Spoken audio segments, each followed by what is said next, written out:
Right. Here for more Amstrad Action. Time of the week again. We can sit back and read more reviews and play games. So, where we left off from last week, we were at After the War. It looks like a nice big sprites. So anyway, After the War by Dynamite. 9.95 cassette, 14.95 disc, joystick or keys. New York, New York. So good, they bombed it twice. After the nukes came the war. After the war came violence, and lots of it. Downtown Manhattan has become scumbag central. Punks and mutants rule the roost. While underground, a mad scientist is building a robotic empire.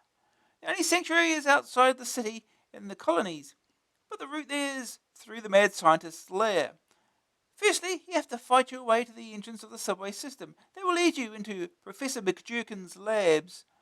Then, using your impressive firepower, you have the task of blasting through to safety. War is effectively two games with two completely different loads, giving you the joystick-wrenching fun of a fist fight in stage 1, and the joyous sound of unlimited machine gun fire in the second. This is all bound up in the usual blend of Spanish gameplay, i.e. it's tough. The mix is topped off with some truly amazing / enormous sprites and great effects, resulting in a vicious gauntlet that only the toughest will dare to try and win. You appear on a New York dockside. In the distance, the ruined metropolis is still glowing unwieldy colours. When bearing down on you come the radio gladiators. Stripped to waste, these boys mean business, but they've been playing topside far too long in this radioactive wasteland and are easy prey. One punch and they fall, allowing you to progress across the city. Unfortunately, there are other hazards, the major one being the radiation. You see, the longer you're subjected to it, the weaker you get, as those opponents get tougher and you become more fragile. It's bad news when there are people out there who actually thrive on blood that glows in the dark. They've been out and about so long that they've mutated into huge Neanderthal thugs with a bloodlust and only one weak spot. Other nasties hide in buildings, tossing dynamite out into the middle of the melee, while Manhattan punks cruise around blasting with handguns. The only reasonable response is ultra-violence, and you can really do serious damage with hand and foot. The fighting sprite has 20 different moves, and you'll have to call on everyone at some stage. Most of the everyday nasties can be sent packing with a sidekick or a straight punch, but Rad Bulls, the big mutants, need some research to find that vulnerable spot that defeats them. Tie this in with a tight time limit and the gradual weakening of your man, and you know life ain't going to be easy. The second section, access to a password, doesn't even let you catch your breath. Having made it down in the sewers and subways, now you must face the robotic monsters called kangaroo fighters. Well, they did say the scientist was mad, smart atomic minds, and androids. You've now got a belt-fed machine gun at your side and unlimited ammunition, so it's time for some righteous blasting at the robot's expense. Along the way, you meet ever more dangerous and deadly robots, even mega kangaroo destroyers. Techniques for dealing with these are soon learned, and the whole shooting match takes on a new dimension. There's some nasty moments when atomic mines start floating down from the ceiling, but this section is much more survivable than the first. It sounds better too, as grunts and groans are replaced by really good sounding and looking explosions. War doesn't score on subtle gameplay, but peddles pure, unbridled aggression in its place. Surprisingly, it works. Action all the way keeps you riveted to your joystick. Only frustration at apparently insurmountable obstacles / foes prevents total addiction. Wickedly good graphics, large sprites, and fast action give war its edge. The hand-to-hand is intense, the firepower explosive. It seems that after the war, there's more aggro than ever. First day target score, finish phase 2 of level 1. Second opinion, interminable plodding orgy of death. I quite liked it. The verdict, graphics, 92%. Huge, fast sprites. Brilliant use of colour. Sonic's 45%. Average fistfight effects. Excellent explosions. Grab factor 62%. Hard going to start. Get the password in two places to start. Staying power 88%. Very hard levels keep you at it. Maybe too hard in places. AA rating 81%. Explosive, violent fun. The kangaroo fighters look like Ed 209s to me with a dude in them. Well, probably been playing too much Robocop. Ah.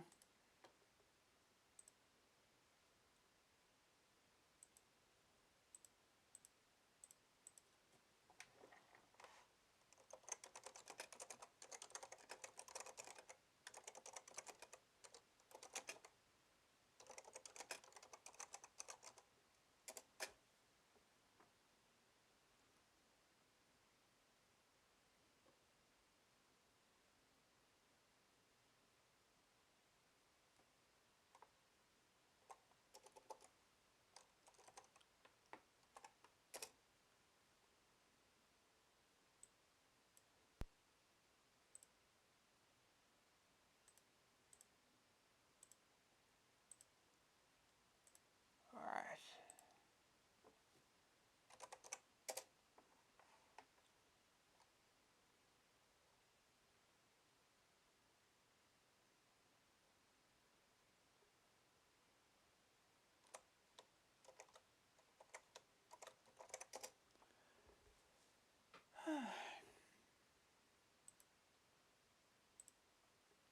Section 1. Dudes! Oh, they're all dead. Dynamite presents After the War.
Let's go.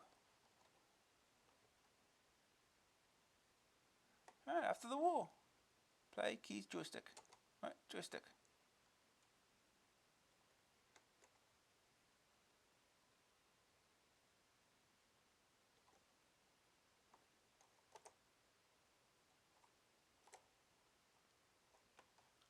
It still asks for keys when you're entering the joystick. Soon find out how this works.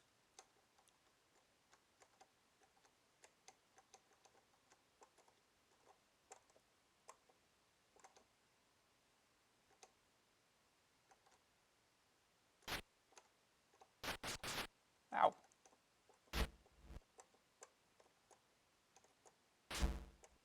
Okay.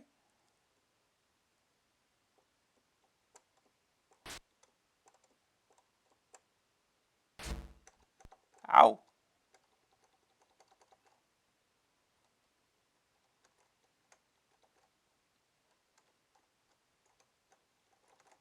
Let's check this again. See. Punch. Kick.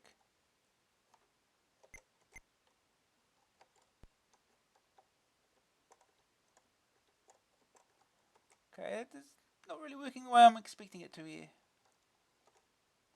Try separate keys here.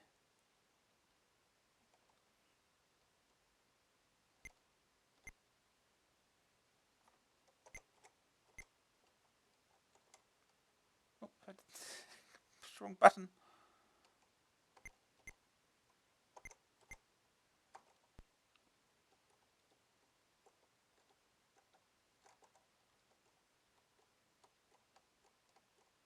Okay, so you have separate buttons for kicks.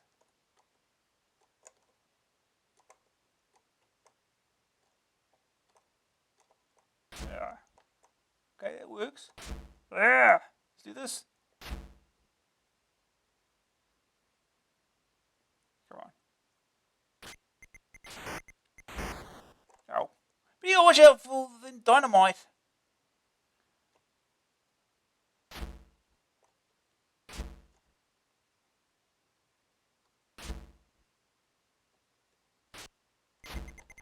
Ah! How do you avoid that? It's dropping one on either side of you. How are you supposed to avoid that?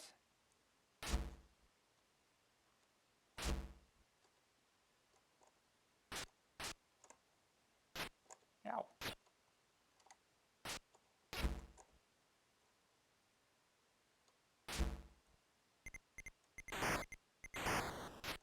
You just gotta keep going apparently and die. It's.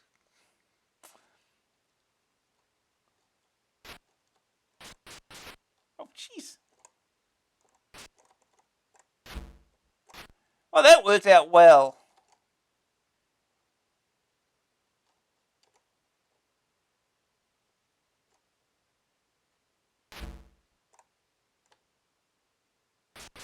Oh, you can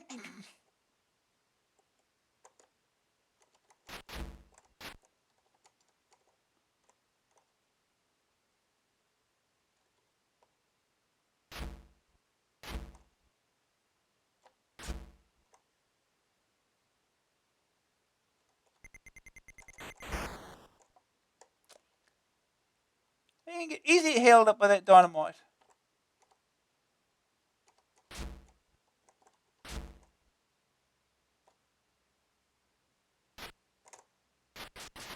Oh, jeez.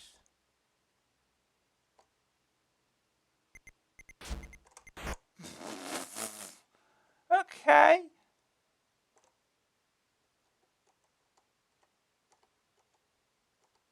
I've got back elbows apparently.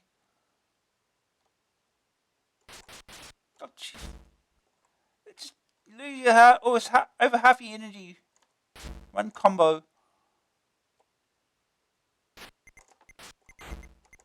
And the dynamite gets you again. This is after the war. It's a very, very hard Spanish game. I do set it up the top of the screen here. But anyway. Keep trying. We get somewhere.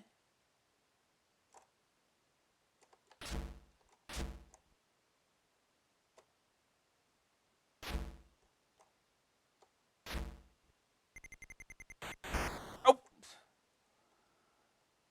Getting past that dynamite is tricky. Oh.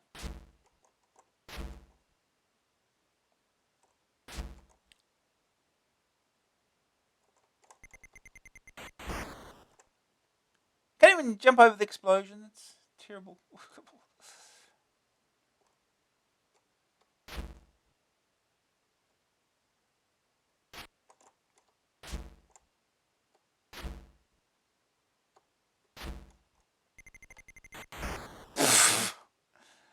Yes! This is totally avoidable.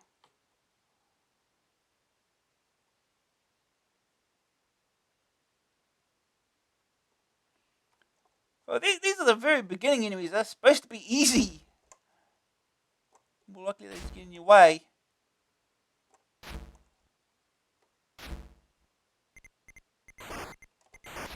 Here we go. Oh no, they're taking two hits now. Because you get weaker as you go on.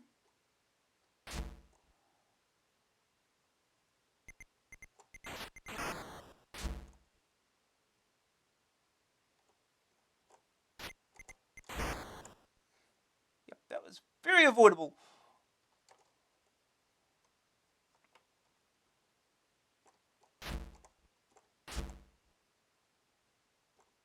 Because when the dynamite comes out, you can't really... The only thing you can do is to keep going.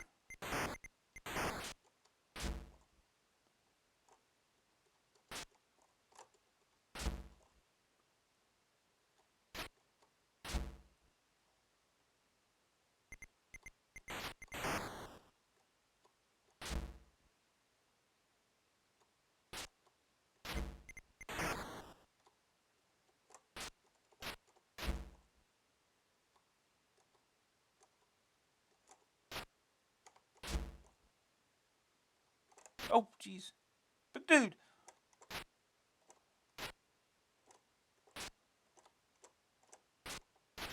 Oh.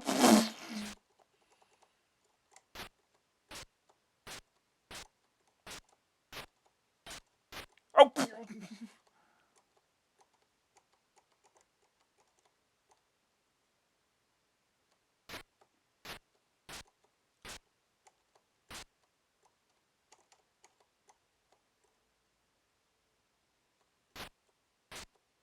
How many hits is it going to take? Back to the beginning you go. Do it all again.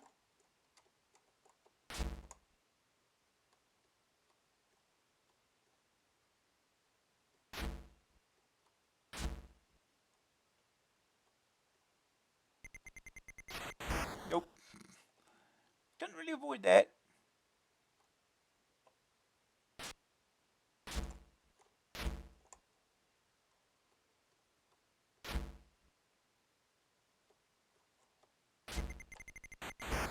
Unavoidable.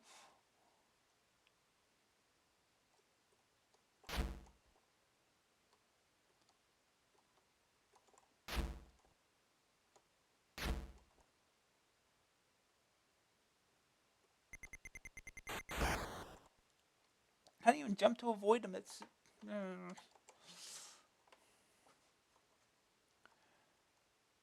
This is just the state. Hit the wrong button.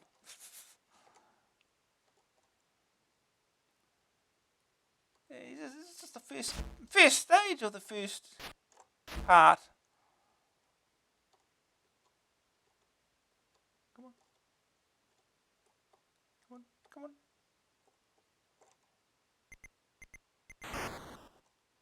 Okay, that worked.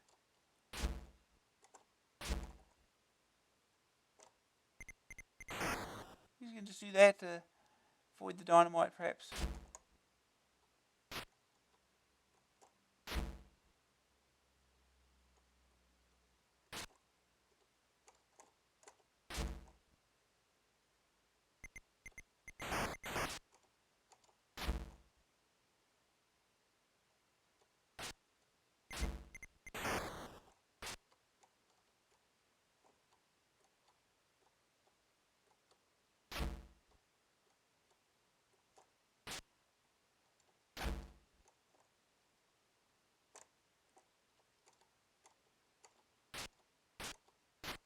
How many hits is this guy going to take?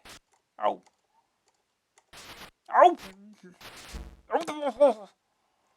Well.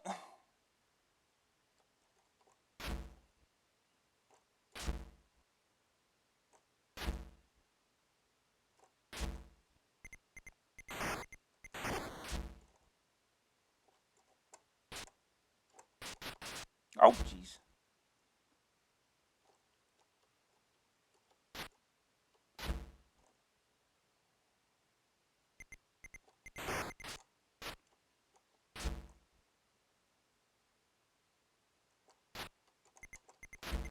Oh.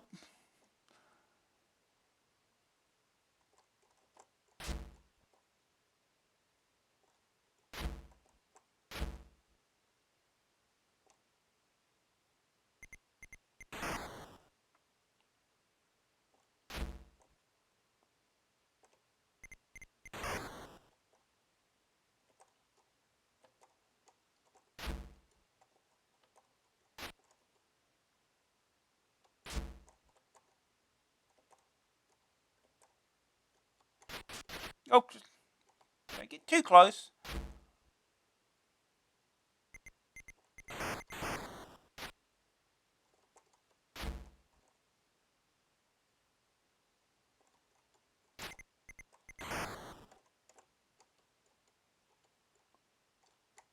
Oh. Yeah, don't miss any of your moves either. That's another thing.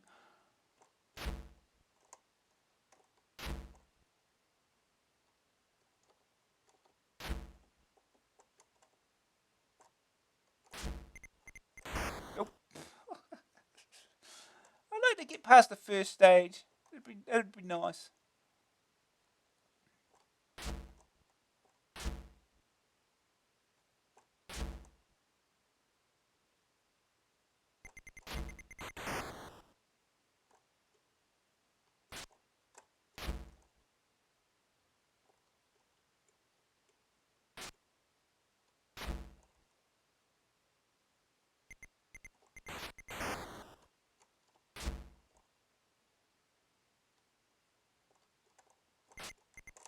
Oh! Dynamite!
Ow. Oh! uh...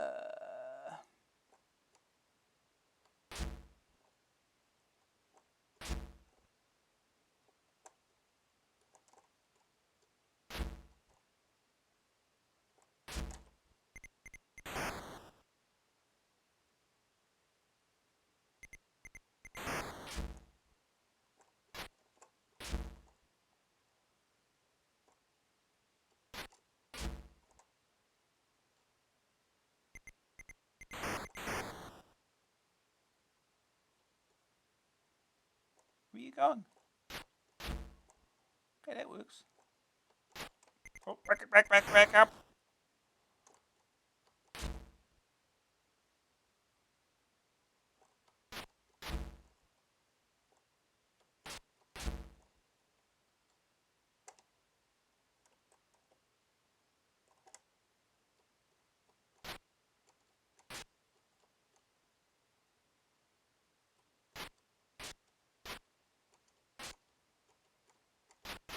Ow.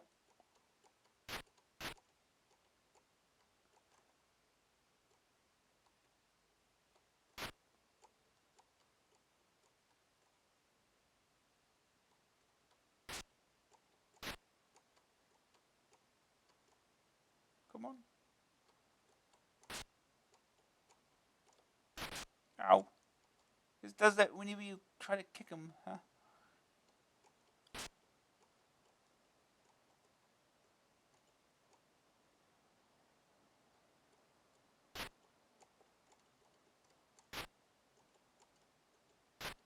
Ow, ow, ow. Or maybe he just does it when he feels like it.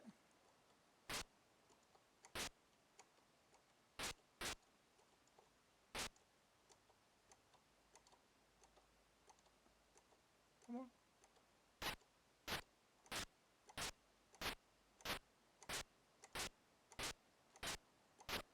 Well, that must hurt or something. How many hits does he take? We're even doing damage.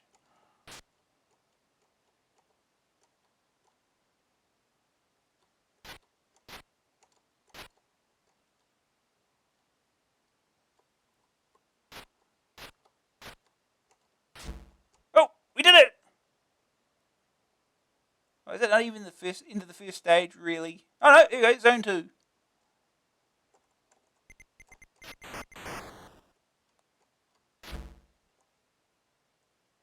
Wait, it's a time limit for all stages.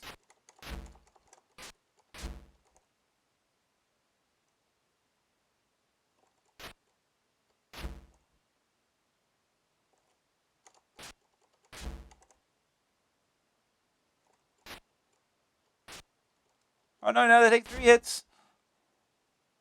Oh no, got a dude with a gun. It's absolutely incapable of.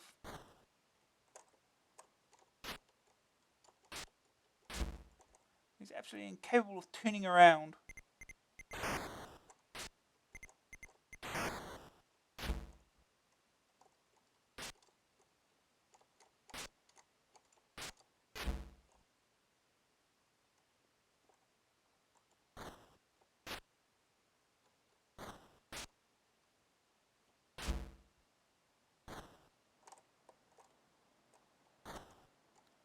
Okay.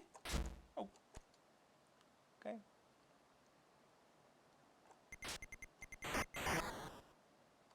Ooh, sounds like it's raining outside. Woohoo!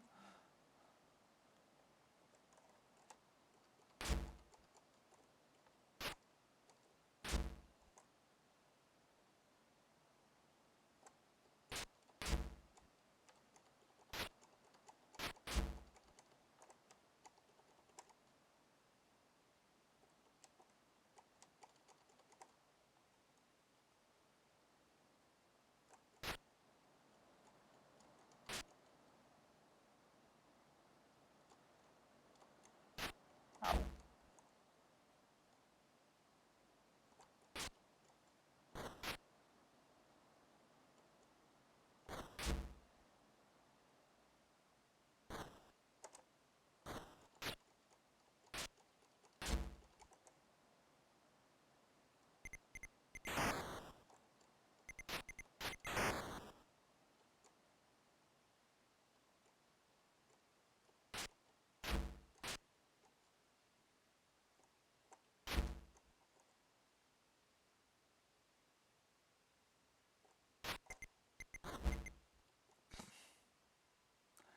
Yep.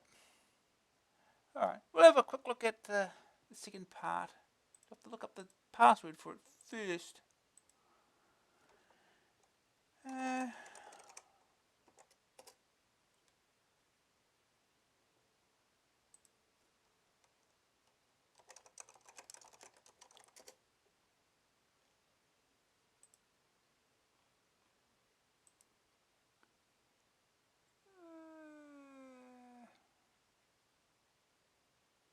Code phase 2 is 946569181. Ooh.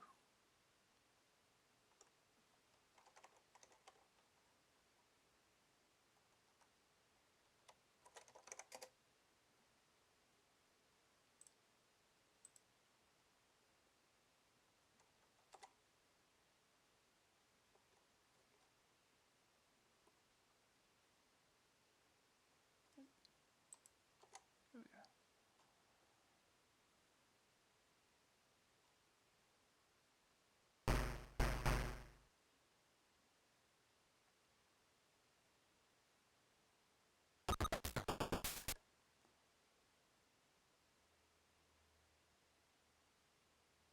The access code 465. Come on. You can't delete it.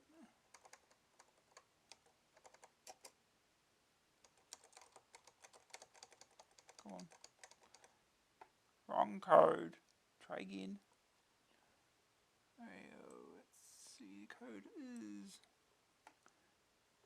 94. Can't type it in quickly or anything.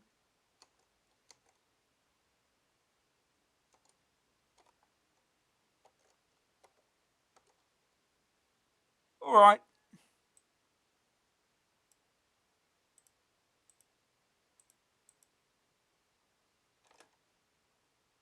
Okay. Joystick.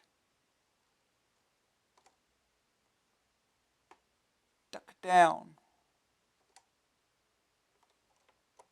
Here's external controls again.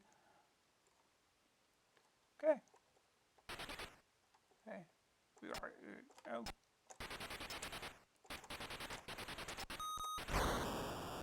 Oh, dead already. That didn't take long.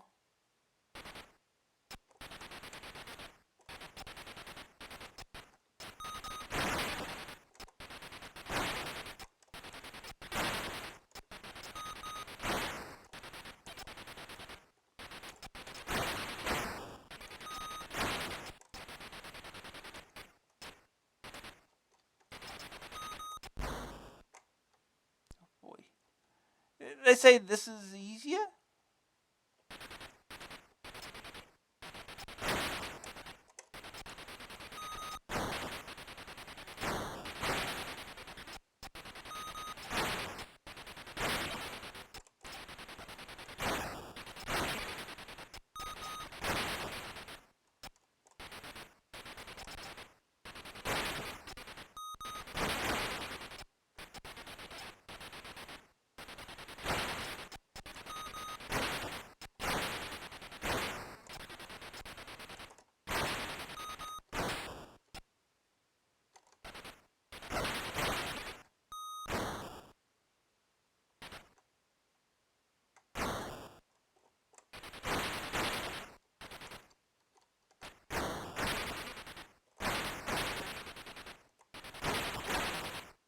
Am I hitting it? I don't know. Never mind. Do it again.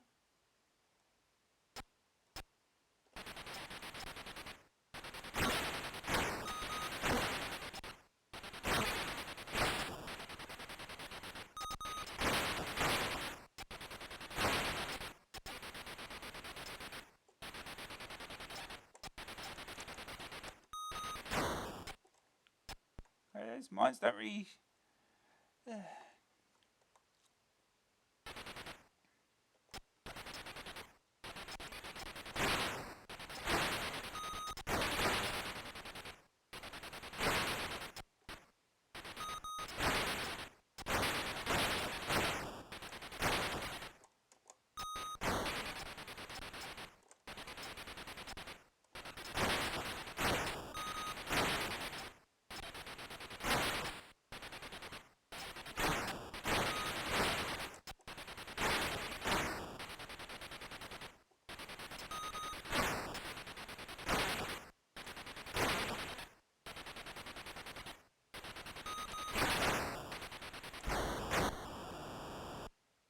Okay.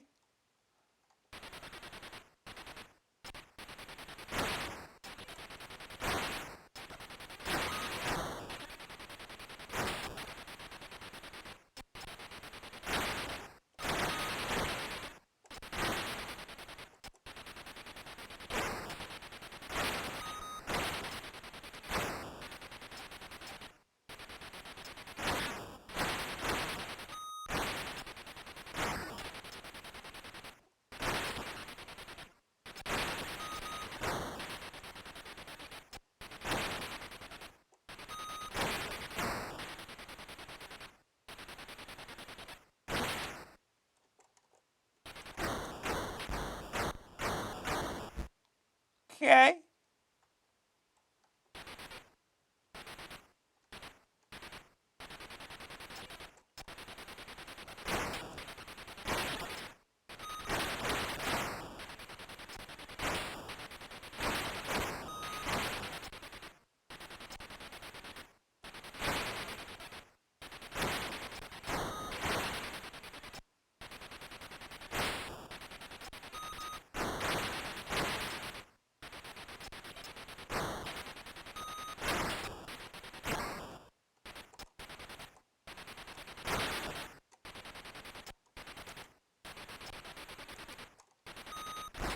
Oh.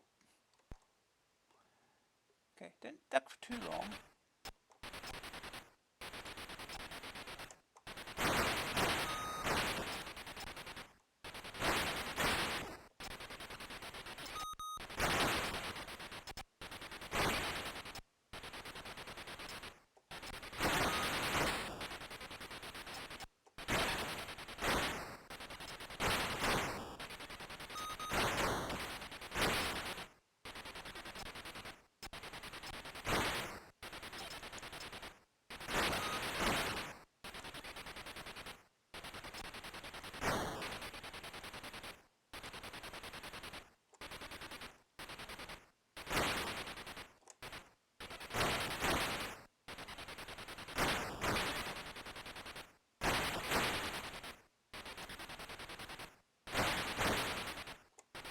I hitting it?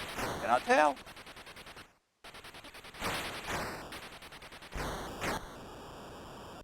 Eventually you get hit. One last go.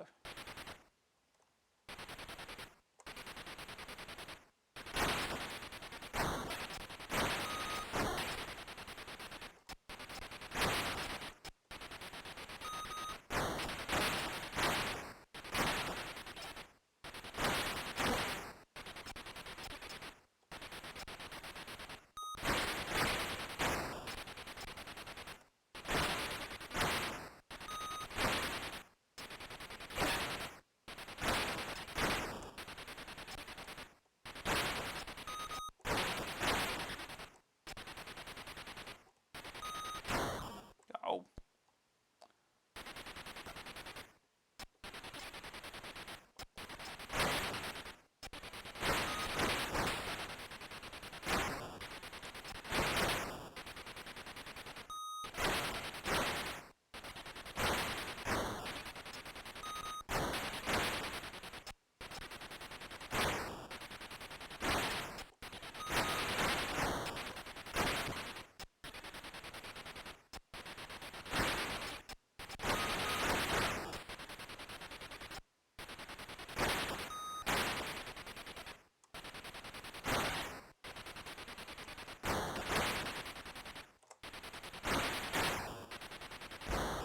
Wow. Yeah, it's there's no jump option. It's just duck.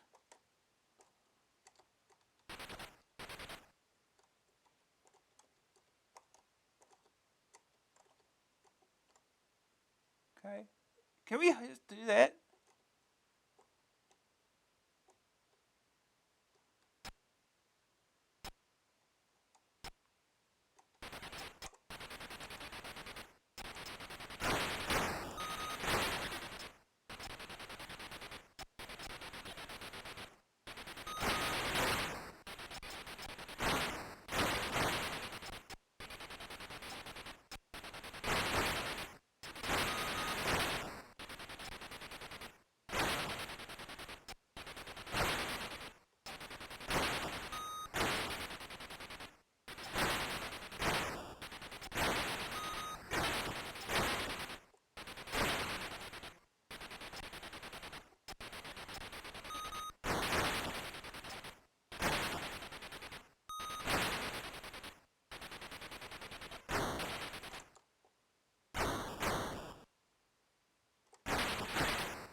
Nope. Can't. That does not help. Uh, what do you do?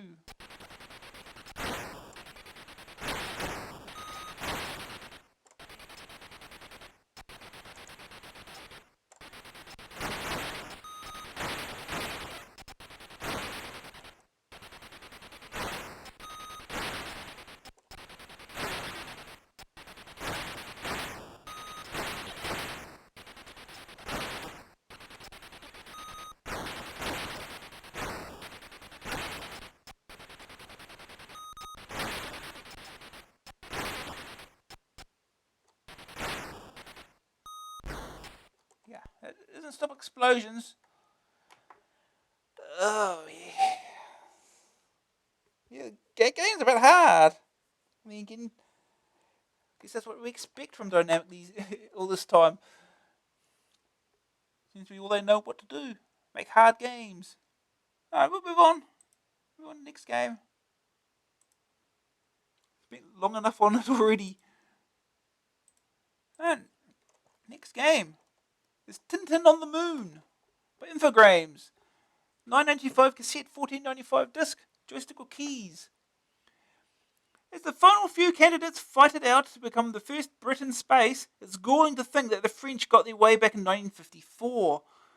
It all began on the deserted steppes of Sproj in Moldavia, at a research base so secret that only now has the story of that historic flight been revealed. Tintin, the famous girl detective, is chosen to lead that mission, and his two friends, Professor Calculus and Captain Haddock, went along for the ride. Now you have a chance to join in and influence the action. First, your flight path takes you through a meteorite shower. You've got to miss the rocks and gather fuel from the debris in the wake, weaving around the screen to avoid collisions which rob you of valuable energy. Yellow particles give you fuel, and once you've collected 8 red spheres, it's time to move on to the next level. Once you've got the spheres, the ship glows, and the scene switches to the rocket's interior, where a new danger has arisen. The mad Colonel Boris has stowed away and wants to stop the mission at all costs, while you, Tintin, have been busy flying through the void. Boris has been busy placing bombs, starting fires, and kidnapping your motley crew. This smacks of insanity, or at least a pretty healthy death wish, because there's no way home for the mad Colonel except on the same ship that he just sabotaged. Once you're on board, the graphics vouch for the authenticity of the license. Tintin looks like Le Tintin and moves like Tintin. Even the stars that whirl around his head after a knockdown look real.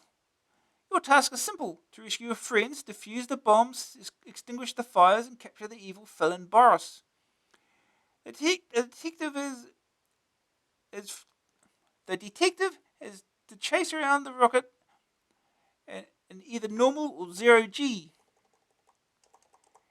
using weightlessness to get those bombs in out of the way places, like the ceiling. Everything is activated by touch or the fire button.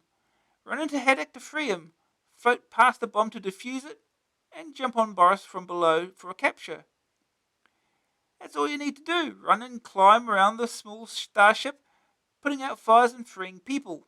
All of this, though, is a logistical nightmare just waiting to happen. Both the bombs and the fire extinguishers are randomly placed, so the first few seconds on any section involve running around finding them. However, if you appear in the game,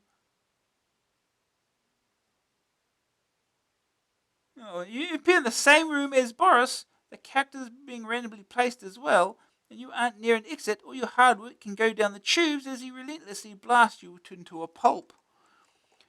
The ship's fuel supply continues to decrease whenever Boris is awake and running around, so this acts as a time limit within which you must find the bombs, stop the fires, and keep tabs on Colonel B. Each time you save the ship, you get to fly further toward your lunar goal. However, there is a little problem. That's why Boris keeps getting out and planting even more bombs and starting even more fires. This happens a pace sapping 5 times before you get to the moon. Once there, after a few waggles and button presses, the ship settles on the lunar surface, and the game's over. There it is, 3 years of programming work. A nice little game with strong emphasis on the little. There are plenty of stages to work through, but no variety. Everything's the same, just progressively a little harder and a little larger. What starts as a fun first level is dragged out to become the whole game, with a pretty bit stuck on at each end. Tintin on the Moon falls into the same trap as its television counterpart: repetitiveness. Remember how the episodes arrived every day during the school holidays? 2 minutes were taken up with what happened yesterday, 2 with titles, and you had 1 minute of story. So by September you felt you'd seen the whole thing 12 times. Infogrames has followed the license so well that it's not broken this mold and has served up a game with a brilliant animation, but no plot. Thunder and Typhoons, what a waste. First day target score, finish the game. Okay. Second opinion. That canny lad Tintin must have flipped his lid to get mixed up with this. Professor Calculus should be able to differentiate better. And as for Captain Haddock, well, he's just had his chips. And if you thought that was bad, wait till you play the game. Green screen. You can't even say the graphics are good when they're all in green. The verdict: graphics 89%. Captures the Tintin theme perfectly. Cartoon quality graphics. Sonic's 41%. Authentic title tune. below par effects. Grab factor 82%, just like TV, if that's any recommendation.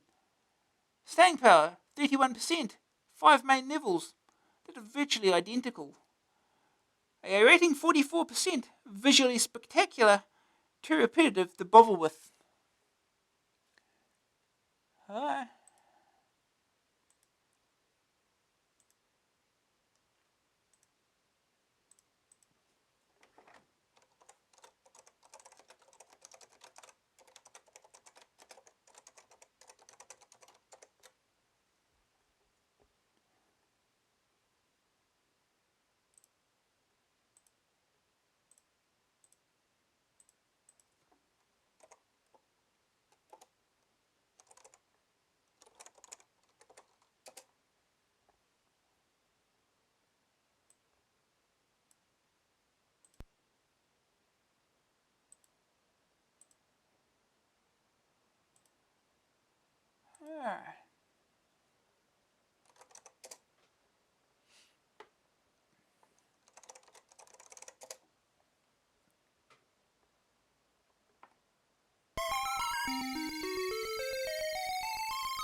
I cutscene.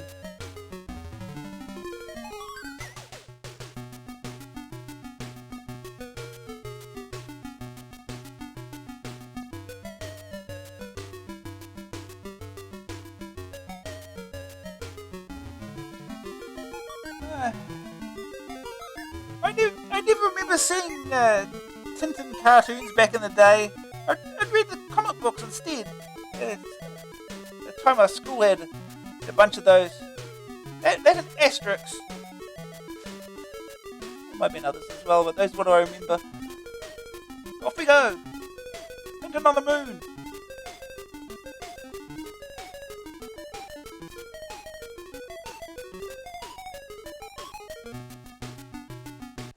Off we go.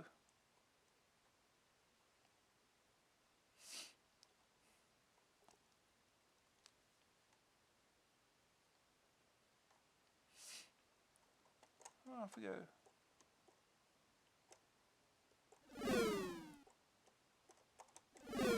Okay, which do we pick up? Okay, that I guess.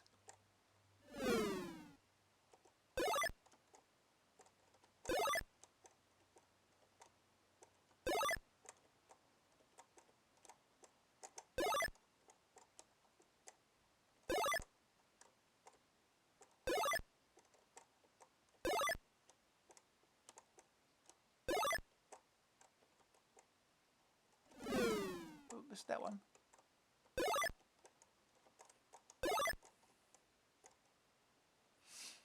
Oh, off we go.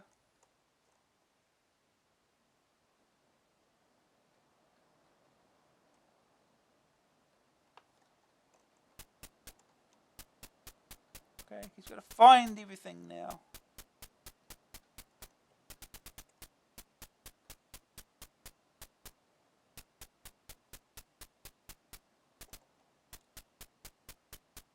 Whee. Ow.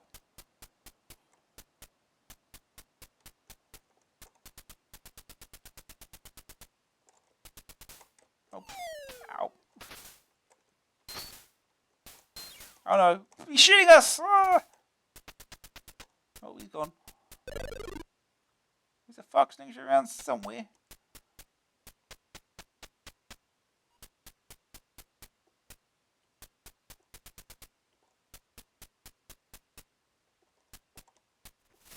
Oh. Got the fire extinguisher somehow. I didn't even notice.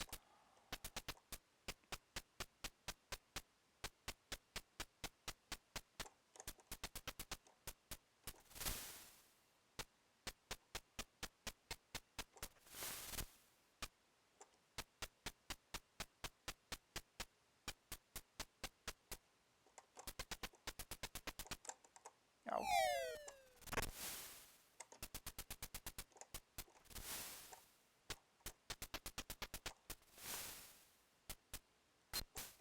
Oh.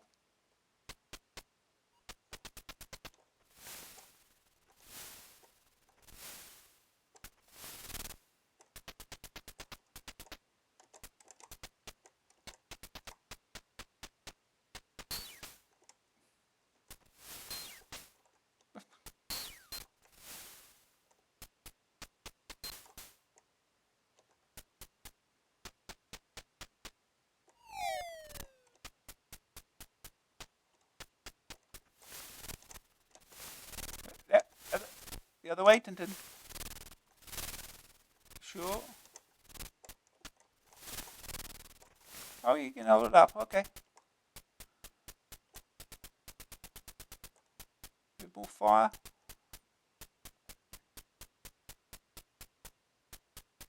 No.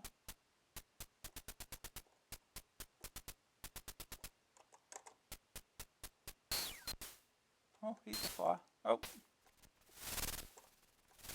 Okay, we got him for once. Nope.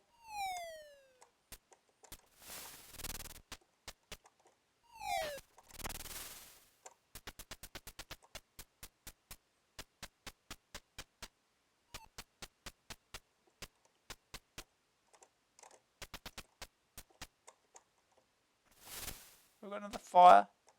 He's been starting fires again.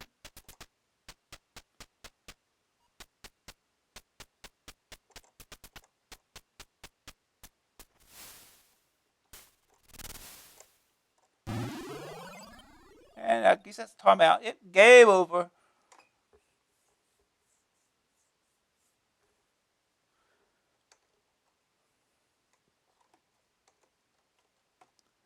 Do it again.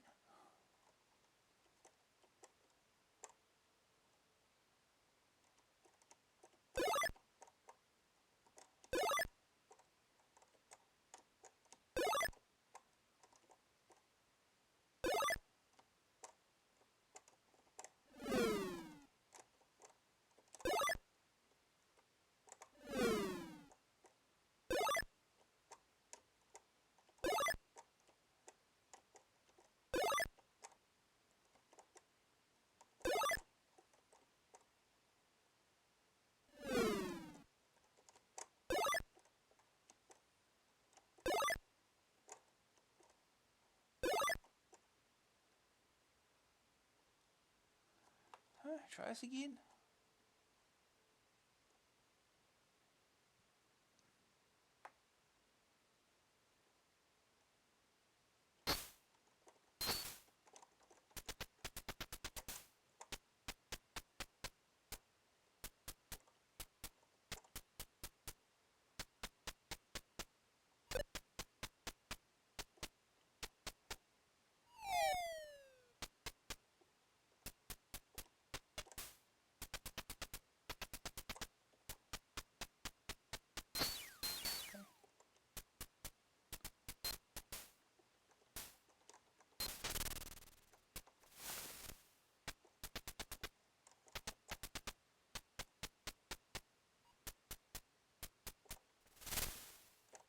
Nope.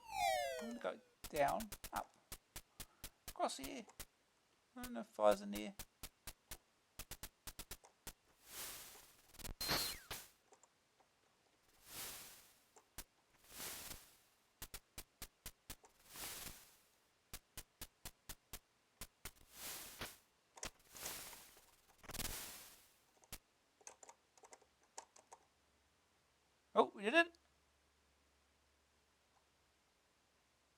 Okay. Made progress.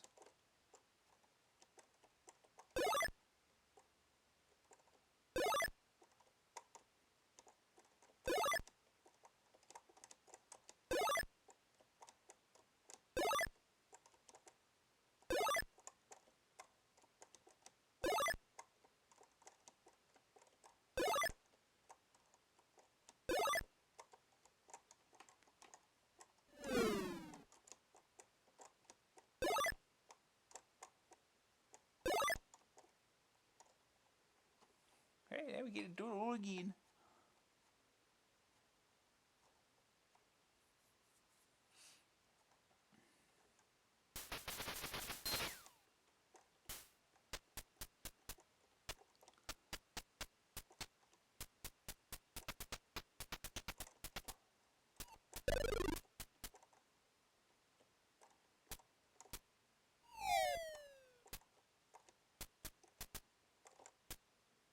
Okay.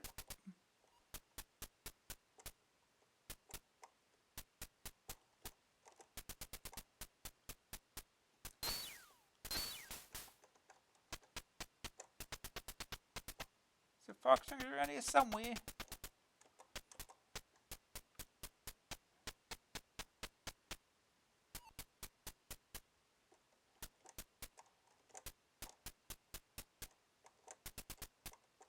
You're supposed to get that. You can. Oh, doing that. Okay. Okay, we've got the fire extinguishers. Put out these fires.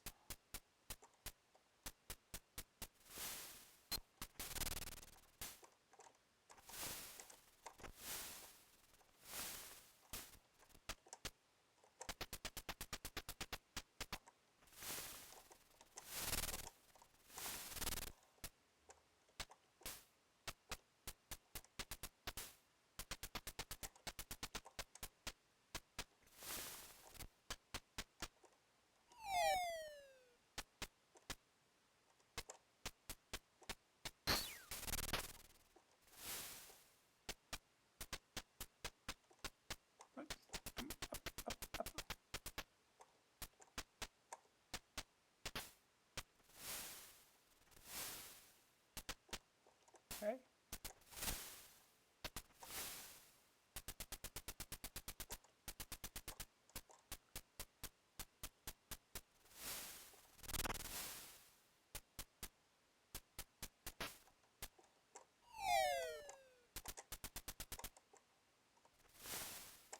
Uh, uh.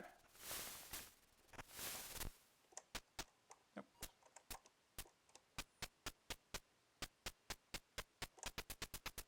Now what? I have no idea if we can finish the first. He's starting fires again.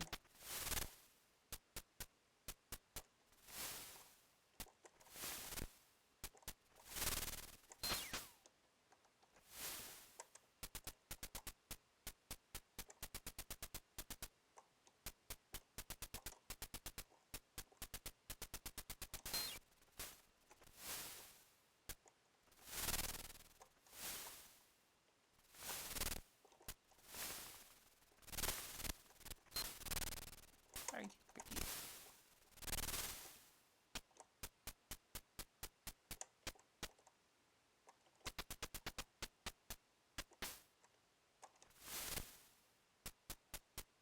start another fire again. Nope.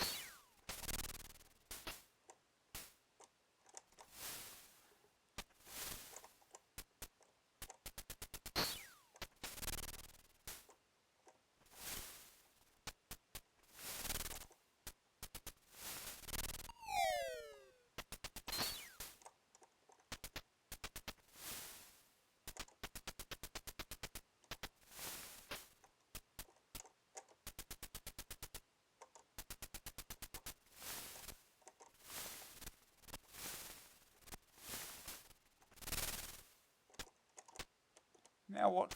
What do we do now?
I'm out of fire extinguisher, huh?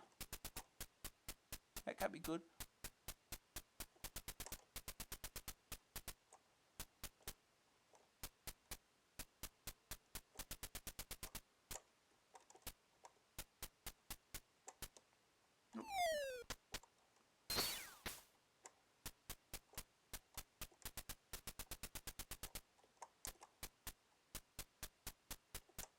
Oh, to jump off the ladder.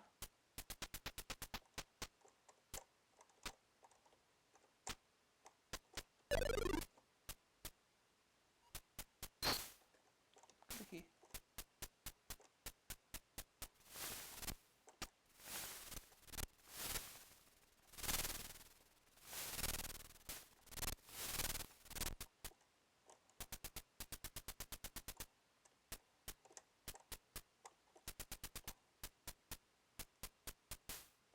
So I'm not sure what I'm supposed to be doing now. It's not at all obvious. I don't even know I finished that first stage. So there's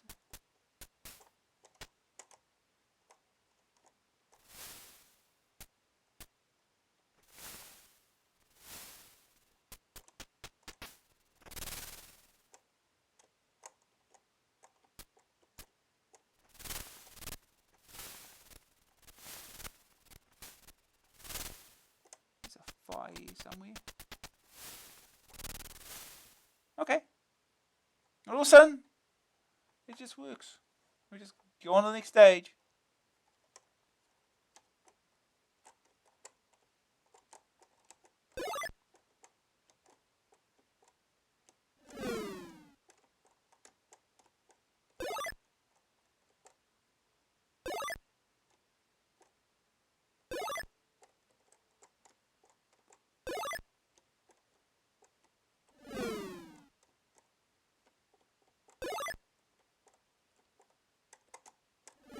Ow.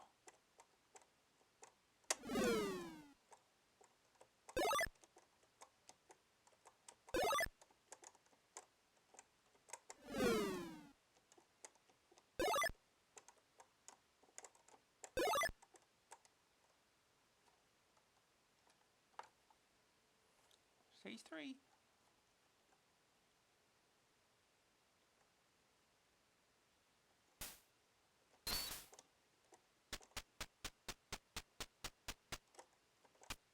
Right, up, get on up there. Yeah.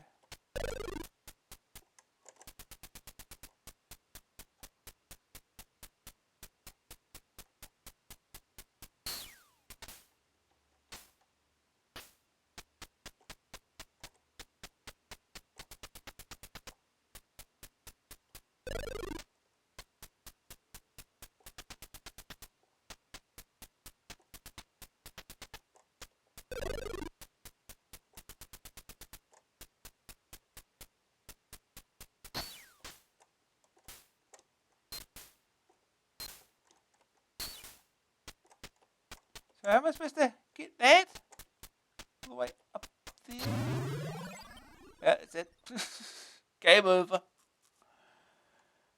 Yeah, well, that's Tintin on the moon. Oh, what a high score.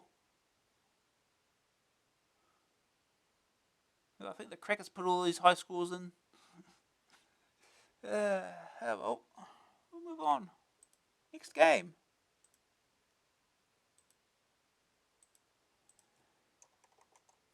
Advanced Dungeons and Dragons computer product. Dragons of Flame. Heroes of the Lance come forward. The evil Queen of Darkness grows in strength. Available on Atari ST, IBM PC, and compilers, and Commodore Amiga. Wild Streets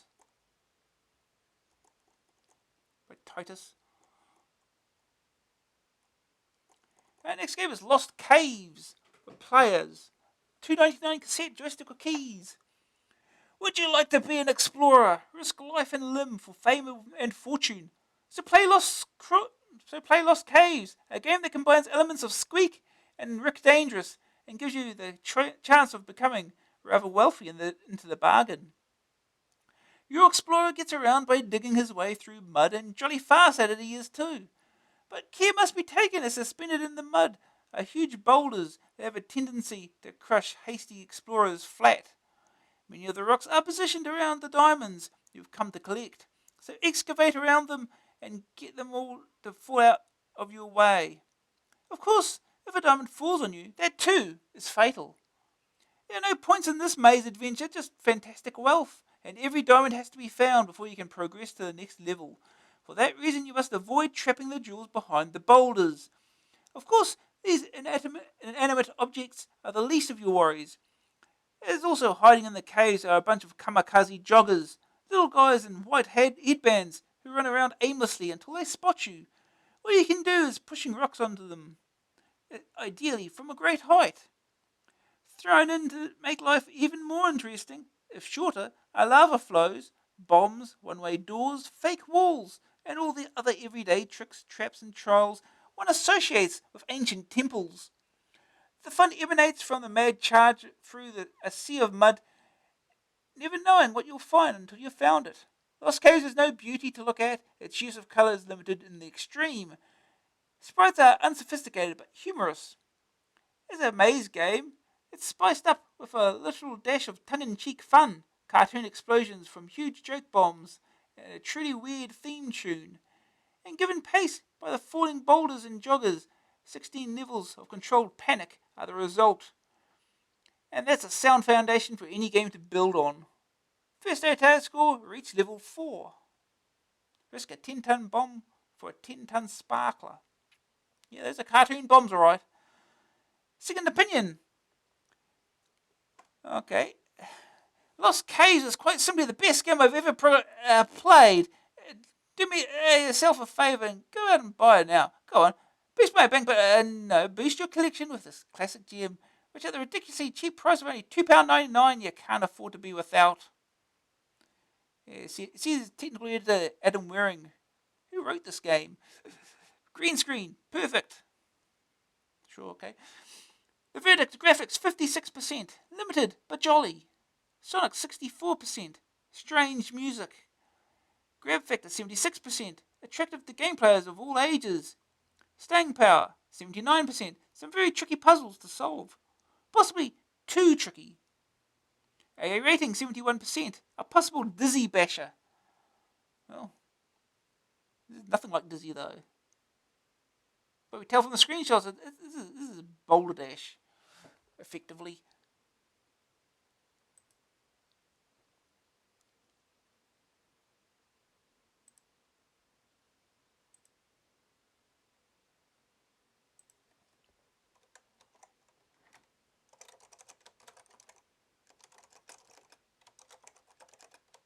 I think that's the full title. Lost Caves in the Tomb of Doom.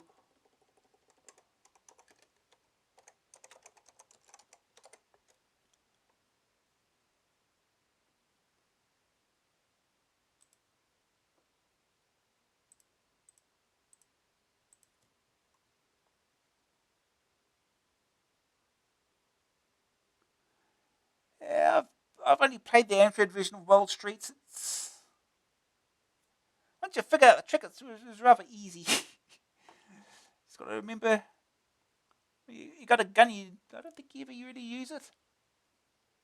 But you don't really do much of anything. You just go to the end, and then you shoot everything or whatever. Or something like that, something stupid.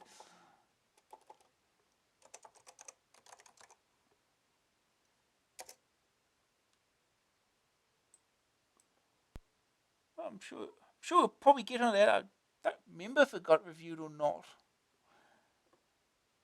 Yeah. Guess we'll find out soon enough, I guess.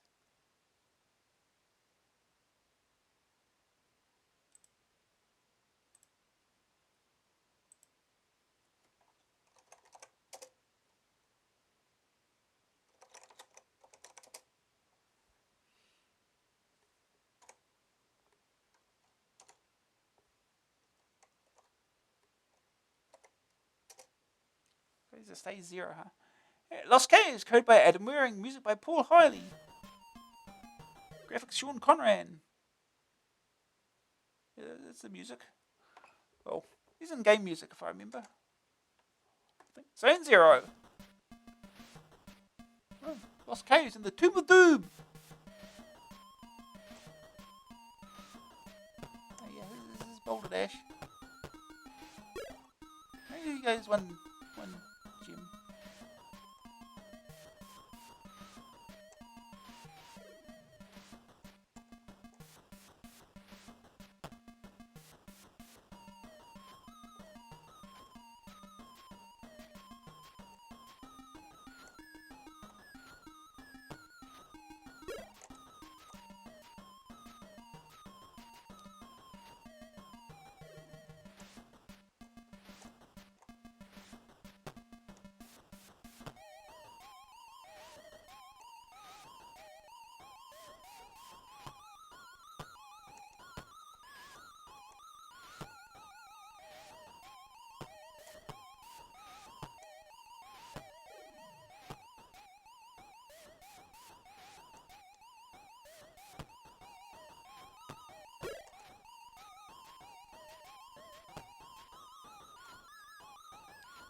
Oh, I think I screwed that up already.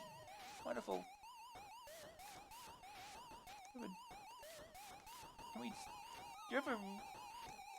Death? Yes, we do. Okay, try again!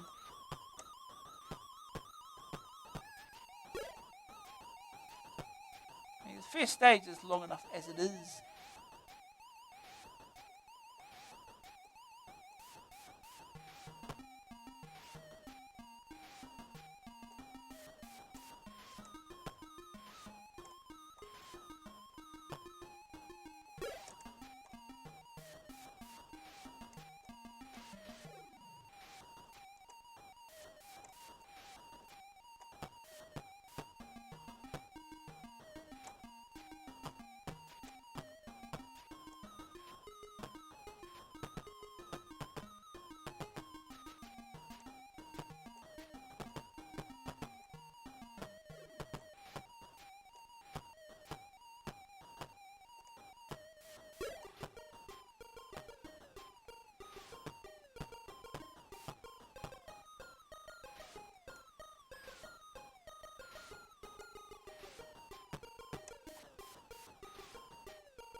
Dig out some more room here.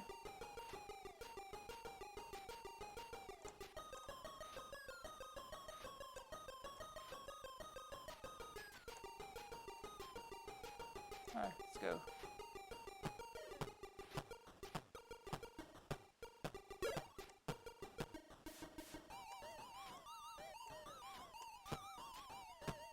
Okay.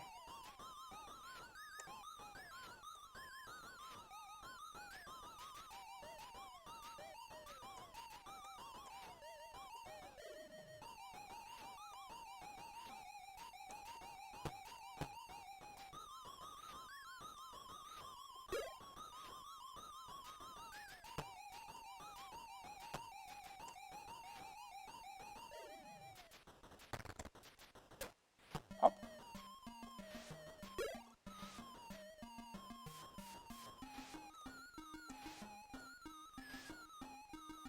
One up here. No.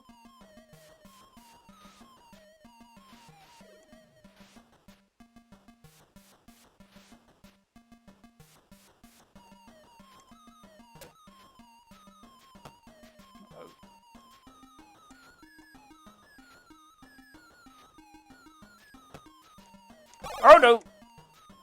Oh. Do it all again!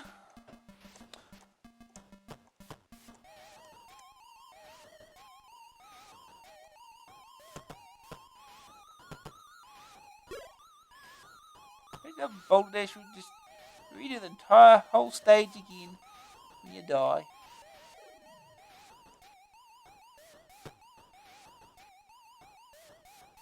This is just the first stage.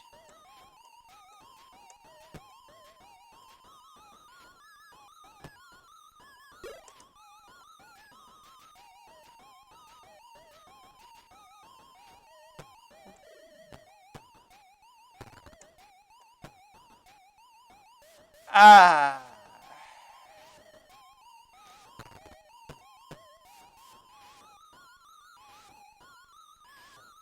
Yeah, screw that up. Try it again. I've never been big on Boulder Dash myself. I'm sure I've beaten stage 1 before, but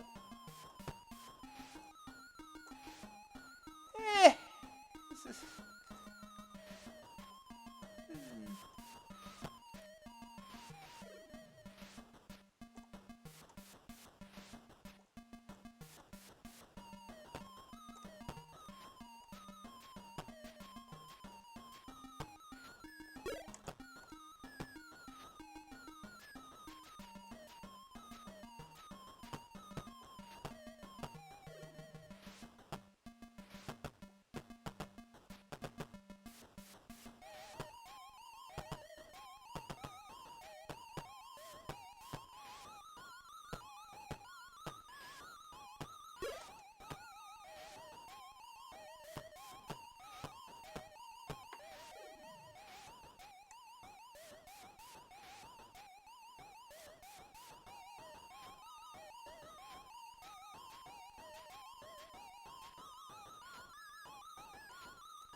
Pop.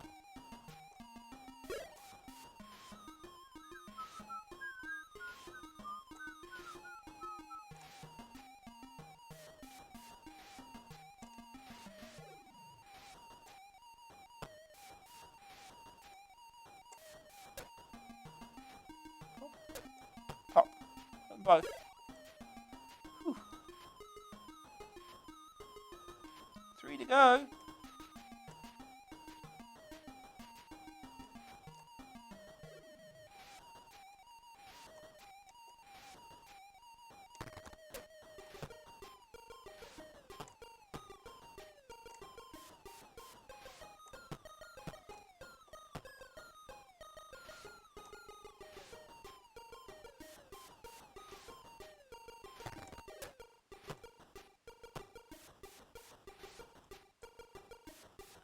Question is, how do we get to that one down there? I did him out.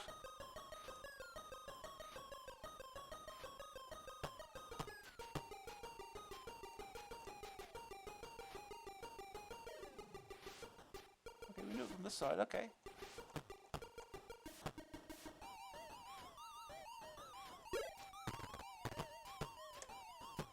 Okay, 2 to go. If the guy doesn't return. You're up there, okay.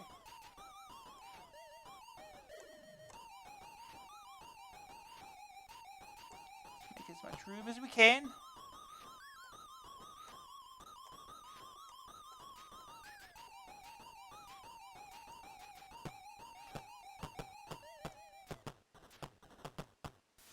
Ah! Oh, that didn't work.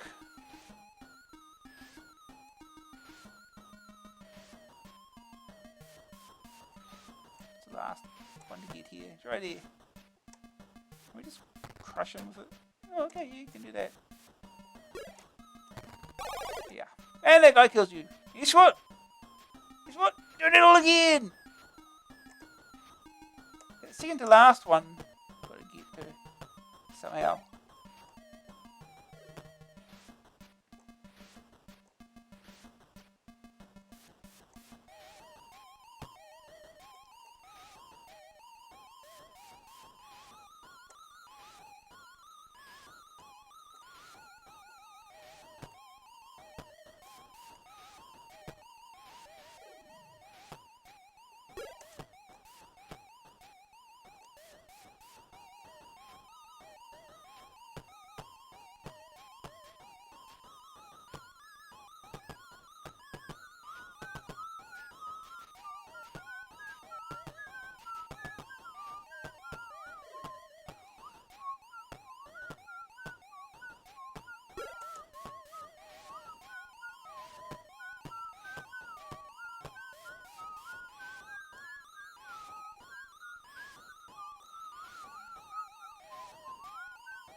Ah!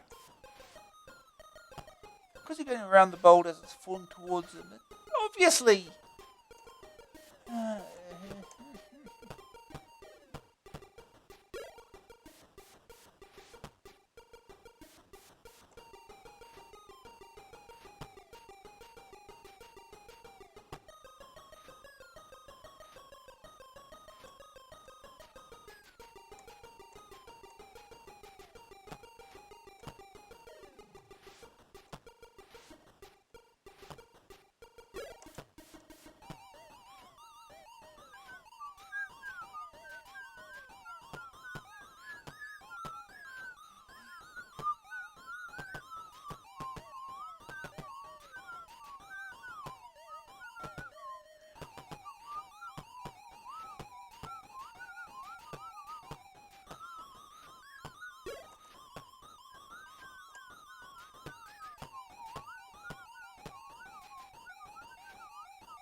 Yeah. Oh.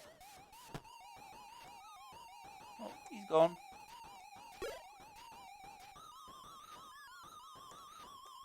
Hopefully he won't be back.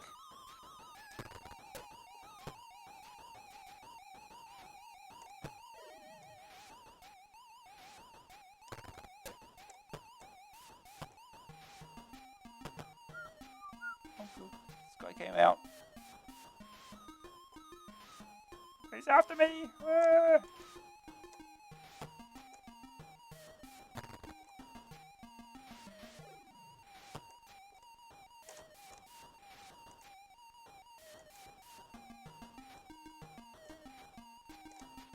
He's coming up the side. Hopefully we won't see him again either.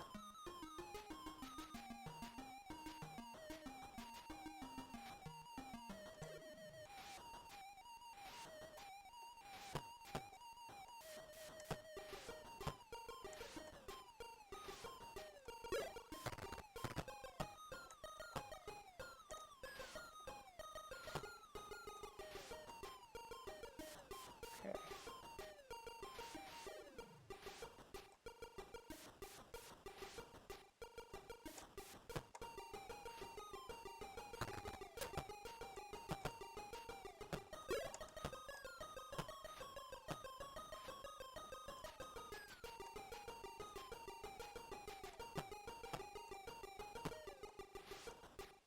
Here we go. Perfect.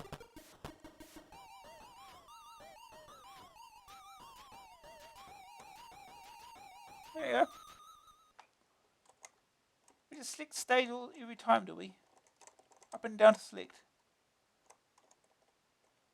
Up and down to select. Yeah. Up and down to select, huh? Okay.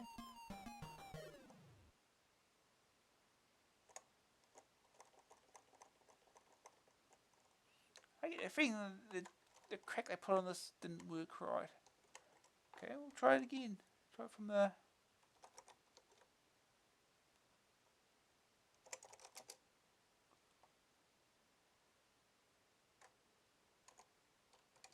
That's zone one. Probably just forces with the stage, you just stuck with it.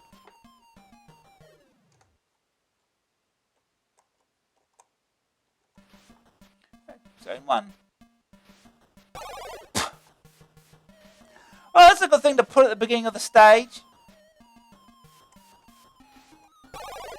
Oh yeah, you go immediately.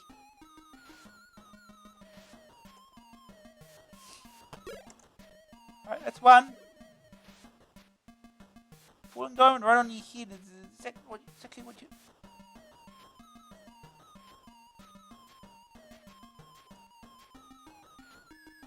Okay. Oh, one-way doors.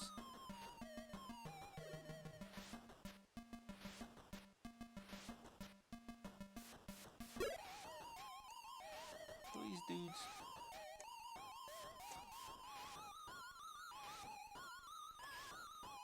There we go from here. Oh, don't get too close.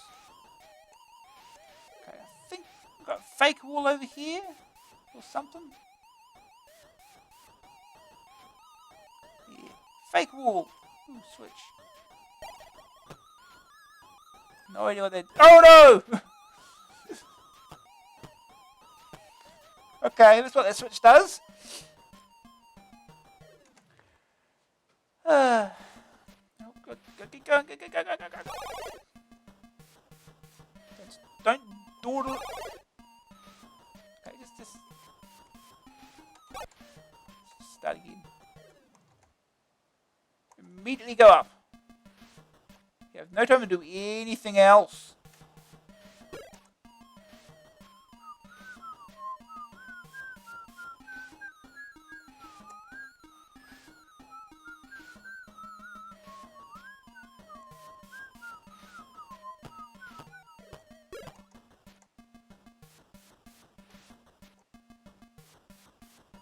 Oh, he's following me. Through the fake wall. They can't follow. Okay. here? Yes.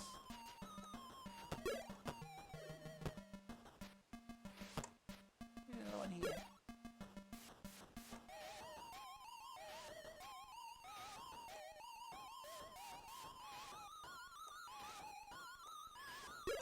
Oh, these one-way doors. And that one on the right there, that's a trap.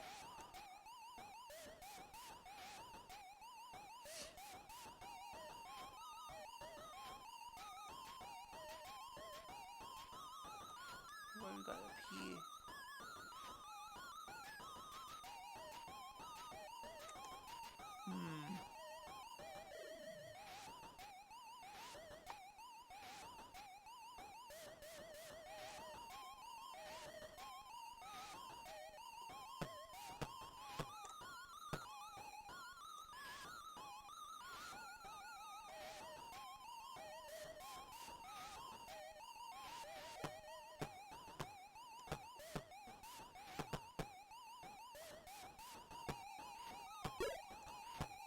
Okay. And we're trapped. Wonderful.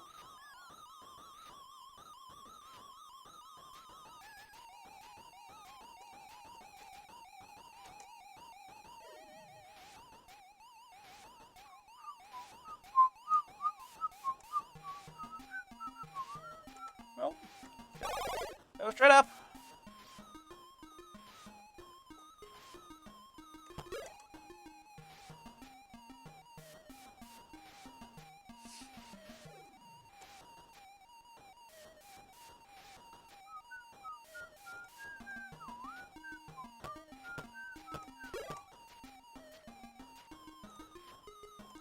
Oh no!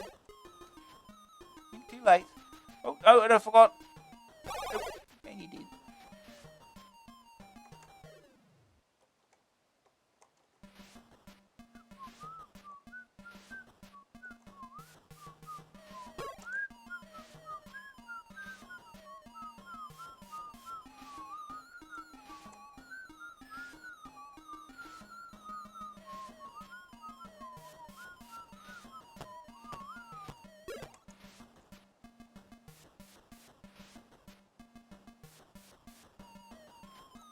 Move here.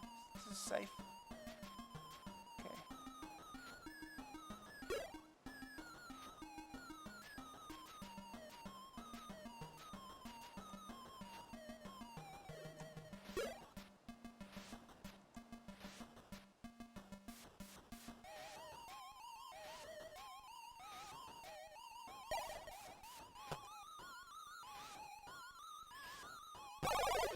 Oh, that's right.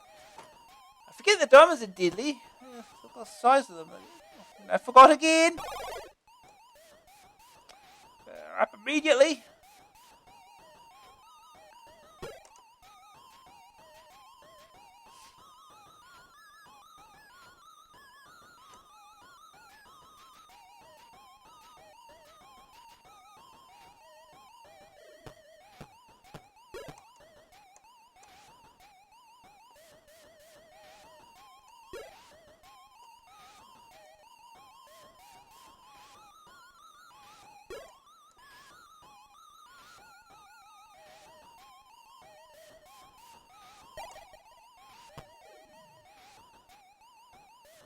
Wait for it.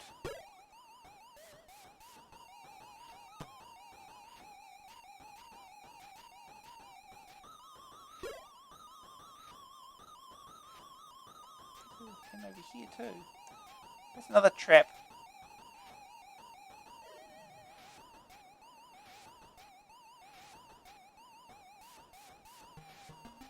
Should go over here first, perhaps. Oh.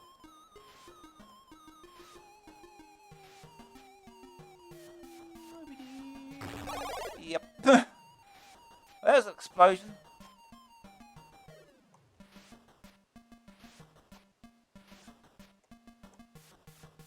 I don't know why I'm still playing this.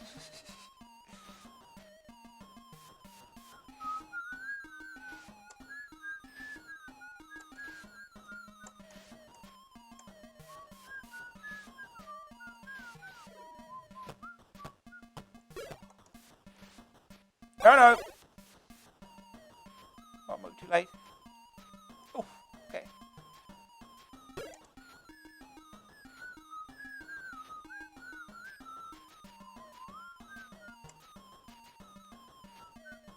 They seem to be running around in random directions. Sometimes going one direction, sometimes they're going the other.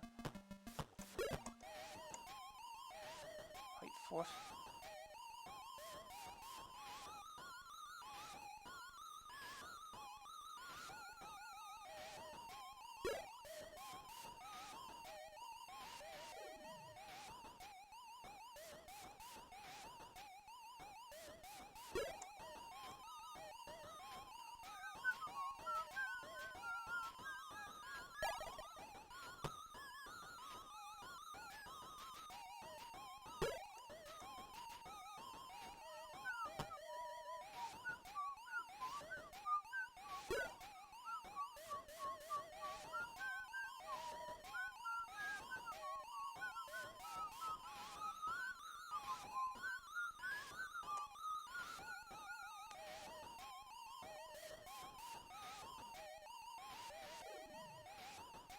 Okay, so where do we take this path? Oh. There's a dude here. Well, that's death. Can't go back.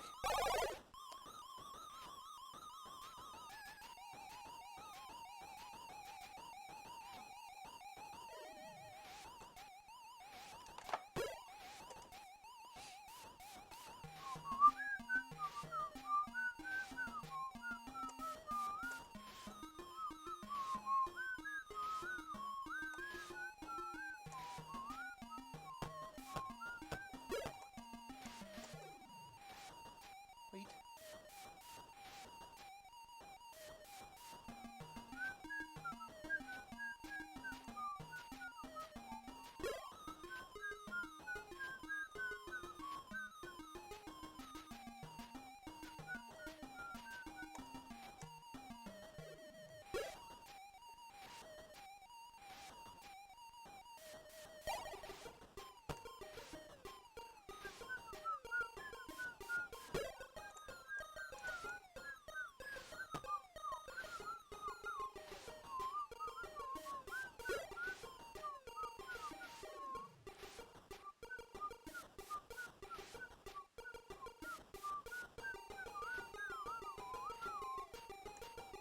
Going through that first one is a trap. It's through here. Oh, let's just get around. Okay. That doesn't really work. Oh no. Oh. Oh. That didn't work either. Well, it's Boulder Dash, I guess. Sorry, Lost Caves. And the Doom Tube. They call it different here. Lost Caves and the Doom Tube. Anyway, we'll move on. So somehow I doubt we've got 8 more games in this. 7 more games in this issue to do. So I don't think we're getting through them all this time. It's next game, I guess. Which is Australian Rules Football. By Again, $9.99 cassette, $14.99 disc, joystick keys. Australia, a land where men are men and sport is war, where they only play the roughest, toughest games, and even rugby is considered a game of Sheilas. Indeed, they've invented a more violent version of called Australian Rules Football. Played with a rugby ball on a cricket pitch, it involves a lot of running about and hitting people on the pretense of scoring points. The aim is to kick or punch the ball, or an opponent, through between the goalposts. Aussie Rules, the computer game, follows these principles to produce the world's first ever similar sport. Seen from above, at first it looks like ordinary football. As usual, the player with the ball is highlighted and equipped with a kickometer. The most annoying thing about the whole exercise is the colour of the ball, which happens to be the same as your players. So, telling who's actually got it can be difficult. Especially annoying as the pitch is moved in flick screen sections with an arrow indicating the direction of the ball. Commentary is provided by a Richie Benno lookalike, the whole game being presented as a TV report. There are 2 leagues to play in, Outback for beginners and Victoria Football League for those professionals amongst us. Despite the camouflaged ball, Aussie rules is great fun to play once you get to grips with the way the game works. The small pitch injects frantic overtones, while the novelty element is refreshing and lasting. Not a mould-breaking sports sim by any stretch of the imagination, Aussie rules nevertheless makes a great change from traditionally deadly serious and overly complex soccer games. First day target score, win a match. You're controlling the white thugs milling around the screen as opposed to the grey thugs milling, etc. Second opinion, good looking with nice touches like the frantic pop-up TV commentator and whistle. Tiny pitch though, and occasionally indecisive control. Green screen, ripper. Ugh. The verdict, graphics 64%. Everything's clear, except the ball. Sonics 40%. Just a few whistles and roars. Grab factor 72%. A strong novelty license. Staying power 65%. 2 leagues. AA rating 69%. Interesting and enjoyable sports sim. Okay.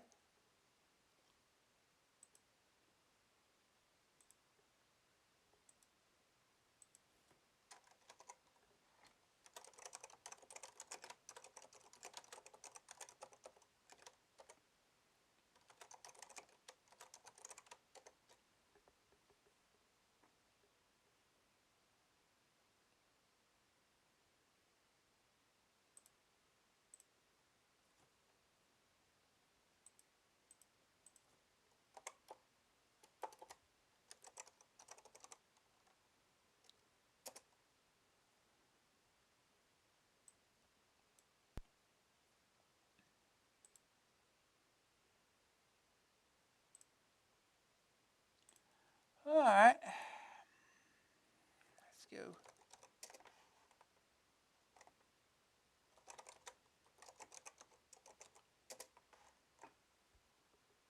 Beginner, expert, beginner. Loading beginner.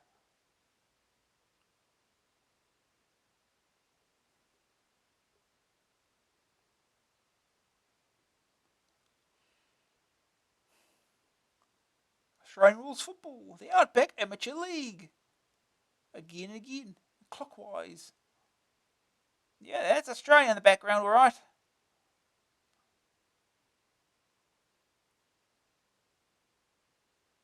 It looks like an Australian Rules Football player with their sleeveless tops.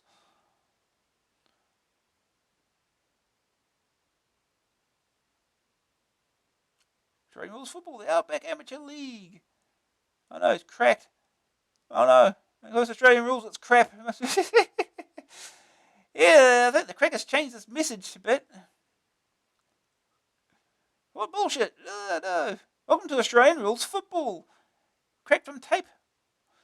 Yeah, it goes Australian Rules. Crap. Yeah, the referee must be blind. Greetings. Well, crackers. Before I could any other computer game. What bullshit? Yeah. Good.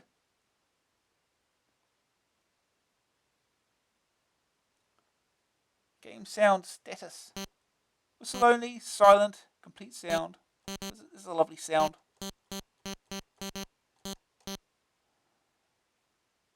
Press fire to begin the match. ABC Network News presents live coverage of today's game. The sun is shining and the crowd are G'd up here at MCG and eagerly awaited what promises to be the great game of footy. ABC will keep you up to date on the action. Michael Dundee, ABC News. No, he doesn't look anything like Richie Benno.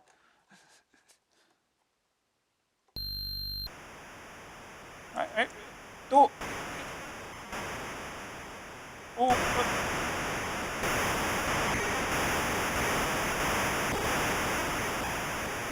Well, g'day sports, welcome to another summary on the state of the play so far. The opposition stormed home with a very good sausage roll.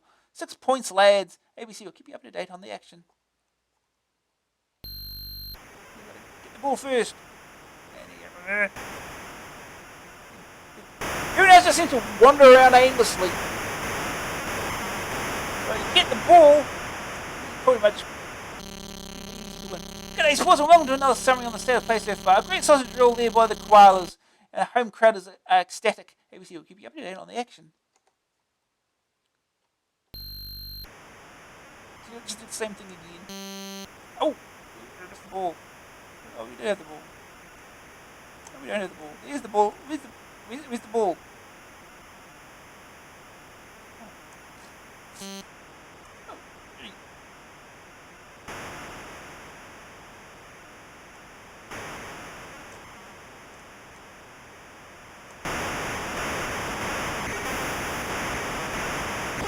That's only 1 point.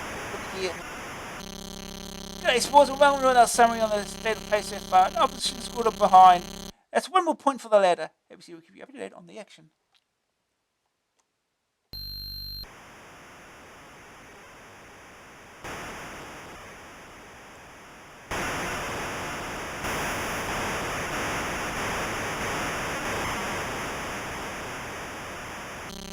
G'day, sports, and welcome to another summary on the state of play so far. A great sausage roll there by the koalas, and the home crowd are ecstatic.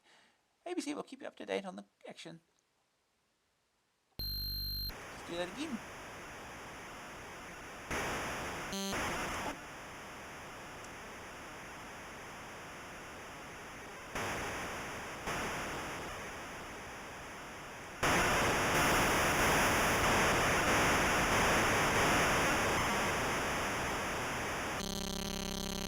Welcome to another summary on the state of play so far. The opposition scored behind. There's 1 more point for the ladder.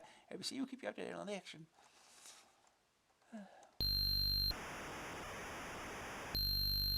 End of quarter. Sports, welcome to another summary on the state of play so far. The koalas are in the lead, and the opposition will have to play better to catch up. With the opposition behind at the moment, the koalas are looking at a keen victory. ABC will keep you up to date on the action.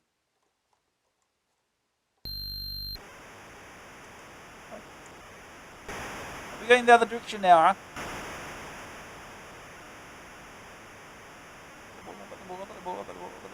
I don't have the ball. Out of bounds.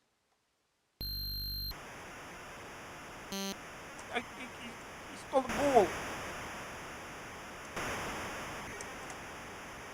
Oh.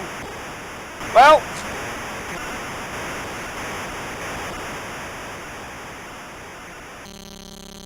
G'day, sports, and welcome to another summary on the state of play so far. The opposition is doing home a very good sausage roll. 6 points, lads.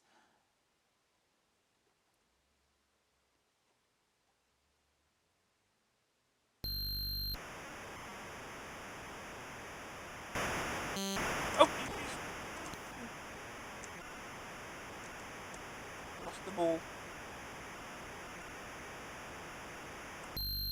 Tackled.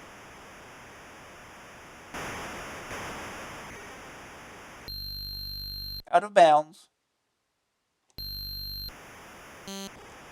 Hey! Got the ball again.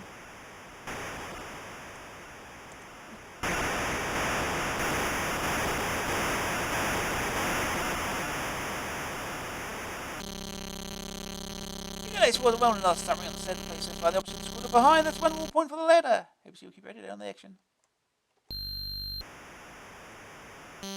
Hey, stealing the ball.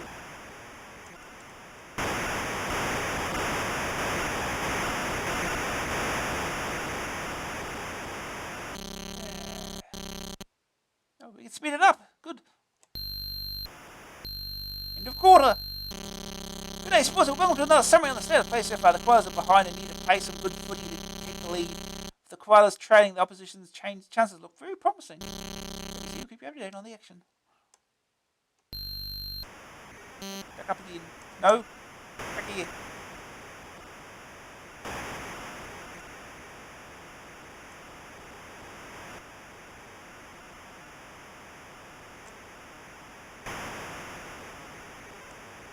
Oh, stole the ball last minute.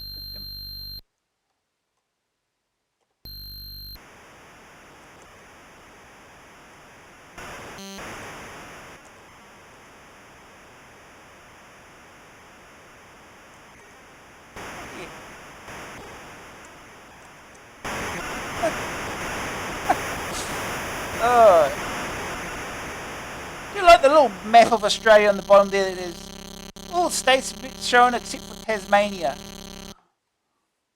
Tasmania is missing. It does not exist.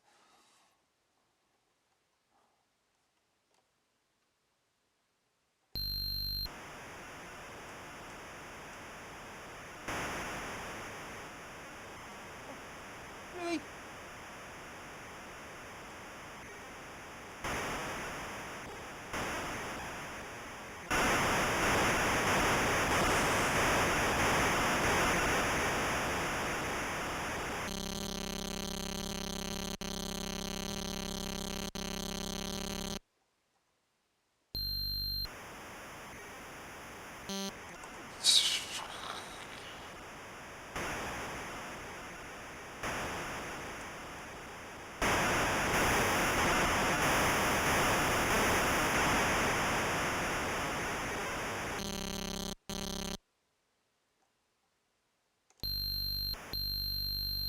Quarter.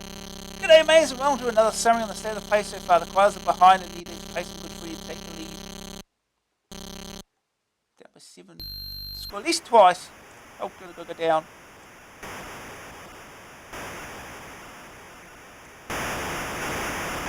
Oh, we're down by 8. Time left 22 seconds. 22 seconds per quarter.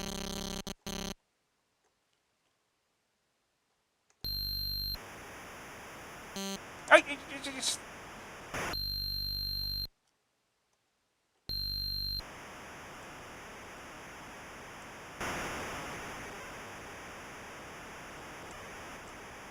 Oh. Can't even get the ball fast enough. Oh, guess we're losing.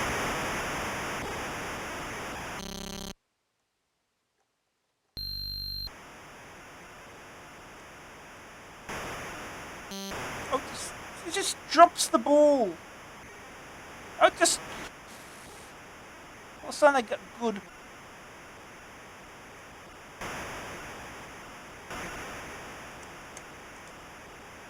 Can't even get the ball enough.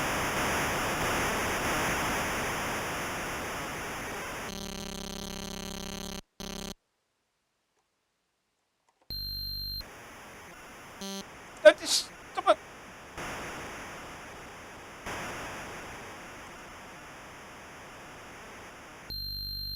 Tackled. Really? End of quarter. Game over. It's a very low scoring Aussie rules football match. That's. Also, I've never heard a goal referred to as a sausage roll. Never heard of that. Behind is correct. That's the proper term for that. Also the goalposts are very wide out. And the pitch is not very oval either. Play next match in league. Quit the league. Yeah, I think we've seen enough of this. Don't need to play that again. Alright. Next. Maybe we can get through some of these quickly. Next game is Wizard Willy. The Codemasters. $2.99 cassette only. Joystick or keys. Willy is a wizard with a mission. He has been given the unenviable task of rescuing Fifi the fairy, who's been taken hostage by the evil Emperor. It goes without saying that the Emperor hasn't made it easy for Willy. Indeed, he sent forth his evil minions to do their dirty work and halt Willy in his magical little footsteps. Willy starts off armed only with the first level magical spell, an impressive Thunderbolt, but can occasionally collect the odd magic rune or two, enabling him to weave a more powerful spell. The other collectibles are 10 magic eyes strewn about each level. For reasons best known to himself, Willy must collect all 10 of these arcane artifacts before facing the final test of his will, the end of level Guardian. Okay. Wizard Willy is a side-on view platform game which uses an impressive parallax scrolling technique. The graphics are very pretty, but have no interaction with the game itself. The obstacles and platforms are on a different plane on the background. The sprites reside between the two. in front of the background and behind the foreground. Come again, Ed. Willy waddles along, leaping from platform to platform, and these can be climbed up from behind, which unfortunately obscures your little hero from view. As well as dodging the nasties, Willy must also avoid the explosive traps scattered around the place. The game is virtually silent. A distinctly New Order-ish soundtrack plays on the title page, but during the game itself there's nothing but a couple of spot effects. The omission of in-game sound is very annoying, as there's nothing to tell you when your energy is being drained, which is often. Graphics are where the game really scores. The sprites are exceedingly well drawn, and the backgrounds are atmospheric and fit in very well with the game. The parallax scrolling looks really stunning, providing a uniqueness that gives it an edge over other platform games. First 8 target score reaches second Guardian. Second opinion, a graphic great from Codemasters. Great start for a new label. Green screen, magic. The verdict, graphics, 93%. Very pretty indeed. Sonics, 51%. New Order style soundtrack. FX are nothing to sing about. Grab factor, 75%. A parallax pulls you in. Staying power, 62%. Difficult but not impossible. Not a lot of variety. AA rating, 77%. Promising launch title. All things considered, it's just another platform game.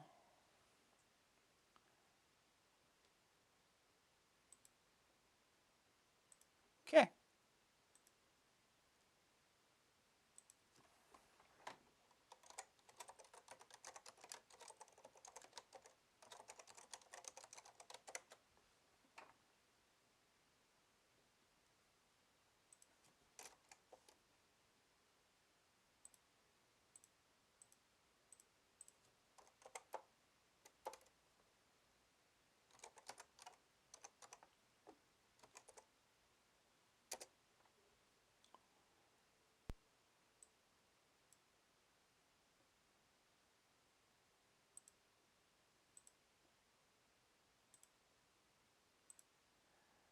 Okay.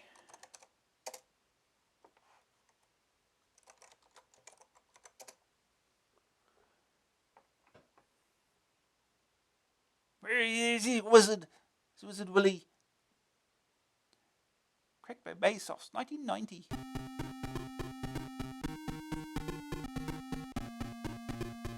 Joystick or keyboard? Yeah. Second joystick, yep, doesn't tell you. Oh yeah. Just hope you push the right button, Uggies. Heard by D. Simmons. Top 5 schools.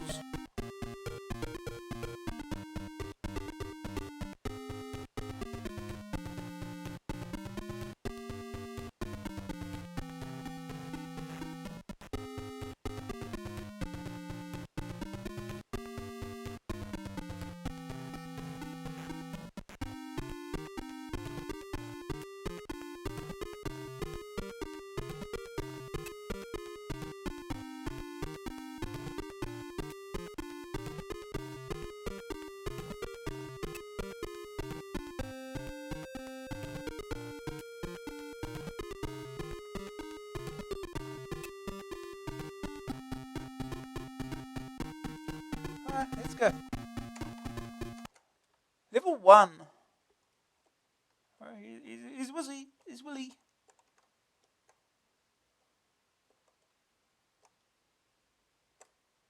Yeah, that's parallel scrolling, alright. Don't touch those little sparkly cubes either. Those are diddly.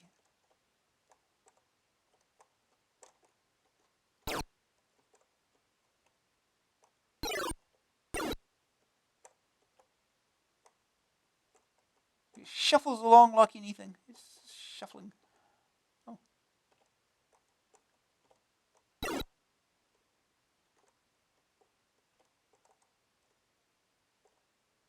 Oh.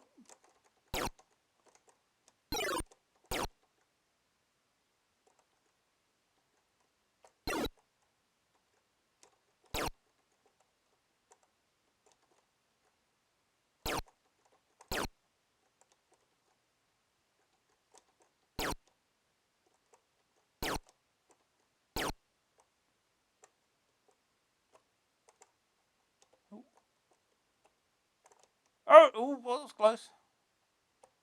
On the edge. Here we go.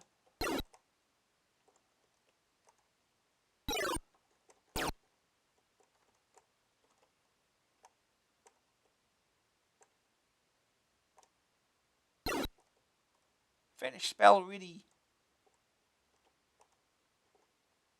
That gets rid of everything on screen. That's all that does. It makes them vanish, I guess.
Can't jump there.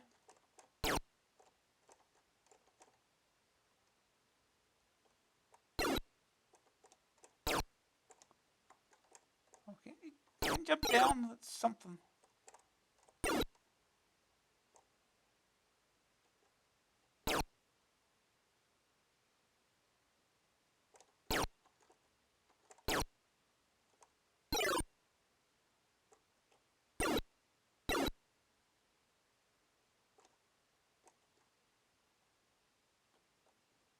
Okay, we're at the first boss, I think.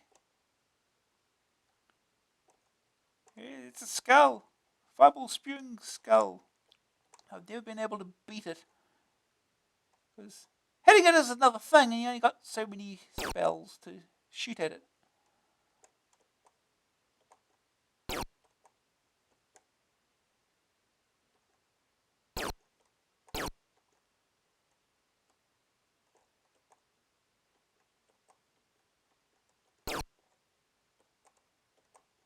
You can shoot the fireballs, that's not helpful.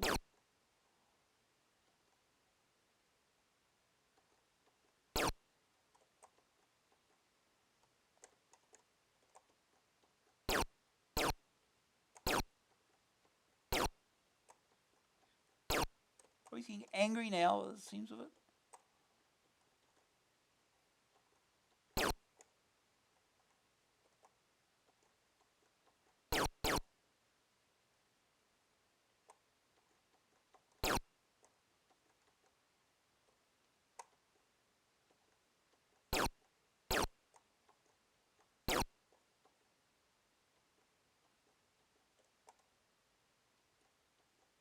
Come on. Up here.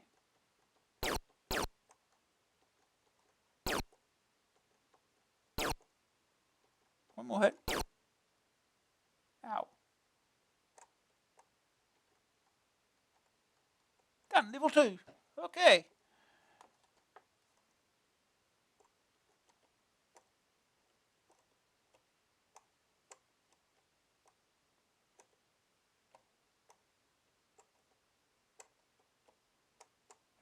Real platforming now, I guess. Oh no. We have to go back and do that again. Be perfect platforming. There we go. So you got to get all those little. I don't know, they look like eyeballs to me. Go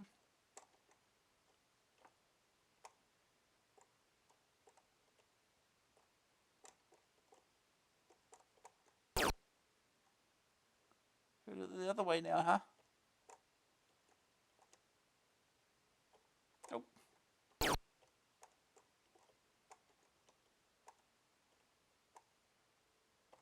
Oh.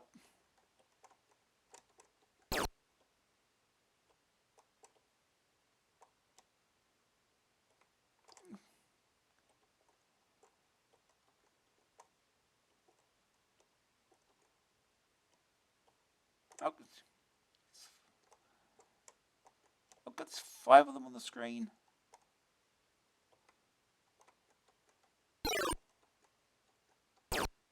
I'll get rid of some of these.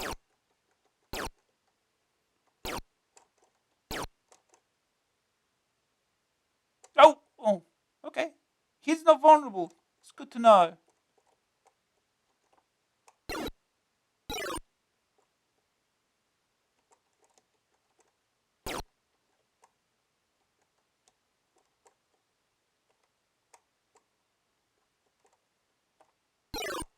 Oh, God.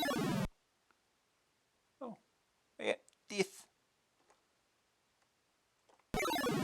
What is a spawn point?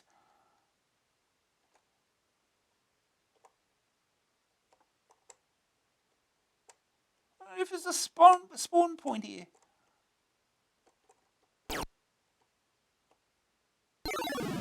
Okay. That's just mean.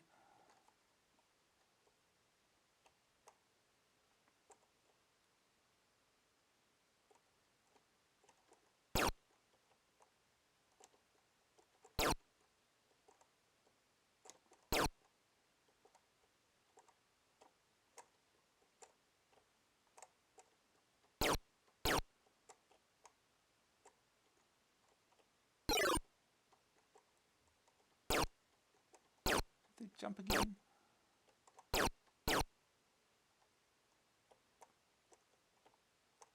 Oh,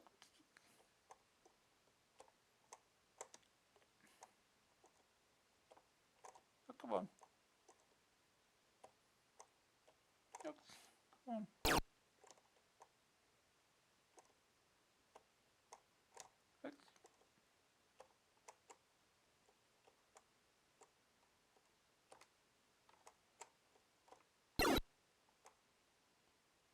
Oh, okay.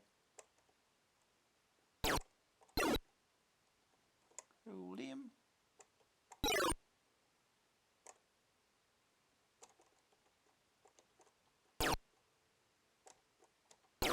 Oh, dying.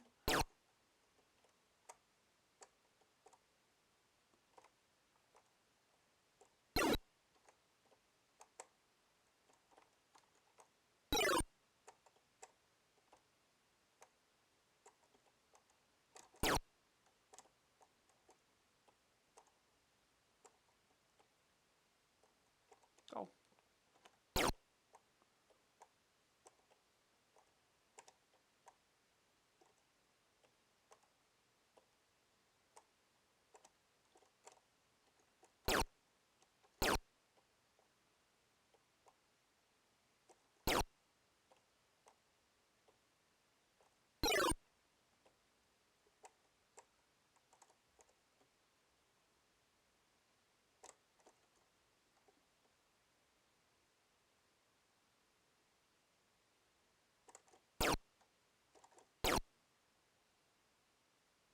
That's a lot of jumping to do.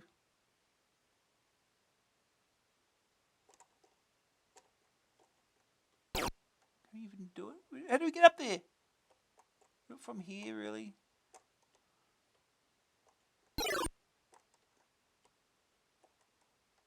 I'm dead. Level 2.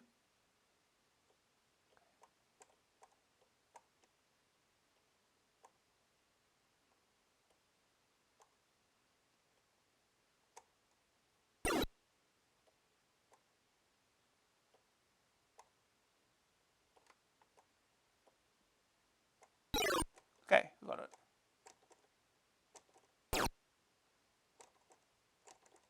Let's get to the boss now. To the end of the stage. I presume it's hopefully just over here.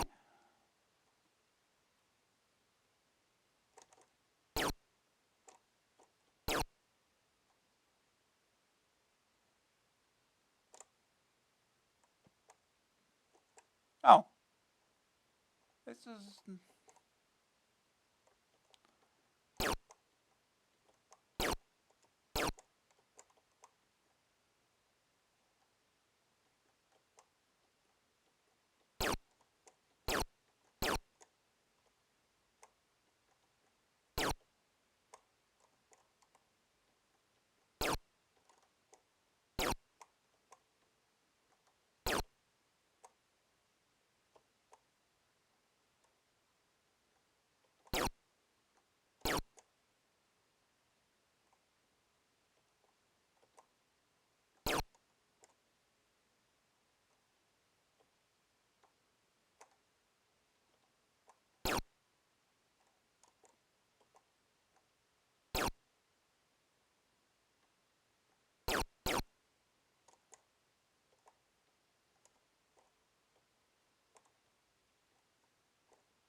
Almost dead.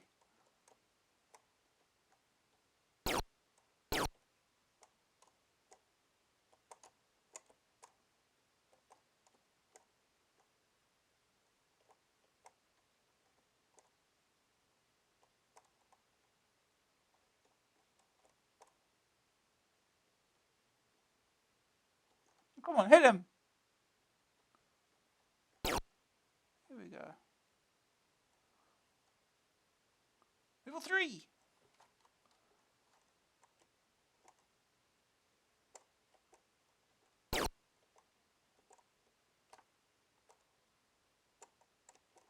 Oh god, now everything's throwing fireballs.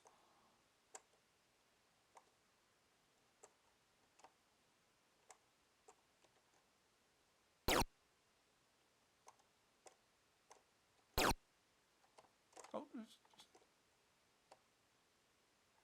nope.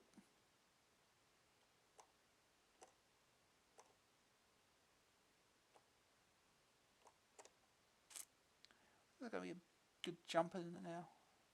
Up. There we go. Immune from demons. Ooh.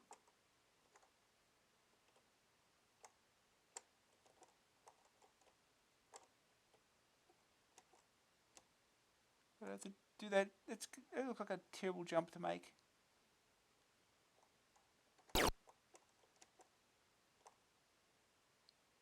Oh, I forgot to jump. Oh, jump.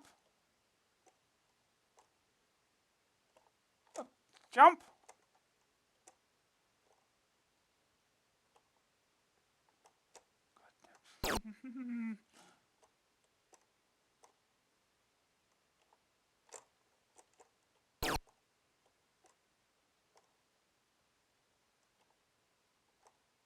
Oh, come on. Did it once, we know it's possible. Oh.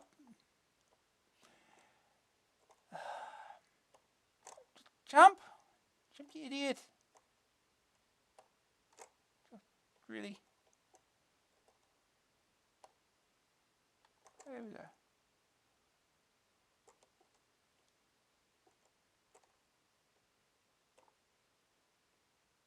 Nope, can't make that, I guess. Can we make it from here?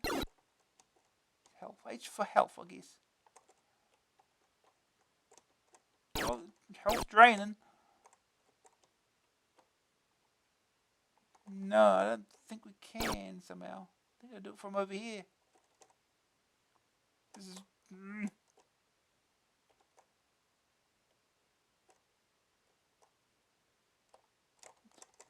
Jump. Proceed. Really jump.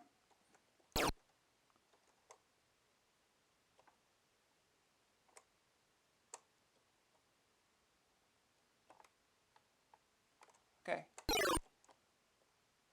Oh, and then we're probably going to die now. Oh, jeez.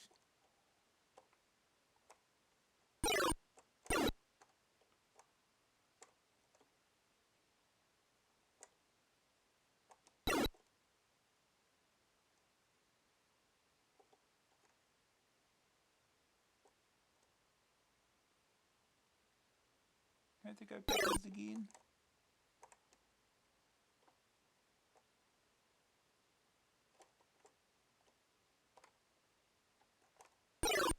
Yes.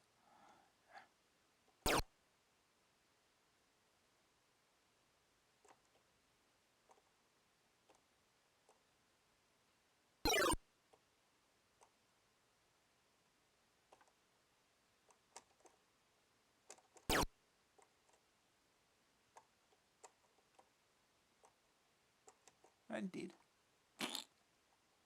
Game over. Yeah. That's Wizard Willy.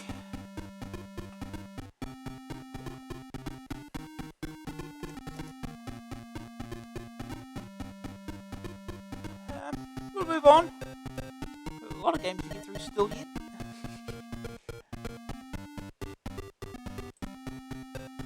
Next game is the official Father Christmas. by alternative $2.99 cassette only. Joystick or keys. You'd better watch out. You'd better beware, because Santa Claus is coming to town. The official Father Christmas is Alternative's do-goody Christmas release. All profits relating to the sale of the game being handed over to the Save the Children charity. The game sees the fat-bearded one attempt to deliver Christmas presents to the children of the world. First of all, he has to assemble his sledge. From the MFI self-assembly sleigh kit, though, these mischievous little elves have hidden all the parts all around his grotto, and Santa has to run around trying to retrieve them before setting out on his rounds. Father X then has to collect all these presents, ready to deliver them to the ungrateful little brats that inhabit the globe. Once airborne, there's a busy night ahead, as our plump pal must drop all these parcels down chimneys in 4 continents before retiring for another year. They know there's more than 4 continents, right? There's not an awful lot to be said about the game itself. It's very simplistic, the first section only having 6 locations, and it's only a matter of time before you get all the bits you need. This goes for the whole game, in fact. You're bound to complete all the tasks because it's so easy, and the time limit is nothing if not generous. The game is really designed for the younger kiddie.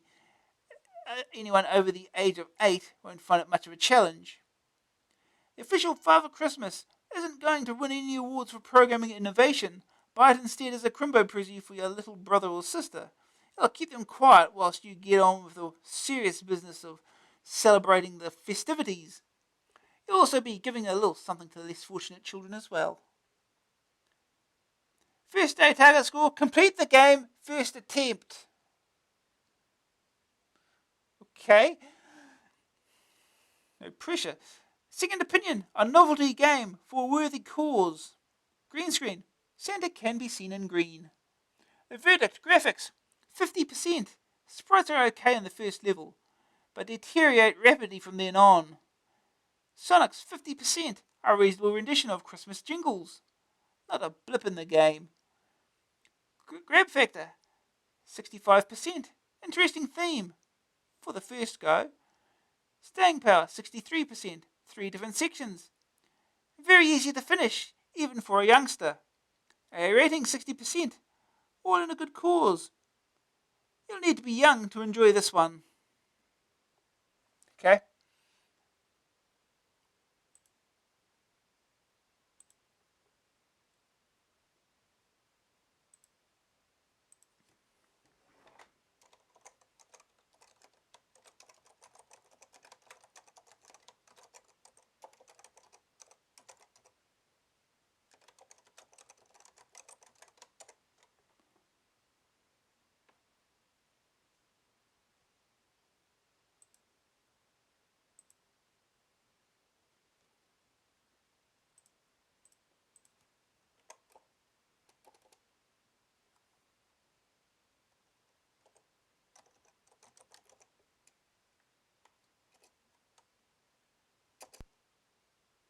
I think this should be it.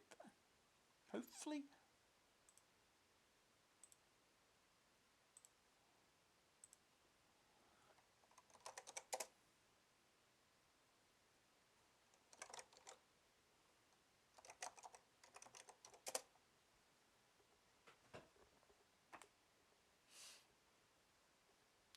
The official Father Christmas, copyright 1989. Save the Children, written by Enigma Variations.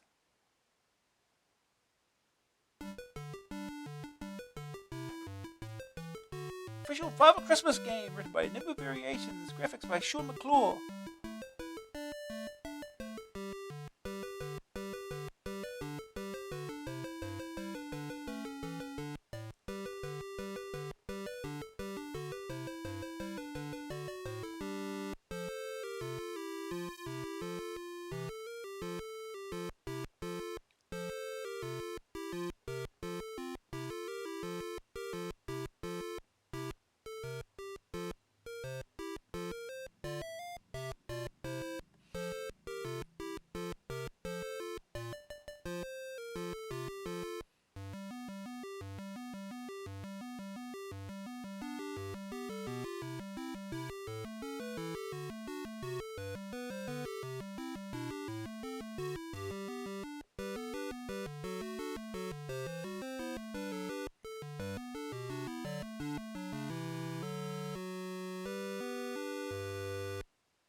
Oh, is that it? Okay. Yeah, let's go. Oh, there you go. Enter your name. No. Level 1, find your missing pieces of your sleigh. Press 5 to continue. Oh, here he is. He's an elf. So, we've got to find the piece. One piece around somewhere. There it is there. So I get it. And get it out. But without the elves touching you, because if they do, they'll steal it and hide it again. So get there. We'll go a long way around, huh? Well, this first one's going to be a nice, hard one to get in there now. I've got to go. Alright, up, climb it, thank you. So I'm trying to think where to go. That already is. There's 6 rooms!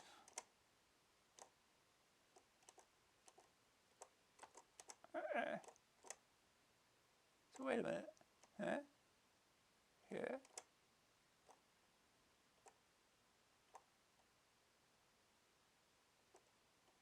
Here. Here. Ah, gotcha. Okay.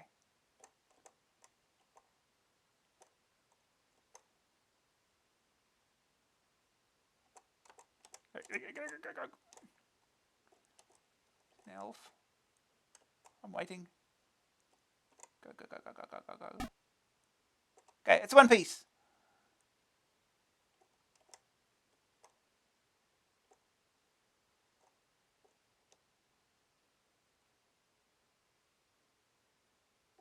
It goes all the way over here. Make you do as much distance as possible.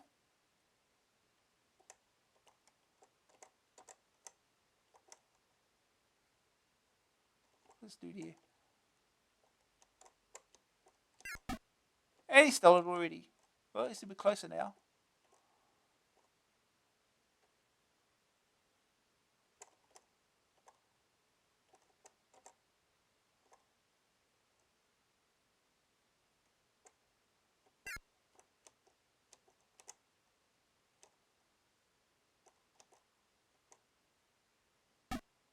Okay, it's 2.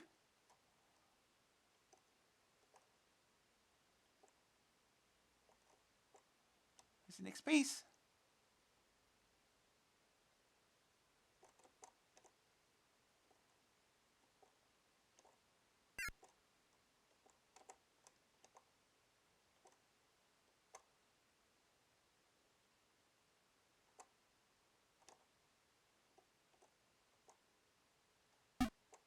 Three pieces, okay. I don't know how many pieces we've got to get.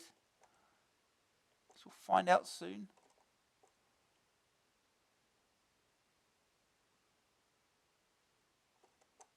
Oh, it's all the way over there. Oh boy.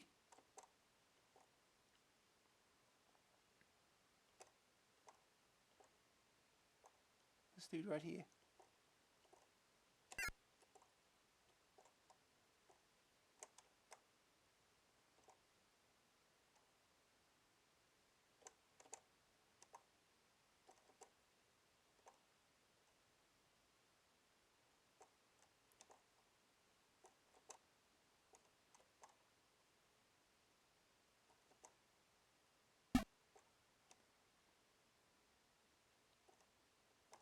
It's 4. That's easy to get to.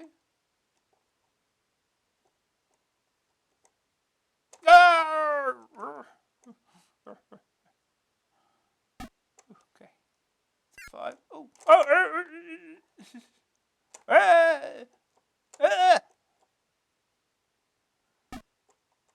6. Oh, I stole it. Great.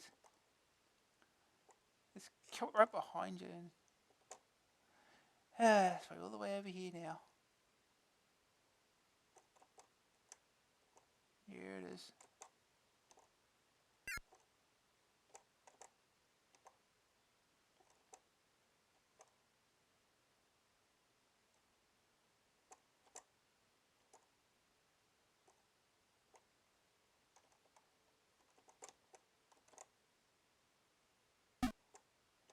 I think one more.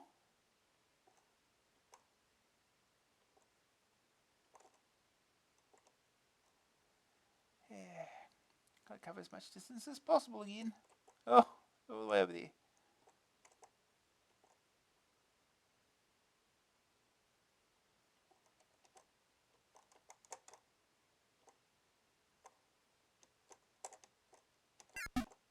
And he stole it. Oh, it'll be closer now.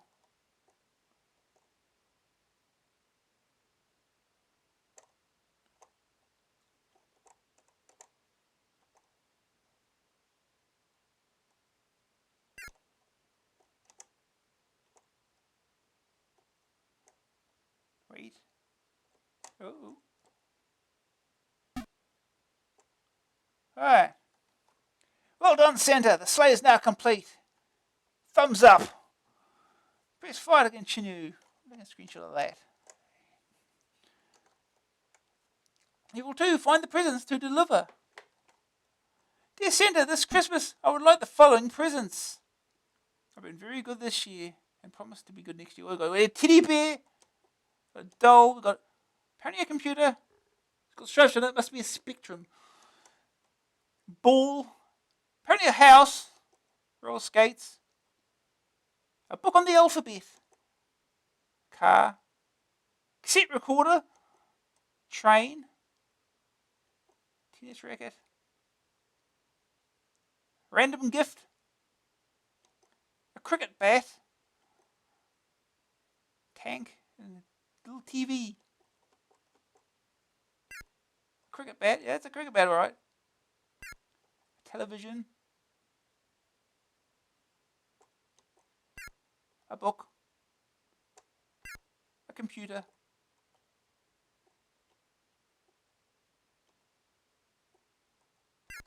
A tape recorder. A toy box. That's what it is. Okay. We got catch. It's just a catch-all.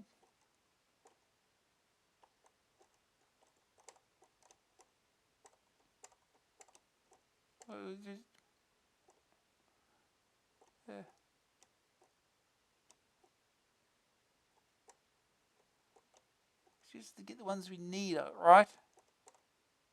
Okay. Well done, Santa. You've collected the presents. Thumbs up. Level 3. Deliver the presents before dawn. Deliver the 6 presents to America. Oh, jeez. Look, this is America. The reindeer just glide, apparently. Does this count as parallax scrolling? Oh.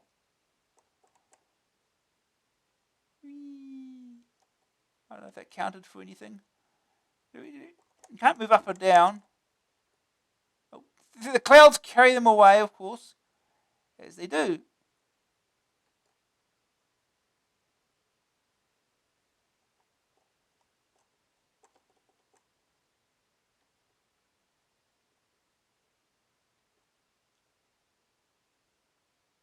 The bird just take that.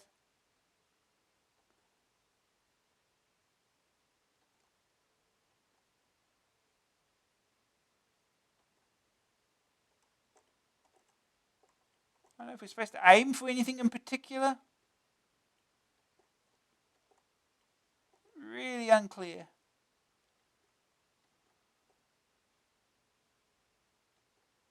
I'm not getting any points either, so.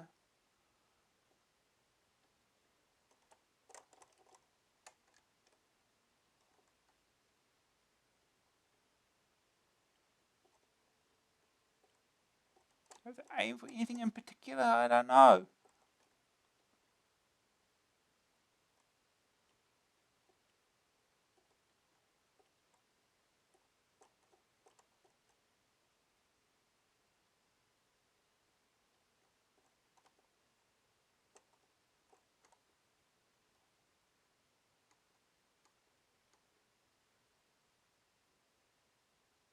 I have no idea what I'm doing. Am I aiming for anything?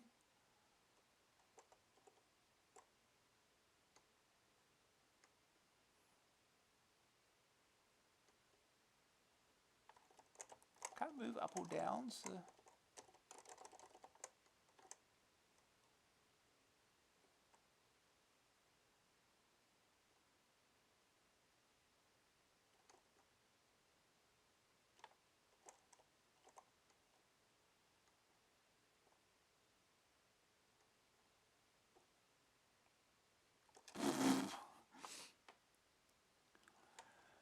Yeah.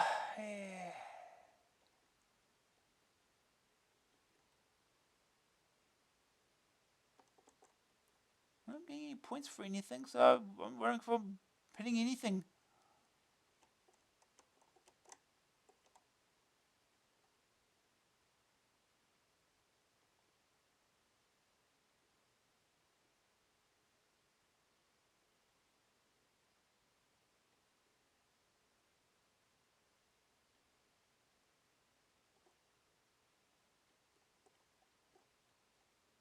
There's absolutely no indication of anything.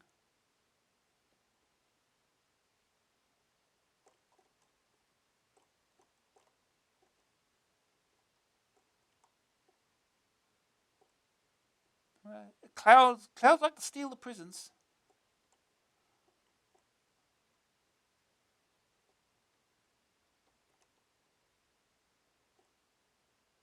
Yep.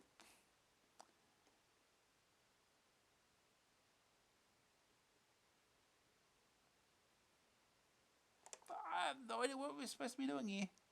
We have a time limit. So.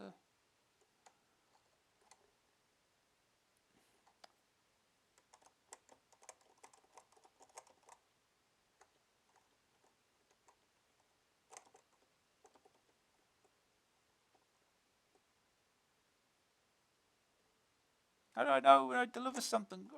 What am I supposed to do?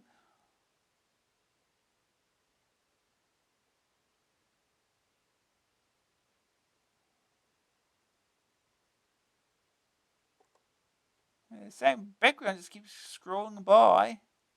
Supposed to go this way? I don't know.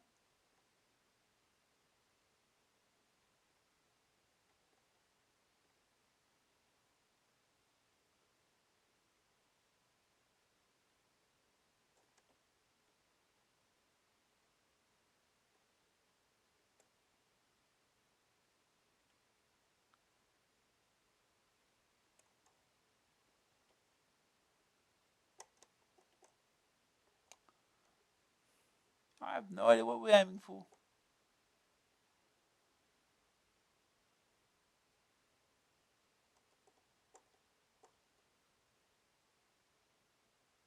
Thoroughly confused. Let's pause that. Will the manual help me? Sure, probably wouldn't.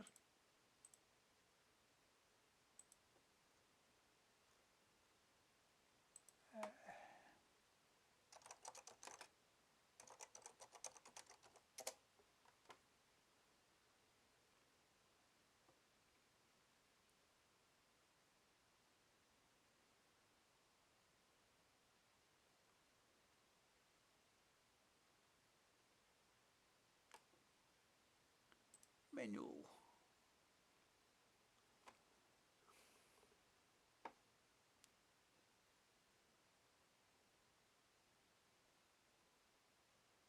So it delivers the prisons by dropping them on parachutes down the correct chimney. Delivering the prisons is an easy task, and I must watch out for the clouds, birds, and passing airplanes. Okay, but I don't see any chimneys.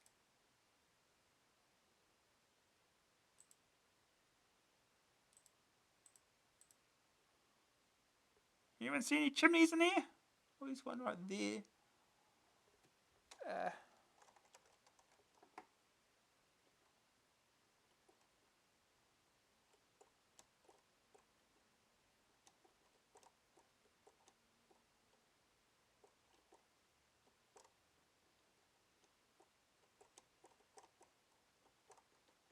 What's this on parachutes? Where are these parachutes? That's just dropping parcels.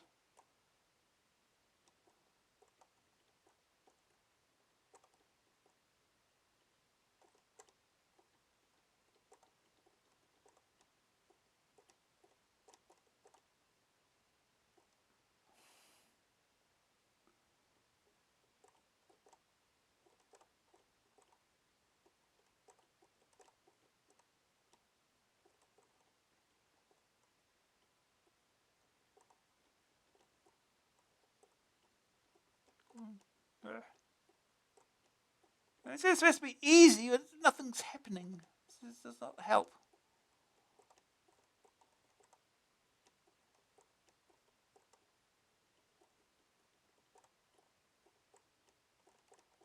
What are the...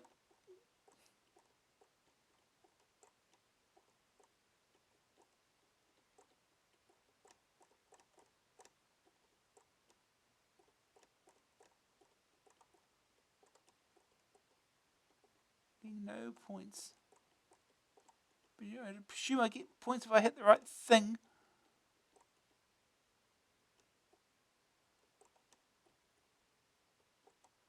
Well, the bird's got that one.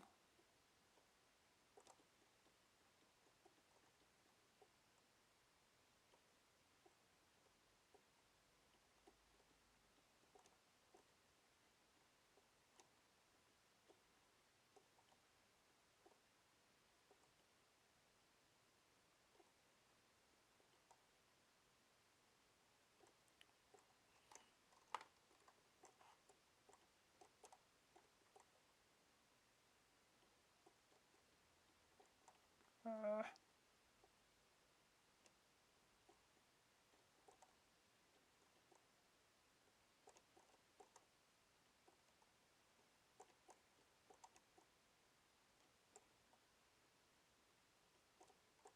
Damn it.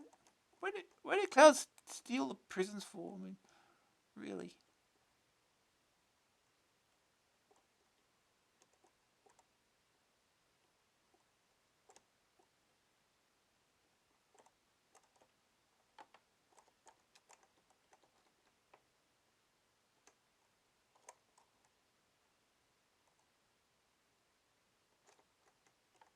I don't see any parachutes either, so I don't know what's going on here.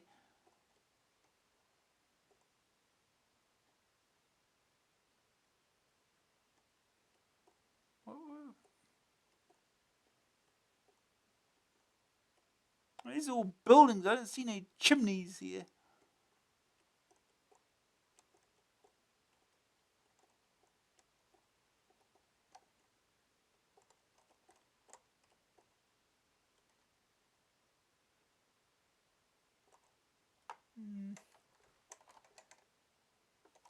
I'm looking up a replay. Oh, this can't be right.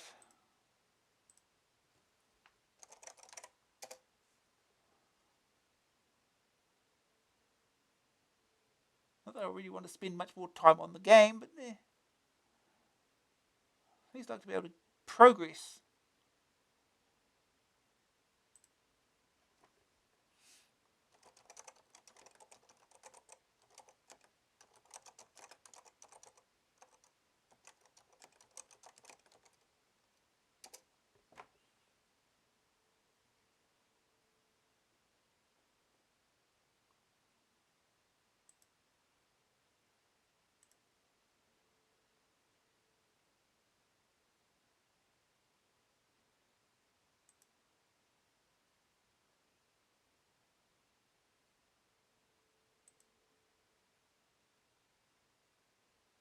Run the boots, deliver.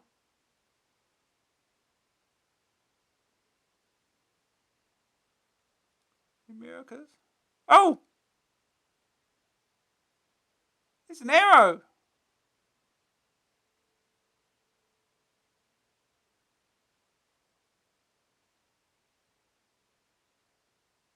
There's an arrow, but I don't remember seeing the arrow. I remember seeing the arrow.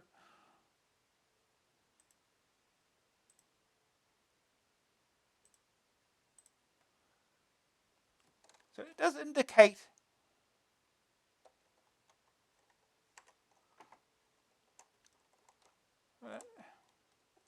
Have I just did not notice it at the beginning?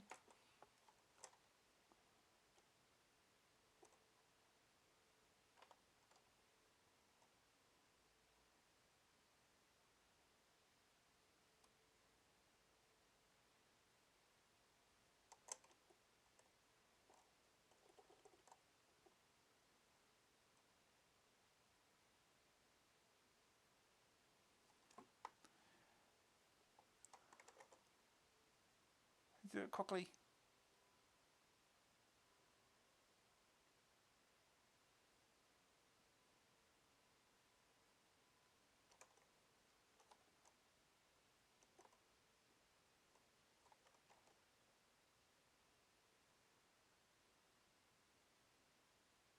suppose it's just buggy or something.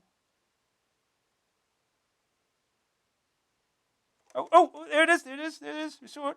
Yeah, you just go right past it. Okay, I'm going to make progress now.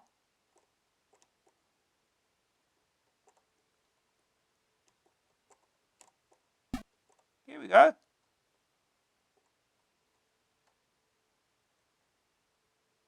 Now, where's the next one? Is it to the right or is it to the left?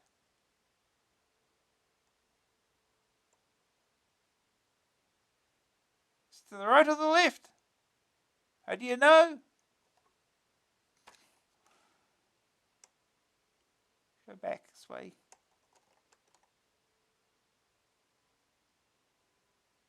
Here it is. Here it is to the left.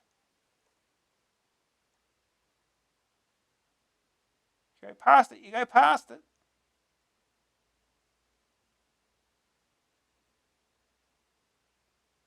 We've gone past it again.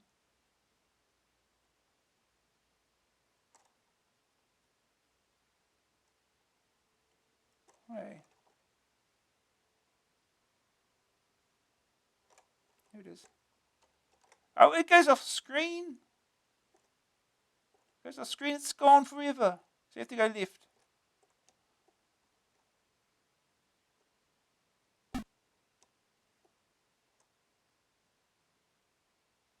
Yeah, you just have to keep going left. Okay.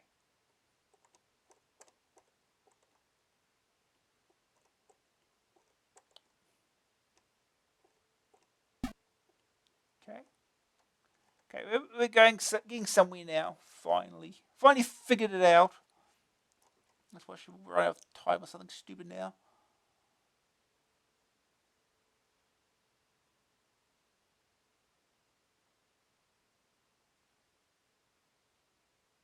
Or does it want us to go right now for some stupid reason?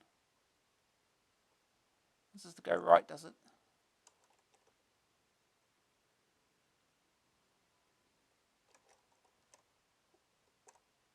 Yeah.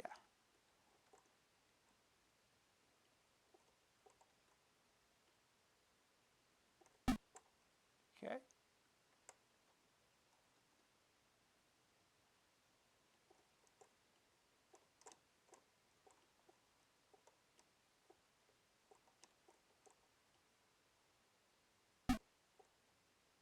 Okay.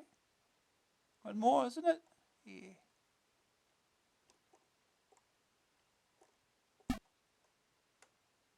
Okay. Progress. Well done. All the prisoners to that continent have been delivered. Deliver the 6 prisoners to Africa.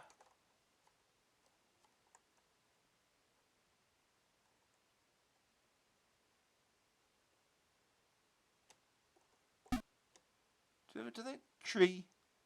Do they have palm trees in Africa? Or is it just me? Those look like palm trees. Go this way, do we?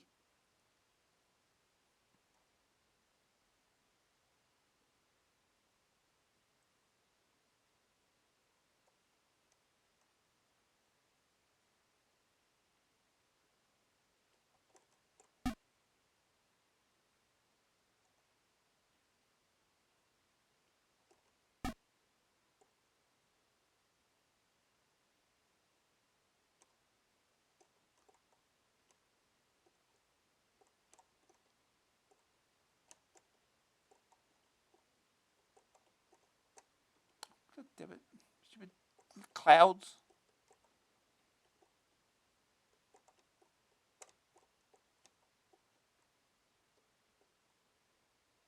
Oh, it's really.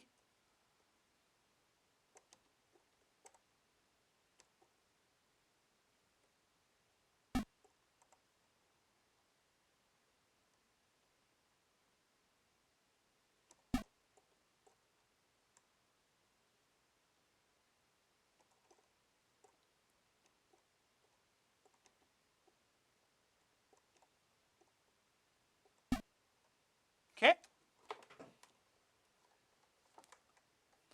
Well done. All the prisoners to that continent have been delivered.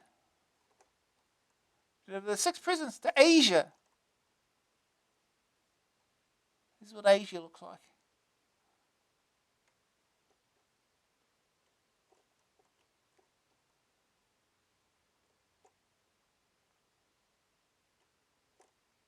Oh, come on.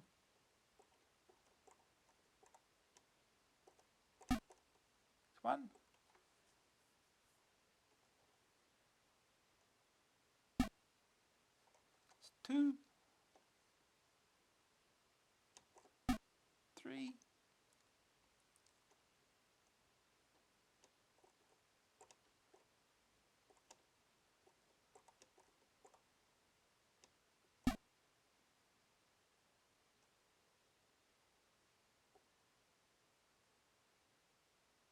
'To go left now.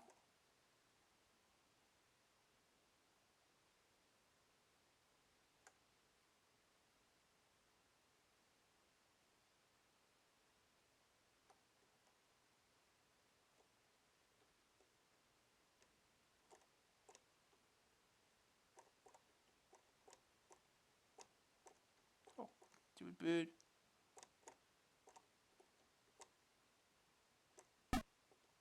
Okay. Left again.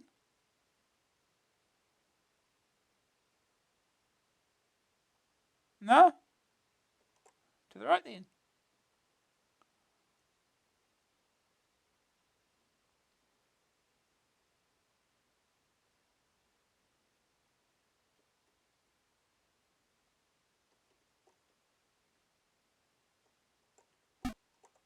Okay. Well done. All the presents to that continent have been delivered. To the 6 presents to Europe. We'll ignore every other continent because it's not important apparently.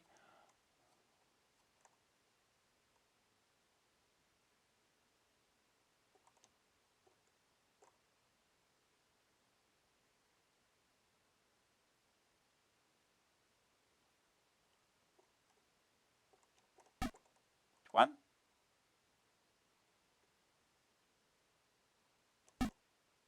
2.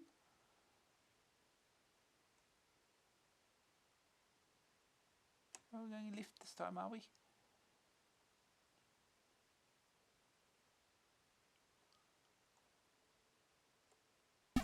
3.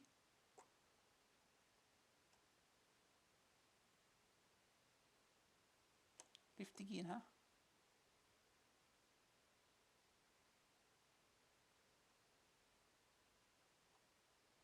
Will we make 10,000 points? 4.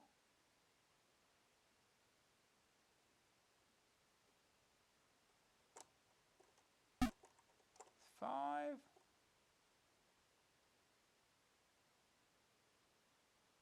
We go right again. Go right again. Okay, it would seem that the time limit is very generous.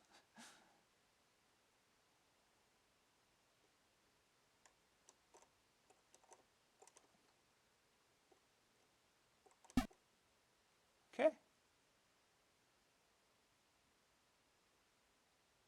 9,999. Does the score not go higher? Well done! All presents to that continent have been delivered. Well done, Santa! Another successful year. All the children are so pleased with their presents. Thumbs up. That's the game.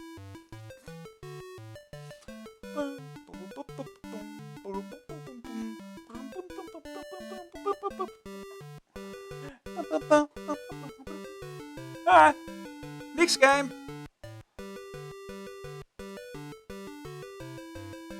How many games have we got left to do? I don't think we've got a lot of time left. Yes, we've got 100% Dynamite. It's a compilation. With 2 games that we have yet to play. What's that? Those games have all been played. Got 1 more there that we haven't played. 4 games. Well, these won't take long to read at least. 100% Dynamite. Ocean. $14.99 cassette. Joystick or keys. Maybe we'll just keep going. Ocean 14.99 said, joystick keys. Arcade City, 3 of the greatest arcades ever built. Afterburner, WC Le Mans, and Double Dragon have joined forces with the System 3 original Last Ninja 2 and explode onto your screen. Together they bring shoot-em-ups and beat-em-ups, arcade adventure, and high-speed racing. All a person could ask for, in fact, to cure those post-pud blues. The star of the show is Afterburner. Not a graphic delight, but a real stick-wiggling, waggling, trigger-wrenching game of shoot the Ruskies. You fly a state-of-the-art US fighter plane on a mission over various terrains, blowing things away with guns and missiles. WC is no slouch either, this time putting you behind the controls of a sports car in the famous French endurance race. It's very fast and exceptionally pretty. AA never reviewed Last Ninja 2, but it received massive public acclaim and sold in its thousands. A black and white arcade adventure, you control this last nutter as he strolls around beating folks up and collecting apparently useful objects.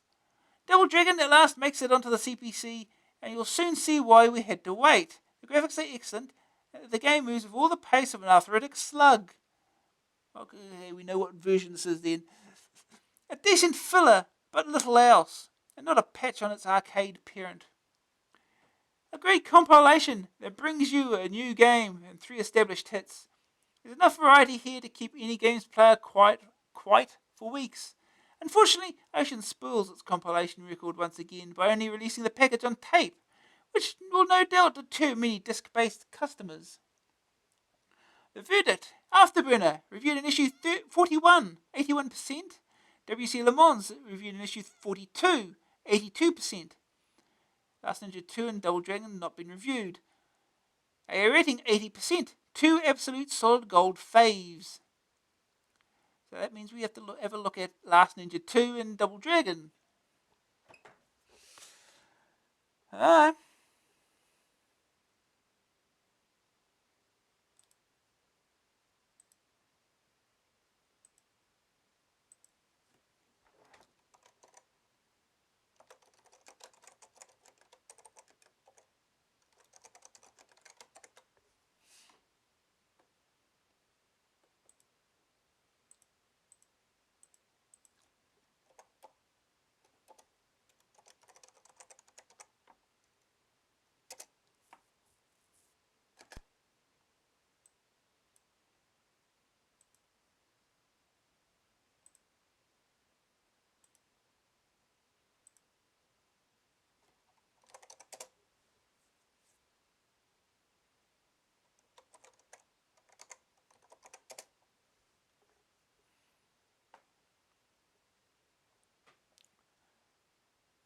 Last Ninja 2, written by Miv Dink.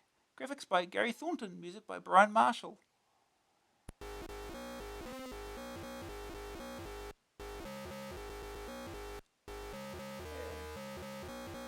There's one thing that Miv Dink always does. It takes a Spectrum, put the extra level by emulating the Spectrum buzzer. For reasons.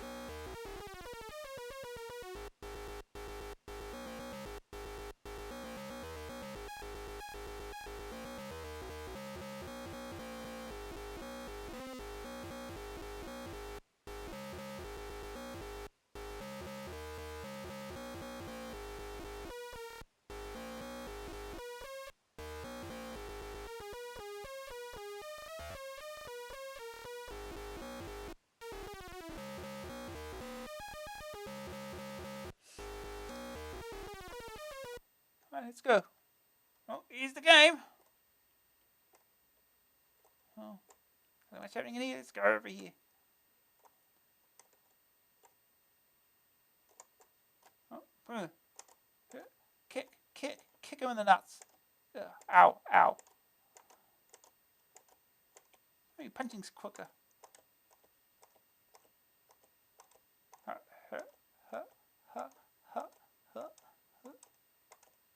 Ow.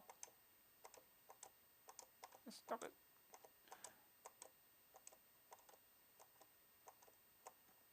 Okay.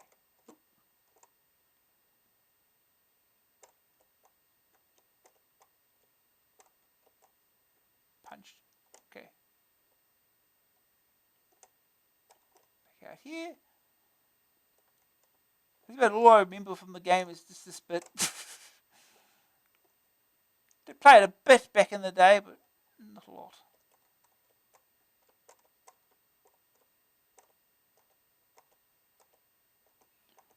Ow, ow, ow, ow.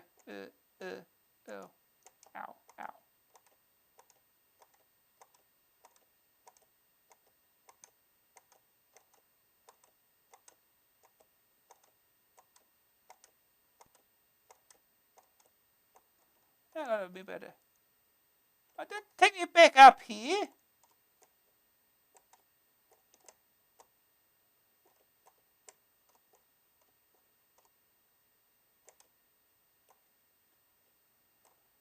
Do I have to go back to this all again? Where's guys? Oh, he's getting up.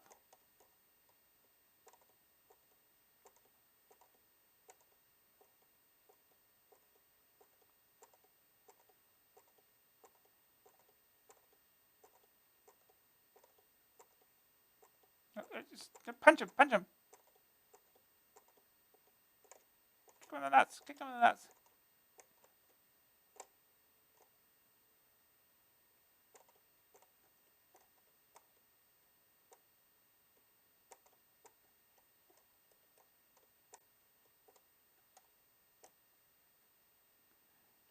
So the orientation of the controls is a little annoying. It's not really what I'm used to. And he's awake. We need to get off that this time so we don't accidentally go back up.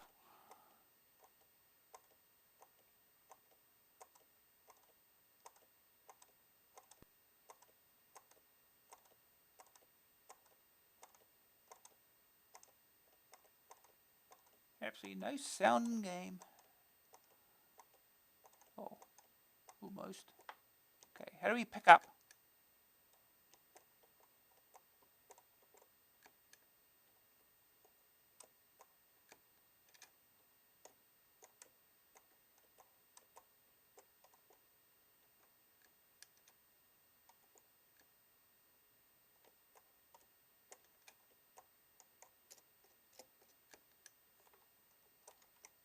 Oh, P to pick up. That should be more obvious. Off we go.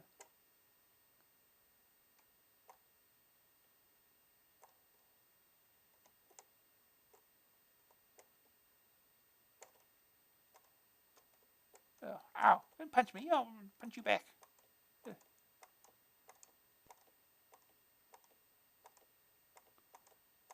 Kick him in the nuts.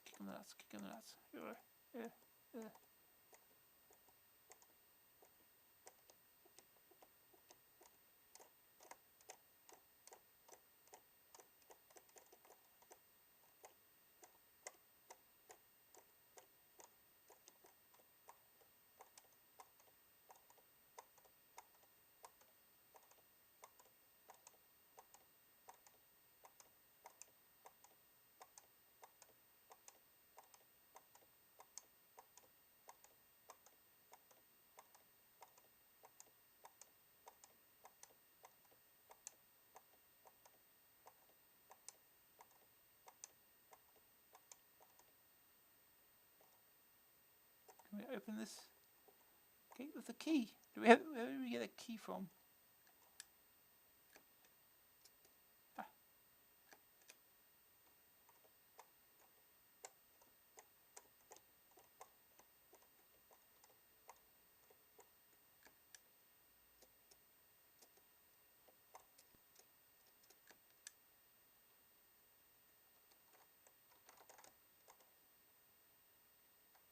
It's not. Ow. There's me. Coming through!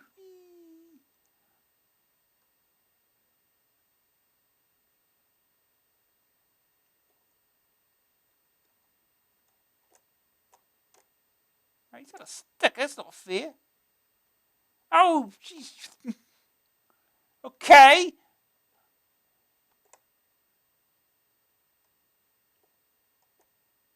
He's kill you with those damn things, huh?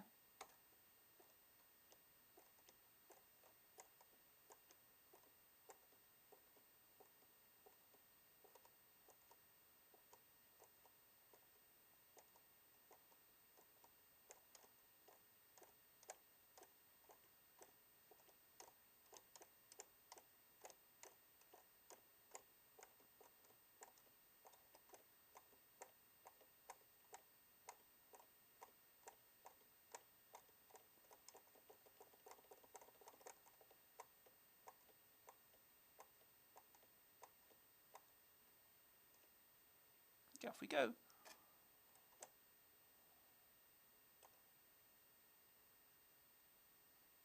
Oh God, he's got this guy.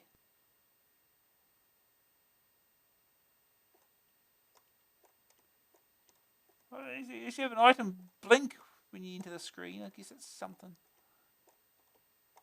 Hit him, hit him, hit him. Punch, punch, punch. Kick him in the butts with, kick him in the nuts with fun.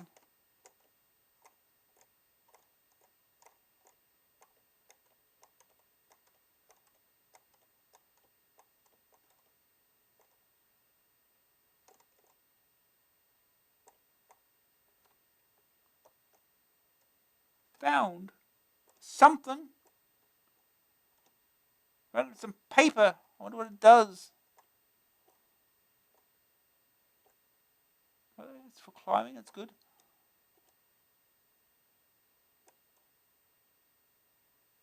Ooh, is that a stick?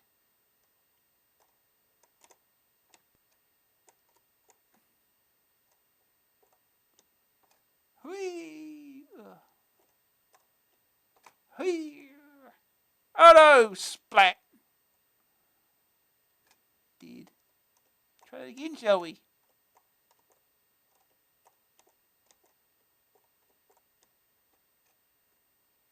Oh no! Ah, dead. We did it the first time.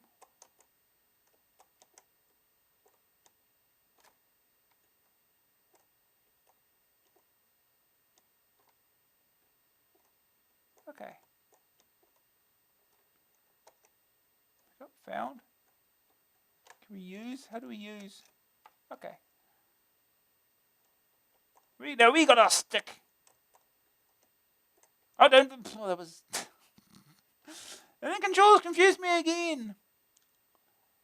But hey, we got us. Oh, I went the wrong way again.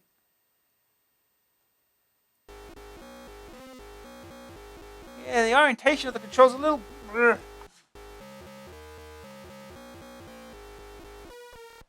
Oh yeah, this is, well, technically it's a sequel. This is Last Ninja Remix. But still.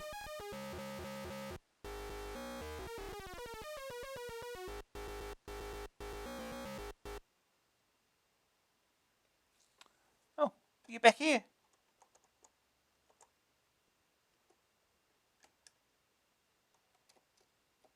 We don't have our items. We start back. No, it's not enough. And it did again.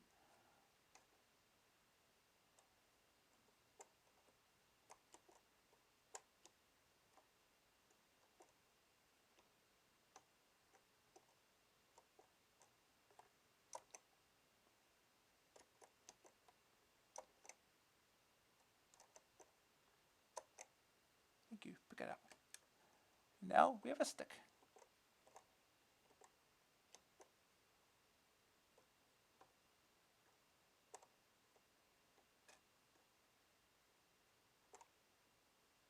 Okay. Can we climb up here? Is it a climbable thing or is it just a... Oh, no, don't do that. Oh. Okay, that little drop kills you. So how... Yeah. Oh, I suppose you have to walk backwards down it, right? No? Oh, yes, you do. Yeah. Eat stick. Eat stick. Kick him. Stick slow. Yeah, that's better.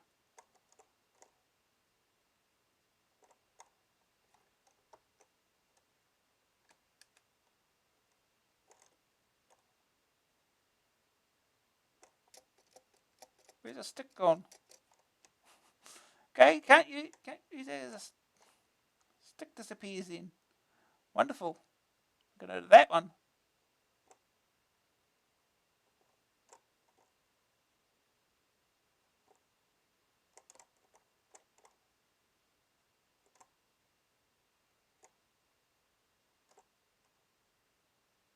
Go this way.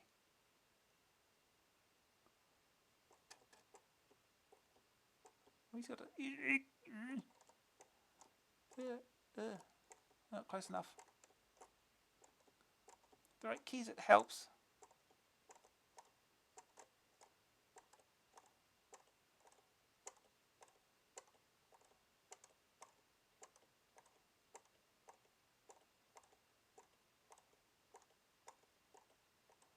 I like my stick back. It would be nice.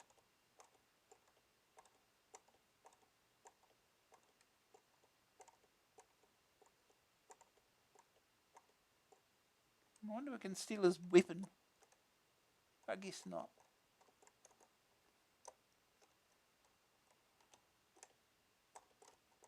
Are we into the toilets? Well, guess they're locked. Whatever. Alright, off we go.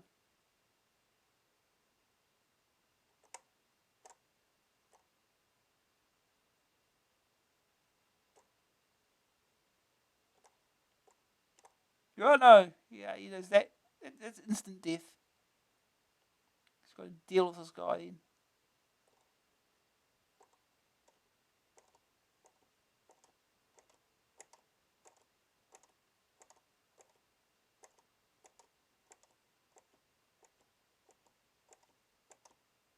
Get kicked.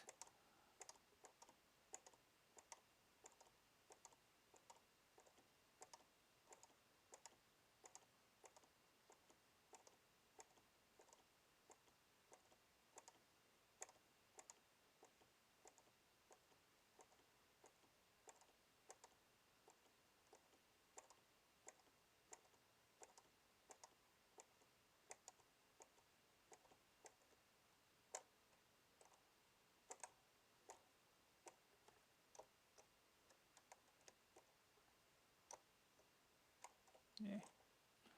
Alright, off we go.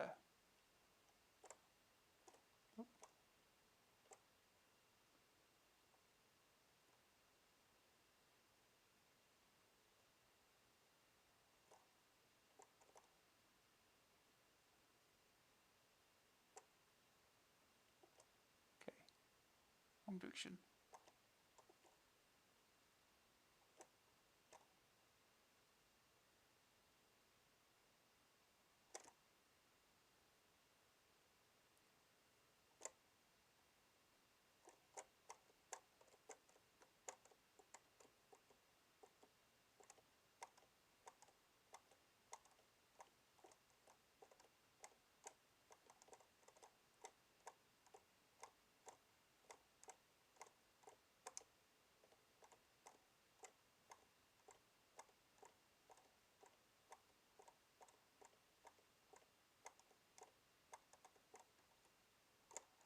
Don't go back up. We don't want to do that. It's here to pick up the key. The key. There we go.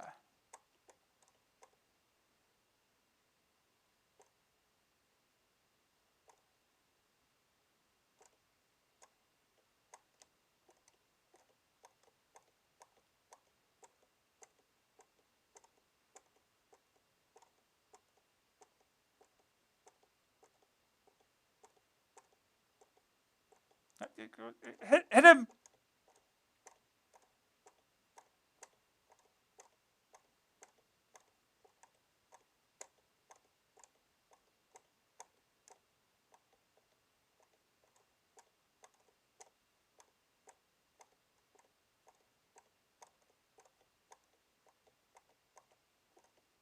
Yeah.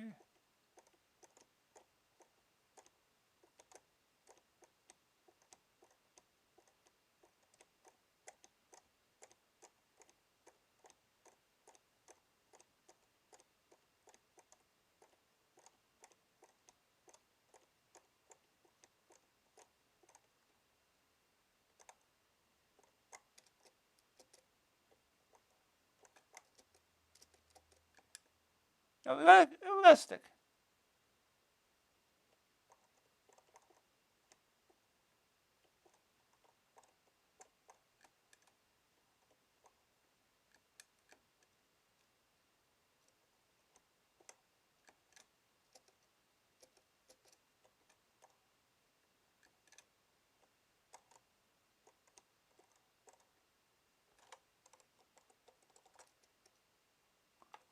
Willy's back.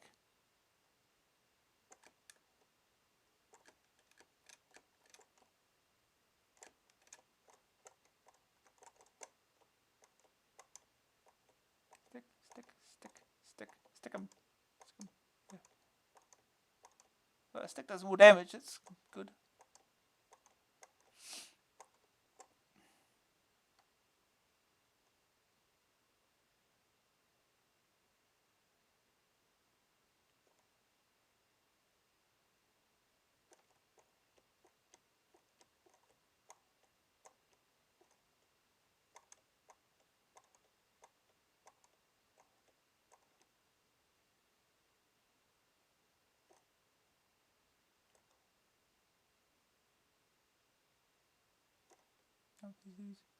Oh, I don't want to get hit by that.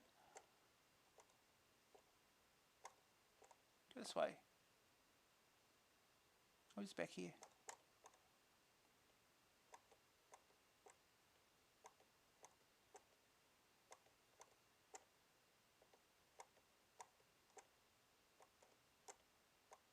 I'm almost dead.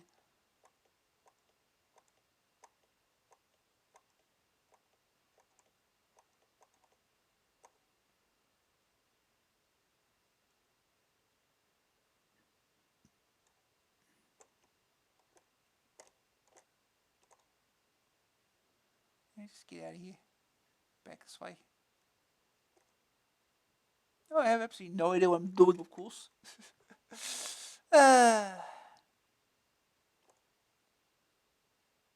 What up?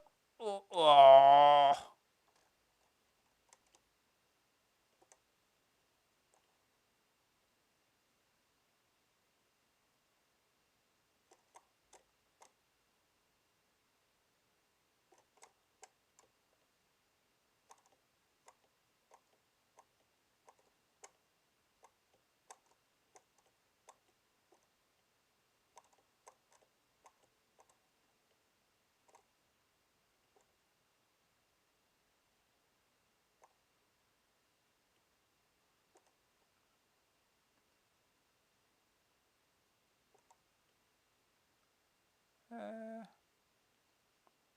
Anything else over here, was there?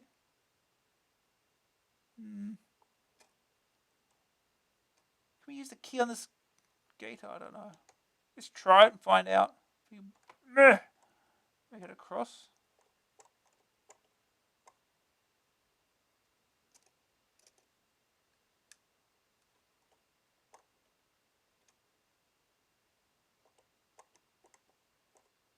How you use items, I don't know.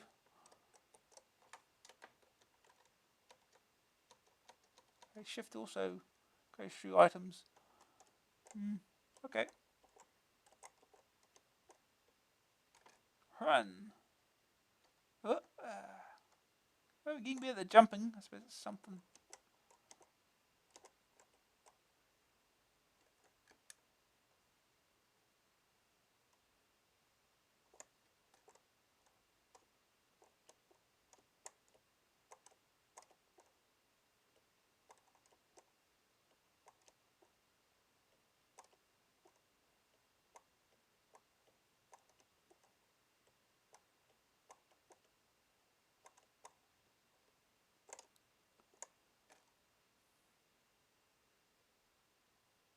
Can I hit this dude? Nope. He's an instant die if you get hit by those. Alright. We'll move on. Can't spend all night on this. That many games to get through.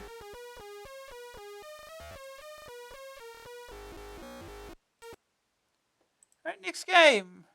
Oh yeah, it's obviously Double Dragon, isn't it? We'll set that up then.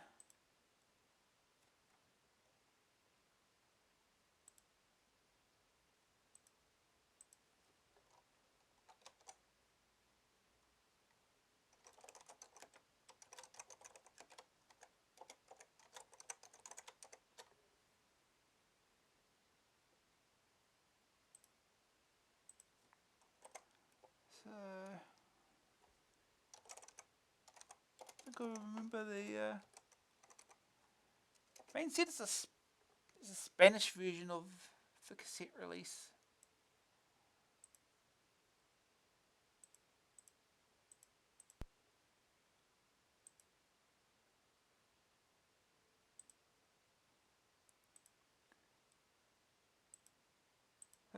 All the cassette versions were this thing by developed by Animagic. There's a different version that you got on disc.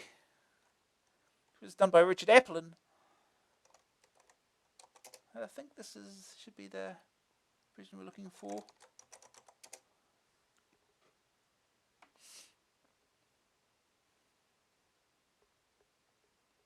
But it said the review said it was interminably slow, so this is the slow version. Program with David Leitch, graphics by Ben Jackson, Jez Nelson, conversion by Animagic. Yeah, this is the version.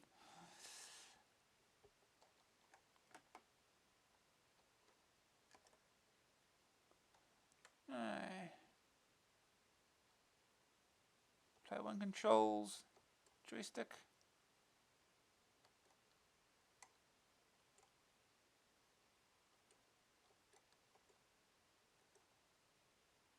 I think player 2 is using joystick right here.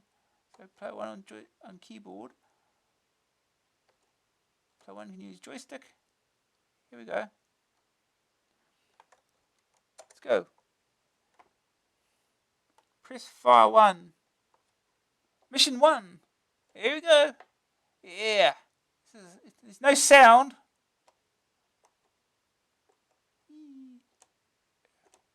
Oh, there we go. Tap, tap, tap.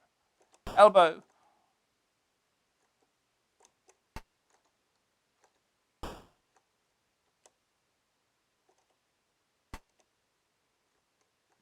Yeah. Oh, right. Knee go. Okay. I gotta get right to the edge of the screen to scroll it, because sure. Oh.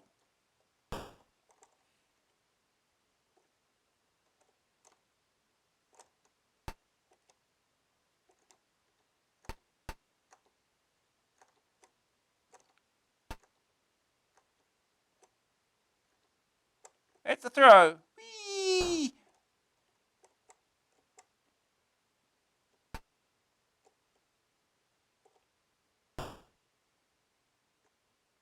Wanted.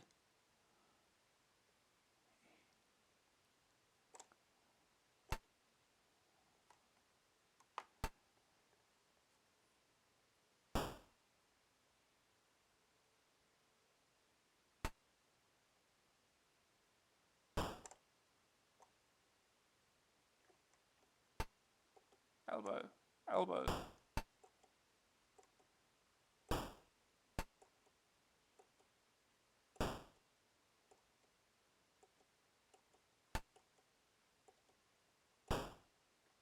Okay.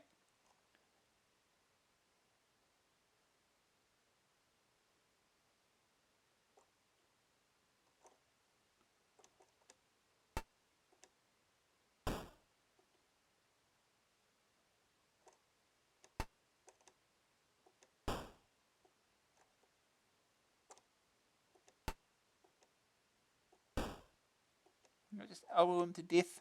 Just like in the arcade version. Not really.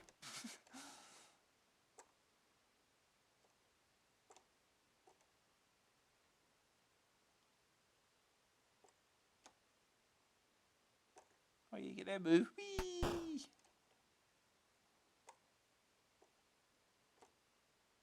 Whee! Whee!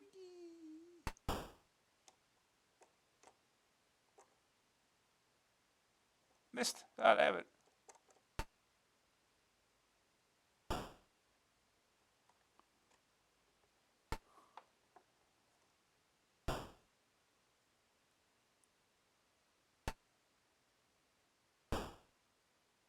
He's just giving the stinky leg off again. Just stick it out. Well, you do at least have weapons, I suppose.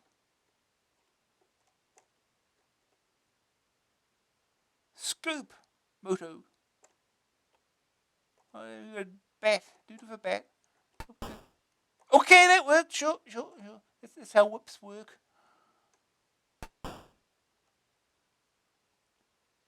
Just swing it around like it's a baseball bat. It's perfectly fine. It's normal. It seems to be effective. Oh, then again.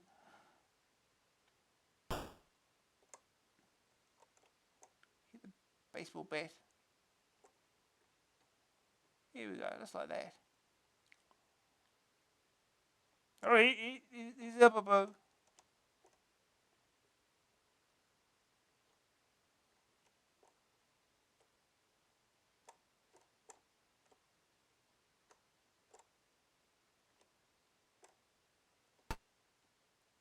Ow.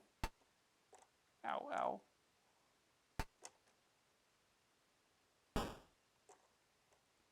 Okay.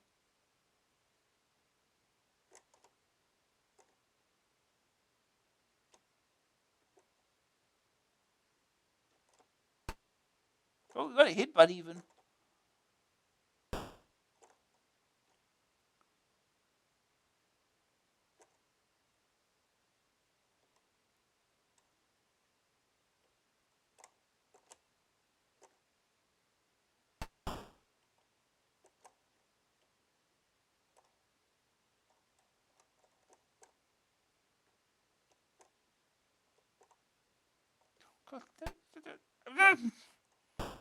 Really? You can hit me from that far down. I can't hit you though.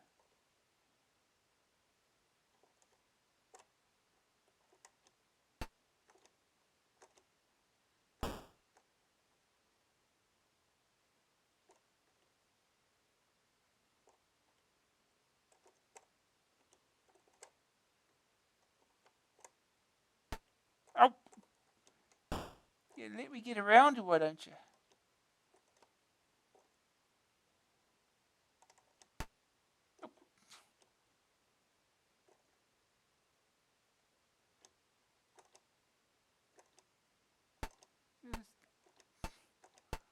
Oh, he has all the range, clearly.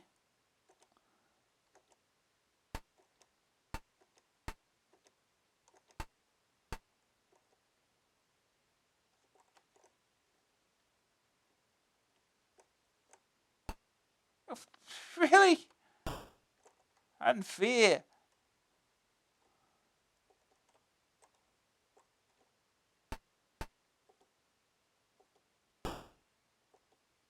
See if we just stand over and just do this. Yeah. Okay. He's dead.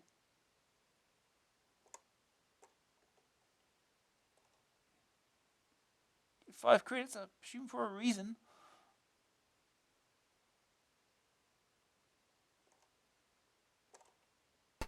Oh. Oh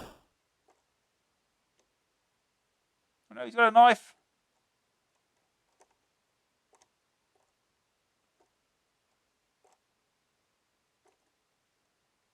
Walk into it. There you go.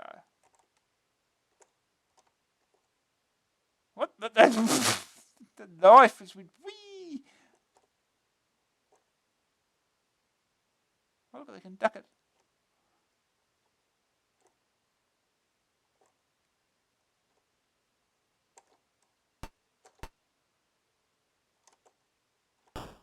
Wow.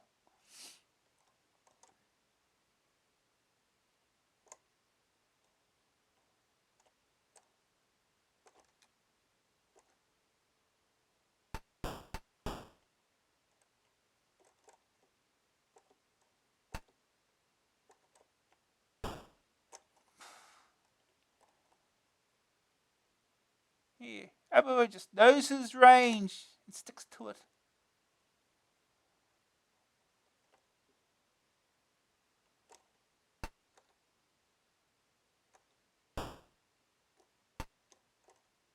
Yeah.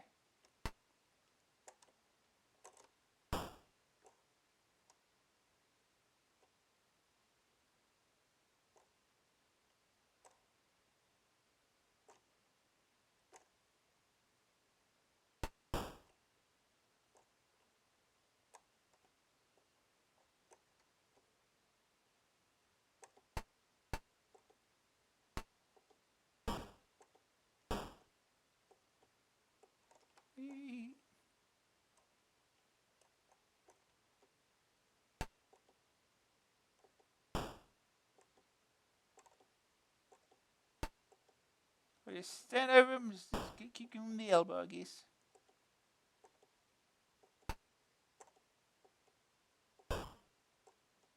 Okay, good, he's dead.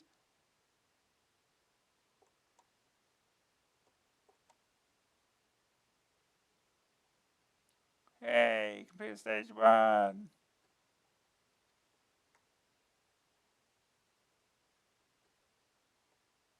Hey, what? And it restarts stage 1. Do you have to switch disc or something?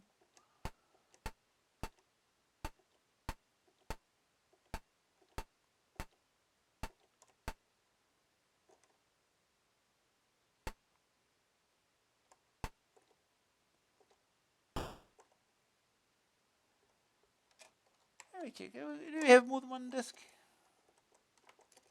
No, one disc.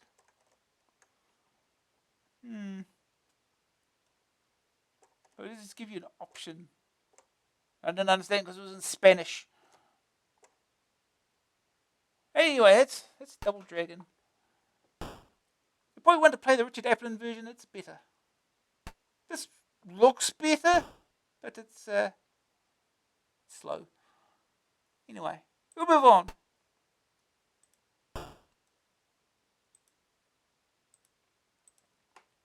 Next we have Epic's Action.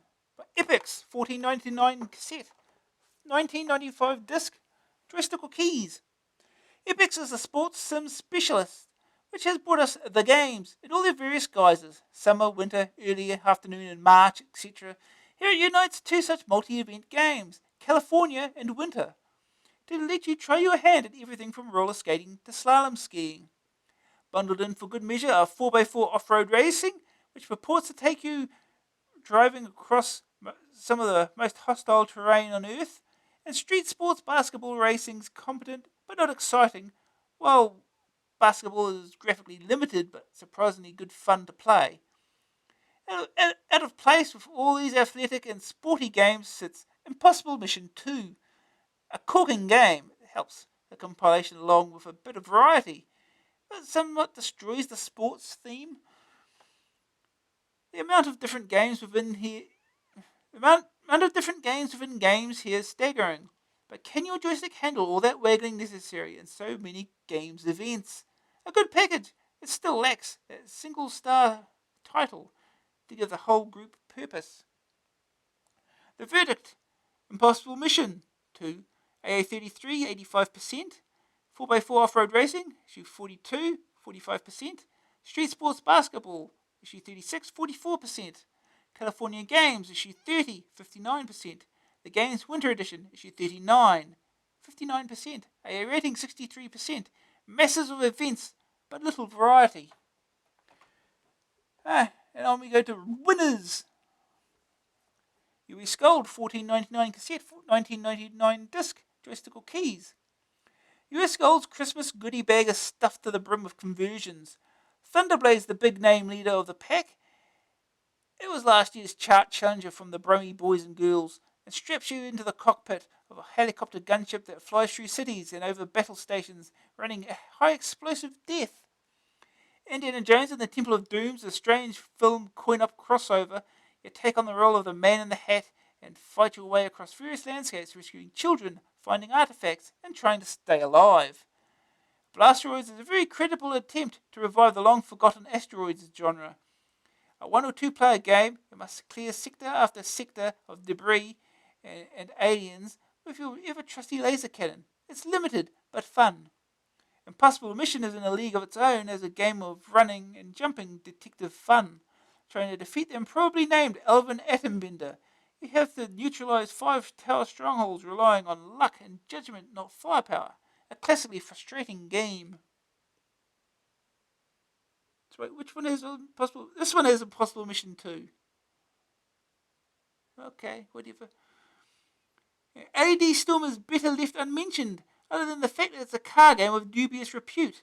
It's the only real dog of the bunch, though, and cannot drag down a solid and varied compilation of arcade-style games that rely on quick reactions and little brainwork.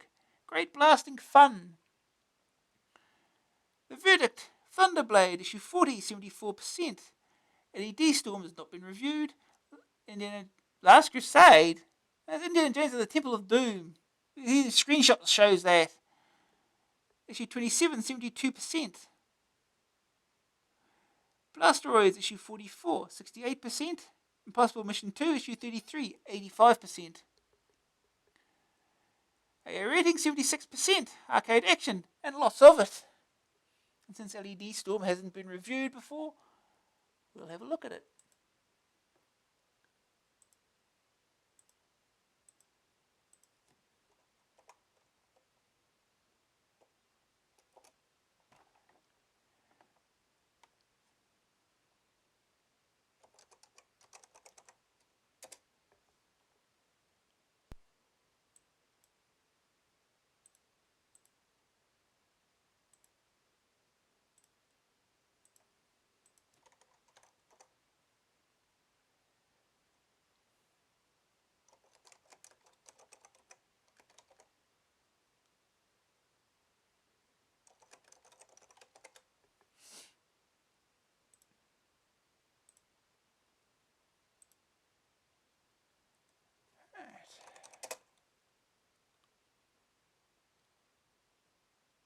Old favorite. The Alcatraz protection system.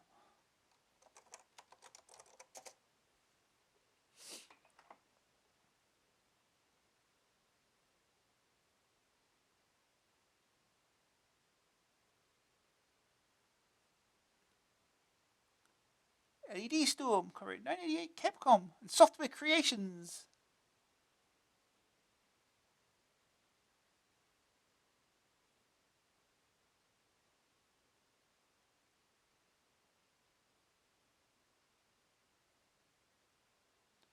LED Storm by Software Creations for Capcom and Go. Programmed by D. Belfield.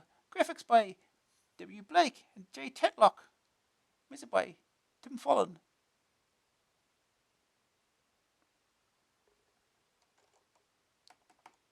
One for joystick. You cannot tell if you press joystick or keyboard control. Doesn't give you any. Sound by T. Follen. Unfortunately, there's no music. Anyway. Hello there! I'm your storm navigating computer type KI mounted on your Storm 2 vehicle. You can call me Mac.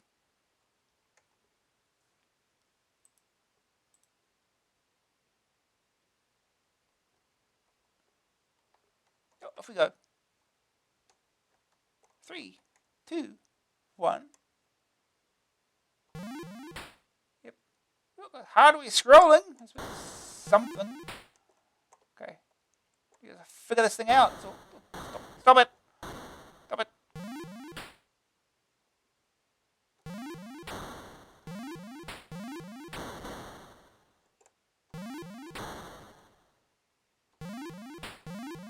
Well, we jumped right over that, huh?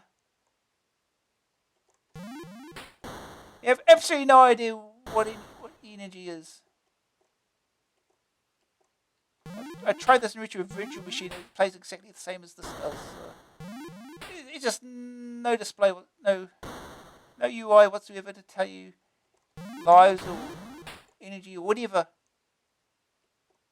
Oh, I don't want those. Ow. So how well are you doing? Who knows?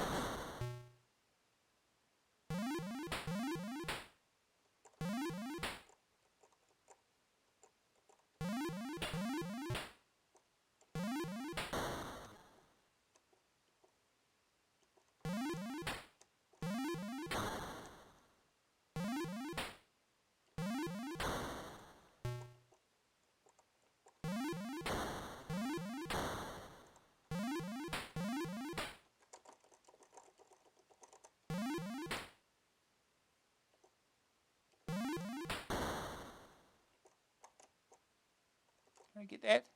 Guess not.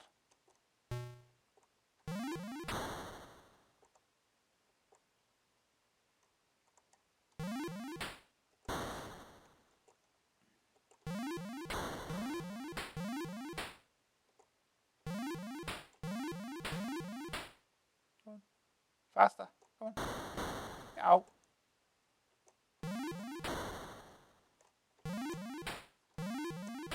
Oh, missed it.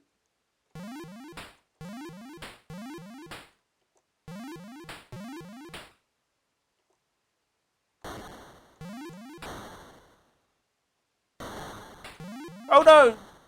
Oops.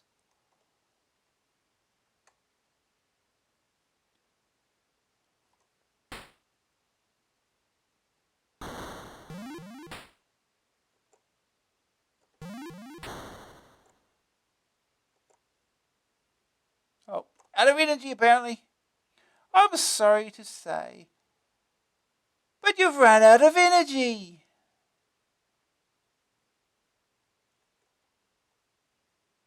We can try again.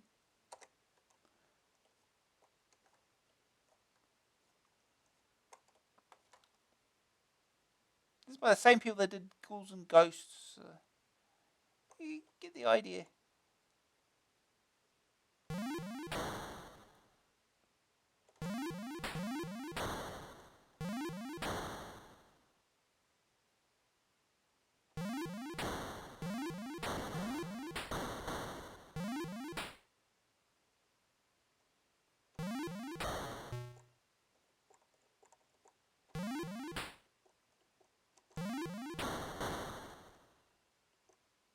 Here's how things is. Come up from behind and smash into you.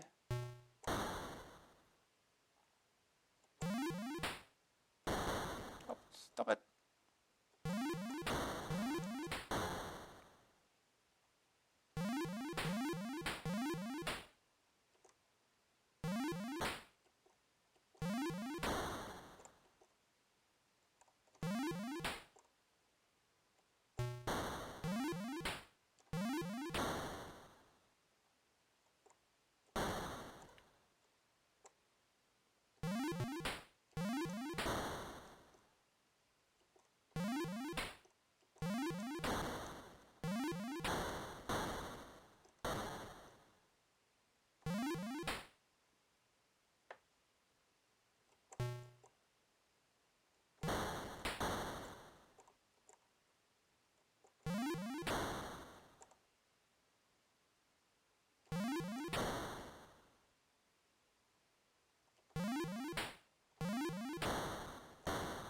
Oh, I'll do that. Nope, stop it.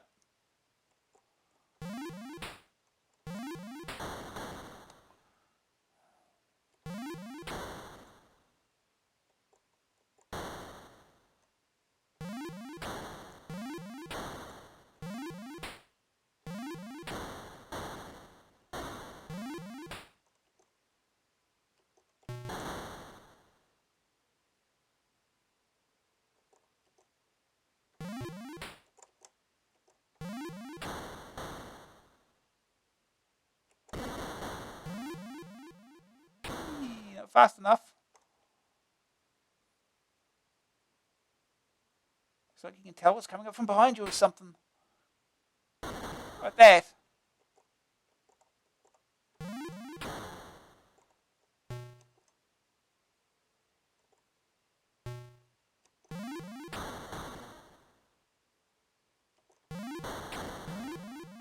Oh, you can just hit those, okay.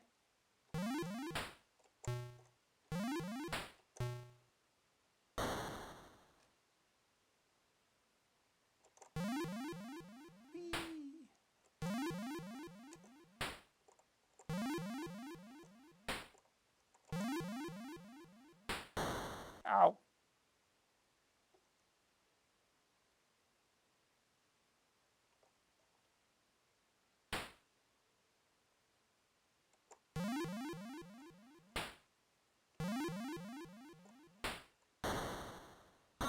Ow, stop it.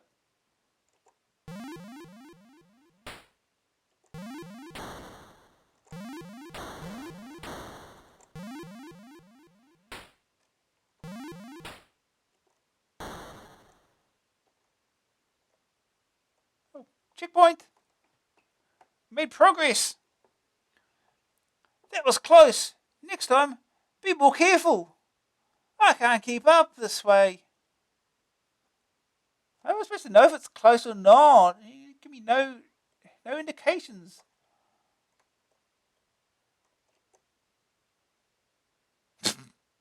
Yeah, that was close then. If we just ran it just now. Oh no. Oh, do we have to go in here? Okay. I see. I see what's going on. Okay. This is the road.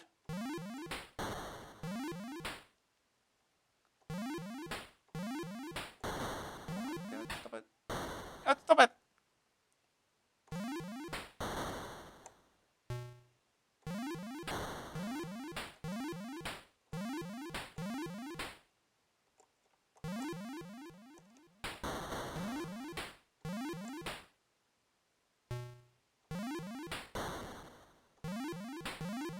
Oh, go.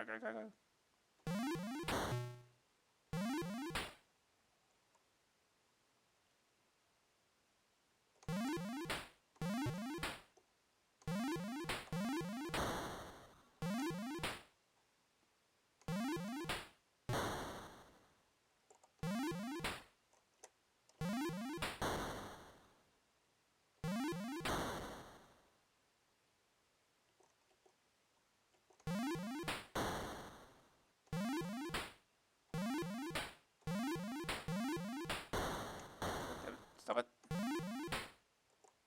It's so erratic. You can't really.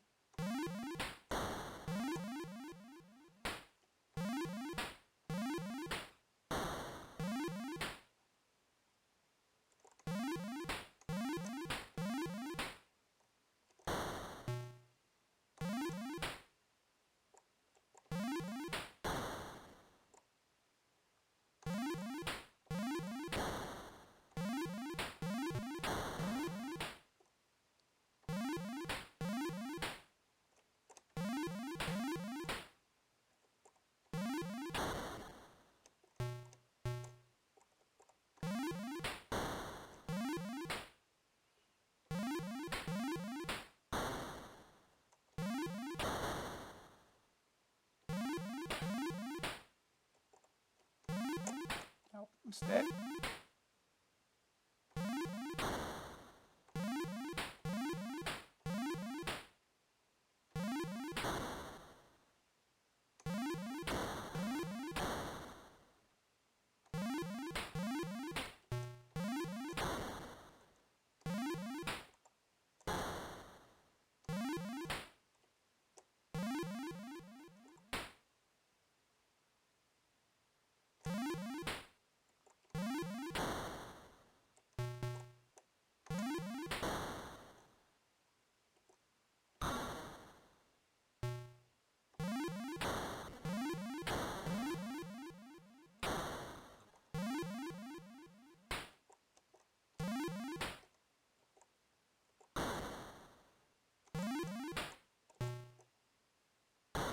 Did we make it? Oh no, boulders! Oh jeez. Oh god. How do you avoid these? You're throwing these. How do you avoid this?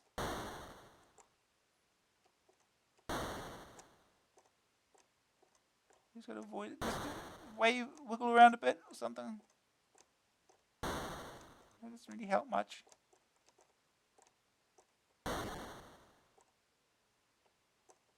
Alright, Wolf, this is the... Is that it? Oh no, Wolf stage.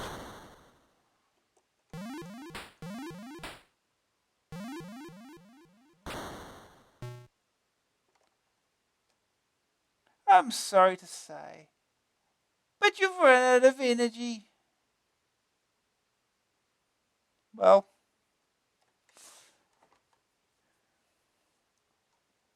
oh, look, we got a score. I have no idea how you get this, how it makes a score, but hey, 242,094. Who knew there was a score in this game? Anyway, we'll move on. It's nearly midnight. Might as well finish this off, I suppose. We've got 2 games left.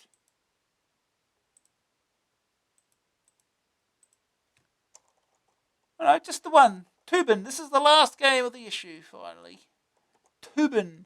A Tintin, $9.99 cassette, $14.99 disc, joystick or keys. Forget football. Cancel the cricket and stuff surfing. If it's sporting excitement that you're after and floating through the rapids in an old lorry inner tube appeals to your sense of adventure, then roll up and take your place in Toobin, the wackiest event ever.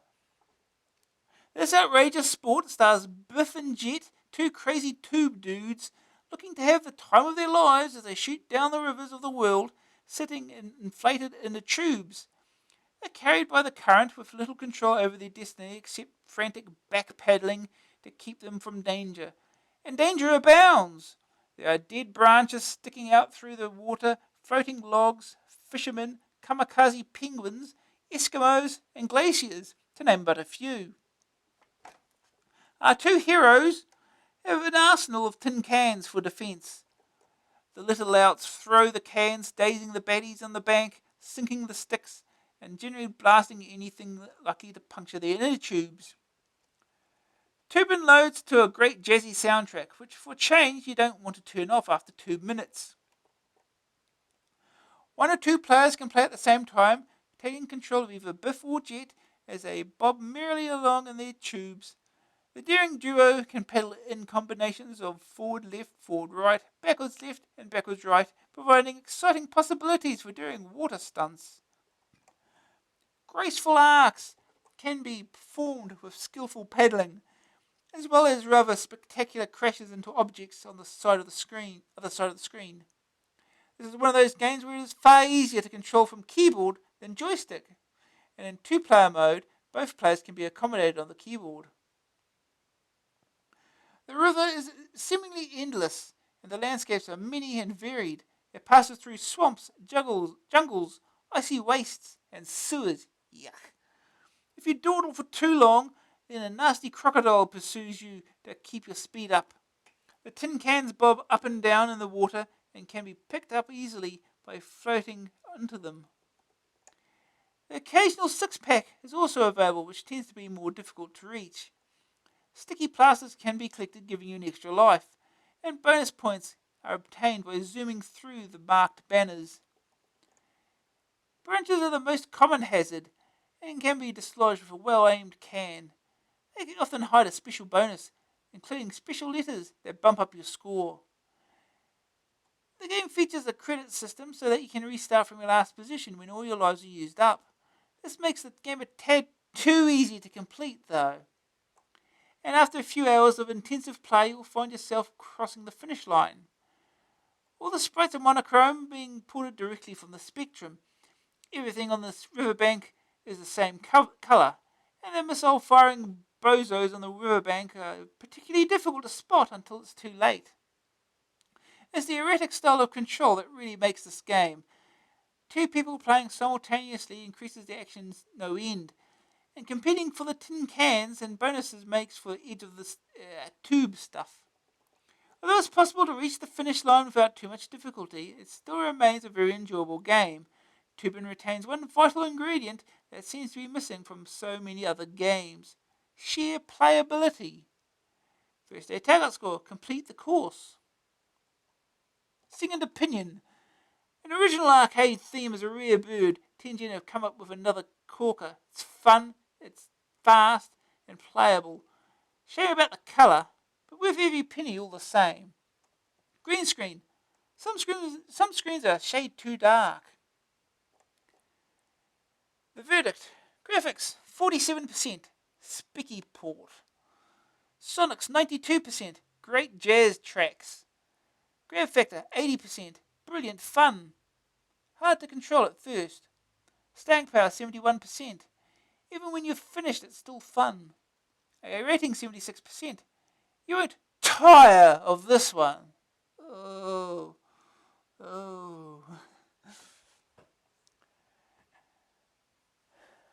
Okay.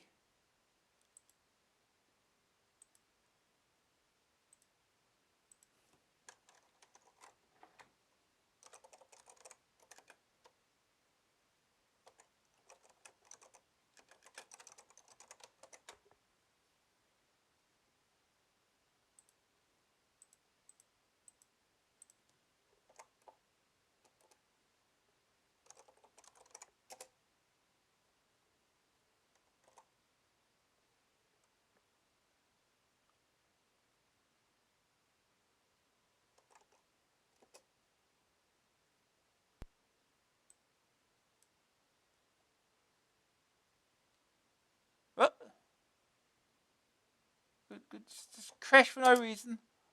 Because that still happens every now and again then, huh?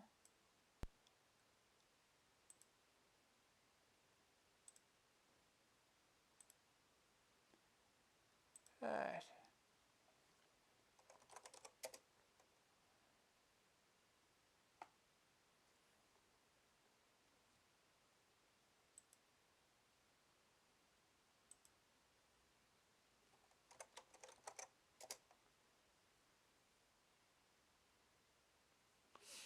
Toobin! Hey, look at these dudes.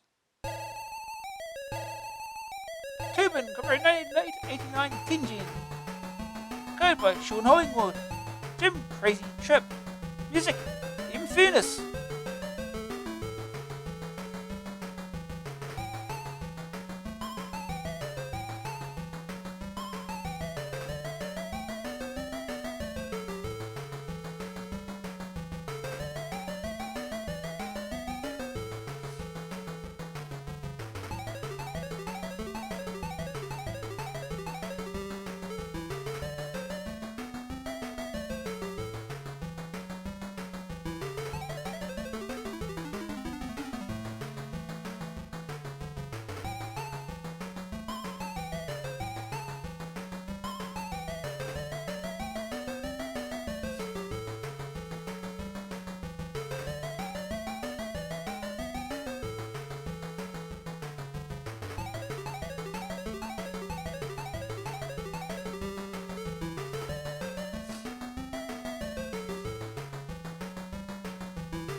Ah.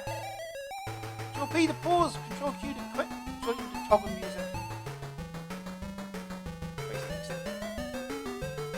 Info and joystick. Last chance, these keys are okay. You cannot change them anymore. Toobin! Start.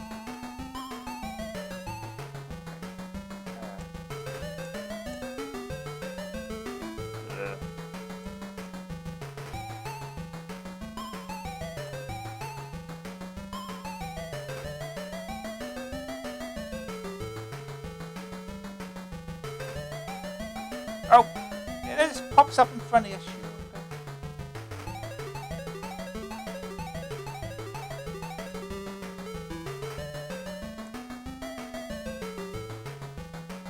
Takes a little bit to get started at times. So.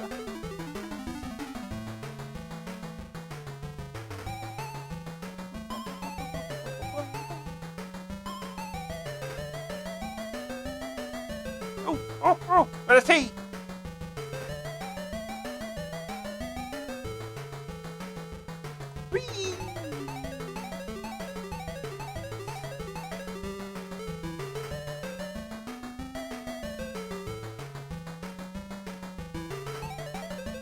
Oh.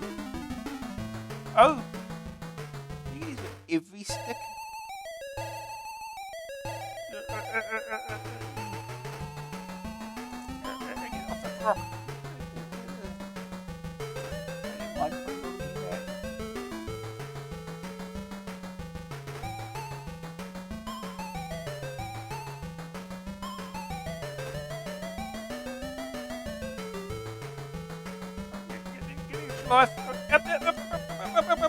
No! Oh.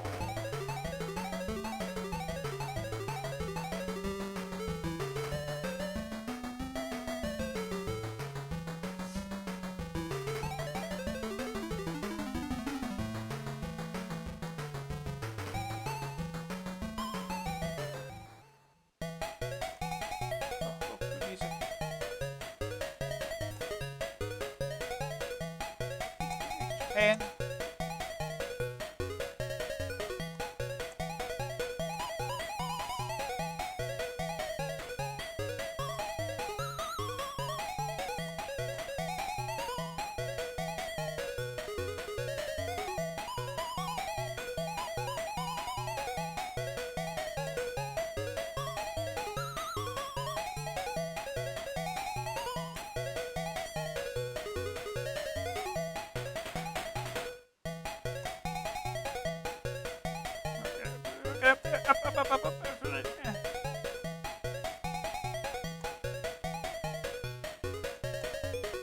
Okay,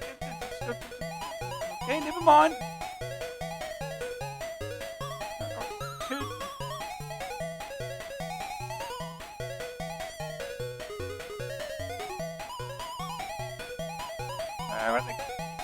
Never mind.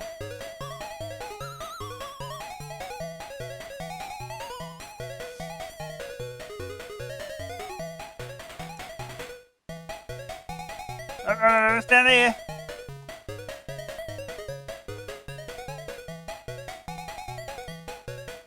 Oh, no, it's 11 late.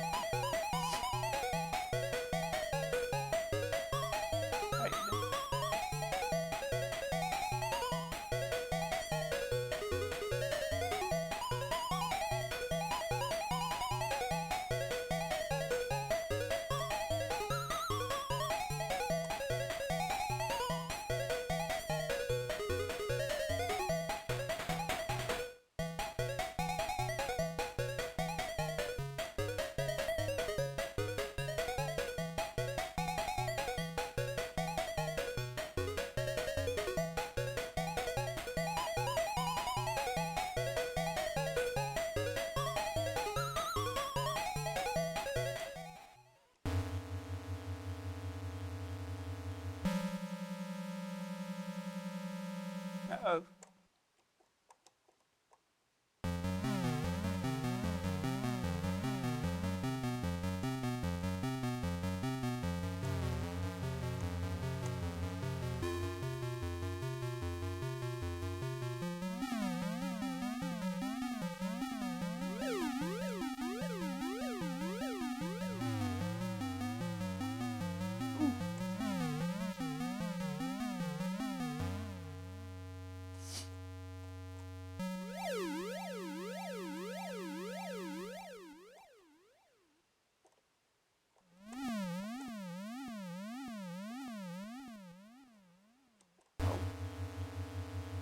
Sapped.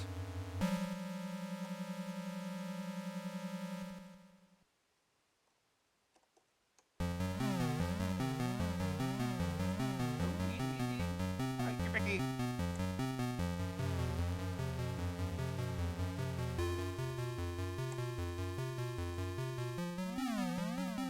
Get over here. Oh, it's gone. I ain't got any cans left. Press fire. Do we just have infinite continues?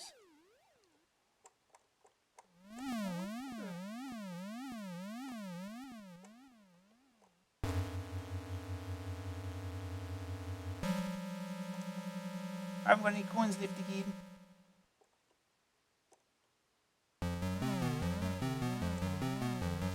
Uh-oh.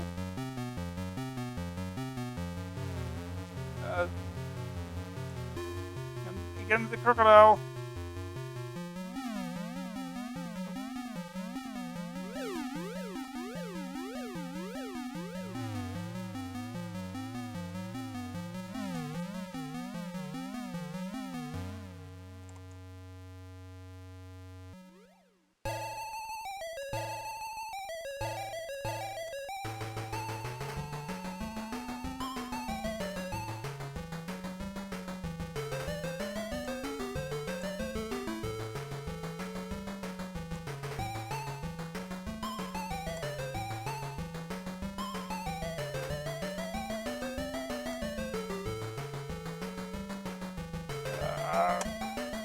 And we missed extra life. Yes, of course we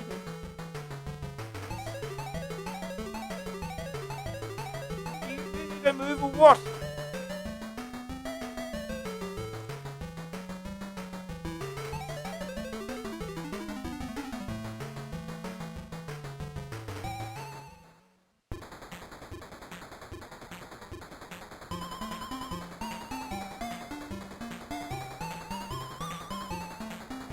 Hello?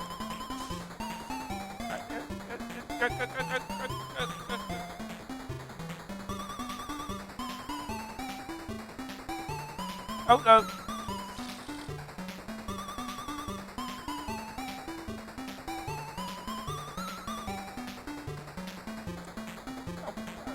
for that.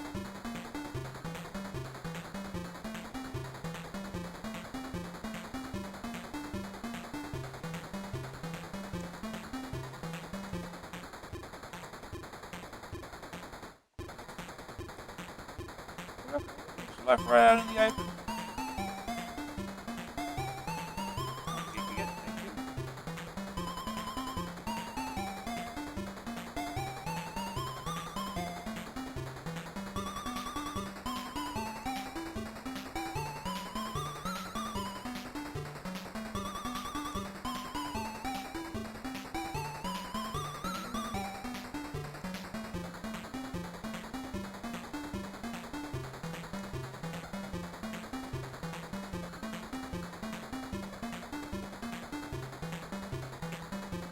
Ow.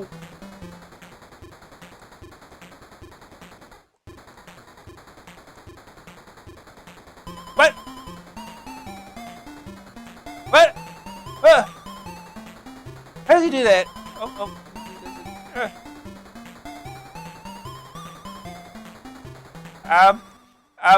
Game.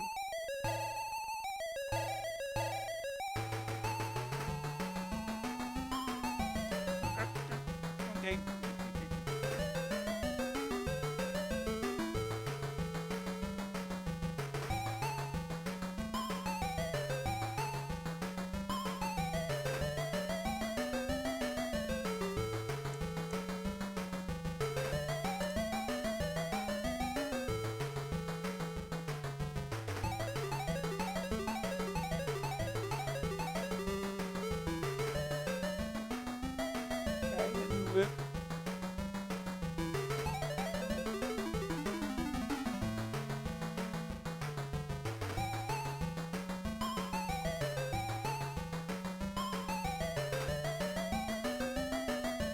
Penguins! Oh, here they come!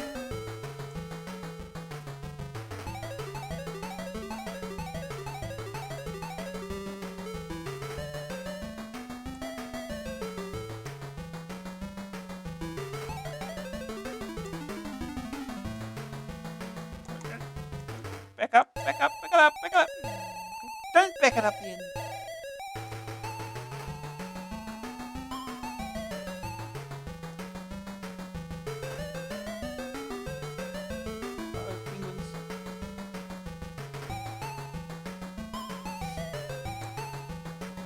Alright.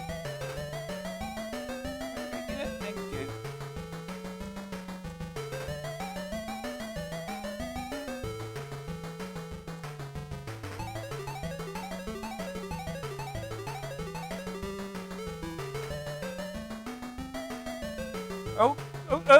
Game.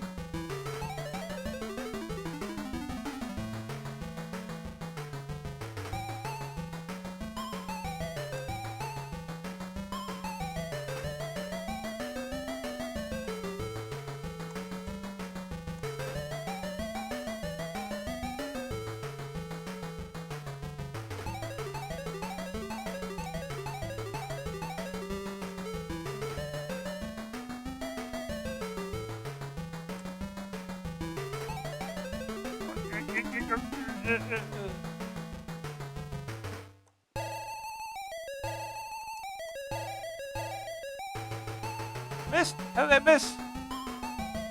Oh, game over. You only have credits. Missed letters! I missed the beat. I think the apostrophe is another thing too, so. Really? It's Toobin!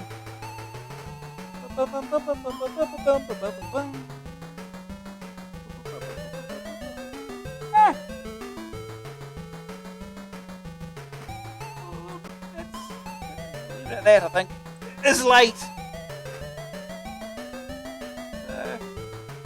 Next, that's the last review. Let's start the next issue next week. Arc Education. See what else we've got left here. Still got more magazines. We're in the CD. No, your eyes don't deceive you. Amstrad Action, in conjunction with Codemasters, is giving away a fabulous Discman portable CD player. For those of you who've had your heads stuck in the sand in the middle of the Kalahari Desert for the past 6 weeks, and who don't know anything about the new CD Games Pack, Codemasters have crammed 30 of its best games onto one single compact disc. Codemasters has also put together a special lead to connect an ordinary domestic CD player to your CPC and written special loading software for transferring the games, and worked out how to get them loading in as little as 20 seconds. And they price for the whole lot just $19.95. Amazing! After they've gone all through this, they're going to be amazed when it doesn't come out. So, not content with bringing you a full rundown on Codemasters Breakthrough, see page 35, we're offering you the chance to win a CD player of your own. Not only that, 10 lucky runners-up will get to choose those top 10 games they've always wanted from Codemasters' budget catalogue. It's not just the ones on the CD, but any Codemasters budget game. So what are you waiting for? Get thinking, get scribbling, and get those entries off. Right, well, I want a CD player. Right, well, that's all very well wanting one, but first of all, you've got to answer these teensy-weensy little questions. Just put a tick beside the correct answers. How many games are on the Codemasters CD Games Pack? A5, B10, C30. 2. Which of the following is a top CD player manufacturer? A. Nordic Grunthorn GmbH. B. Ron Dodgy Imports, sort of PLC-like. C. Sony. 3. What uses laser beams spinning silver discs and is almost intelligent? A. A cyber ninja for the planet Zog. B. Tintin Web. C. A compact disc player. Okay, got that. Now what I would like you to do is finish the following sentence. I really deserve to win a CD player because... Now then, just in case you qualify for one of the mega fabulous runner-up prizes instead of the indescribably fabulous first prize, we want you to note down these top 10 Codemasters budget games you've always wanted. We're also going to need all your personal particulars. Right, now, cut out this form, a photocopy will do, if you don't want to damage your copy of AA, and send it to CD Competition. Amstrad Action. Remember, all entries have to be in by the 31st of January 1990, unless you live overseas. See box. So, good luck. Overseas entries. It seems some of our readers overseas don't get their copies of AA until they've been out for weeks over here. Well, just so they don't miss out, we're holding back 2 runners-up prizes of 10 Codemasters games until 28th of February. We're guessing our fans in Outer Mongolia, etc. are about a month behind. But if you know for a fact that your copy doesn't get through Lithuanian Customs and Excise Department for at least 3 months, let us know. Rules and conditions. Employers or their relatives of future publishing or Codemasters are not eligible for entry. The decision of the judges is final and no correspondence can be entered into. All entries must arrive by the 31st of January 1990, unless from readers from overseas. 2 runners-up prizes are being held back until 20th of February for overseas entrants. Only 1 entry is allowed per person. Multiple entries will be eliminated from the competition. Virgin Santa. Oh. Make sure Santa visits you twice this year. Win £30,000 worth of prizes.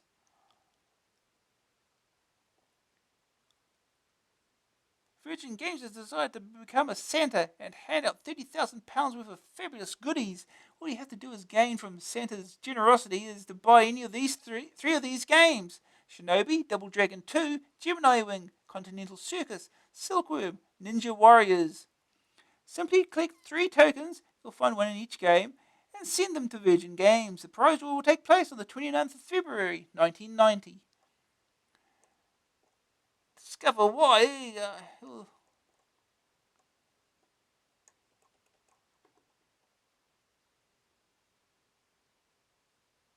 Where's arcade screenshots of Shinobi? I can hardly tell. I don't know.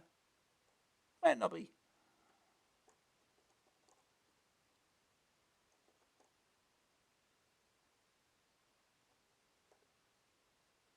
They're all available on Amiga 1999, Atari ST 1999, Commodore 64 disc $14.99, Commodore 64 cassette $9.99, Spectrum cassette $9.99, Spectrum Plus 3 disc $14.99, Amstrad cassette $9.99, Amstrad disc $19.99. $14.99, not $19.99. That's a little too expensive.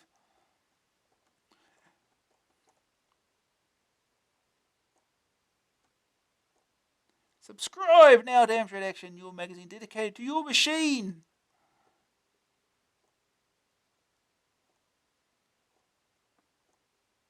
ET software.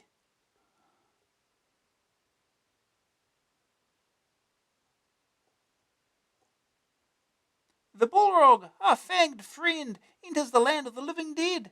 Welcome, fellow adventurers. Lower that sword, untie that hobbit you were saving for lunch, and sit down on the grassy bank to get stuck into the following episode from the Apostle of Adventure.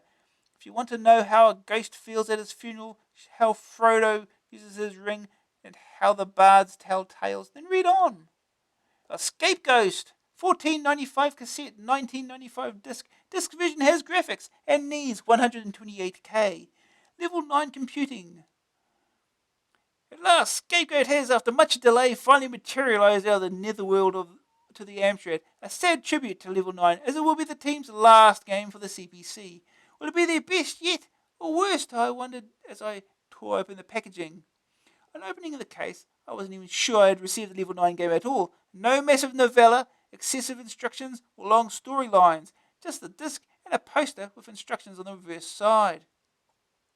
A strange step for Level 9, which usually goes overboard. In fact, I prefer this approach, although a novella may set the scene for a game. It is so annoying having to read, say, the Gnome Ranger booklet before you can really start playing.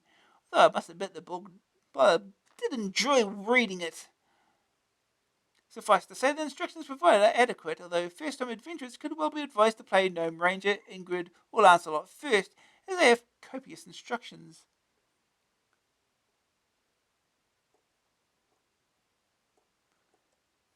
I've even got a Level 9 competition. So you want to win a copy of Level 9 Scapegoat or any of the other fantastic games? Yes? Then simply answer the following questions set by Mr. Level 9 himself, Pete Austin. Take it away, Pete. 1. What is the surname of the star of Gnome Ranger and Ingrid's back? 2. What was Level 9's first science fiction game? 3. Name the Level 9 game that was recently opened as a film. The first 3 winners can choose to have any Level 9 game of their choice, and the 10 runners-up of a Level 9 t-shirt. Send in a postcard with your answers, name and address, and t-shirt size, small, medium, large, extra large, to Level 9 competition, Amstrad Action, by January 5th, 1990.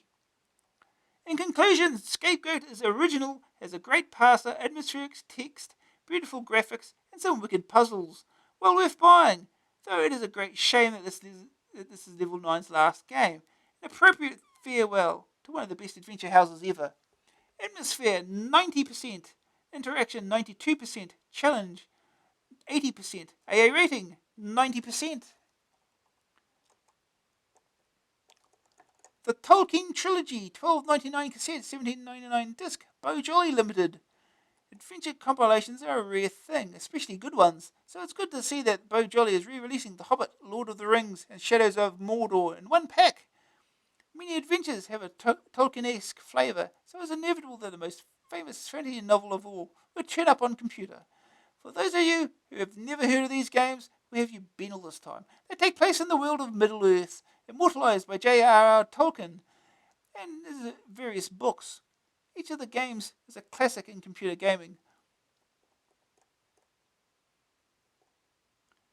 Now, The Hobbit, as it was, one of the first with graphics and interactive characters who acted intelligently most of the time. Lord of the Rings for the sheer size and complexity attempted for a tape-based game, and of course for its bugs. And Shadows of Mordor because, again, of its size and complexity, and fewer bugs. Good to know. You can read the full reviews of Lord of the Rings and Shadows of Mordor in AA6 and 21 respectively.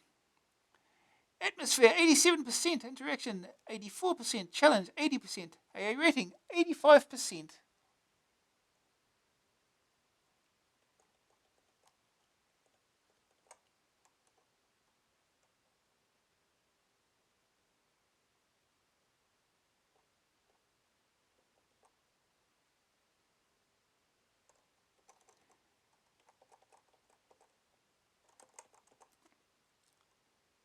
Just for laughs. Aren't games on the Amstrad funny? The reason I'm asking is that the response in this section is decidedly poor. So if you know any funny responses, write in now and fulfill the wrath of the Bulldog's whipping sword.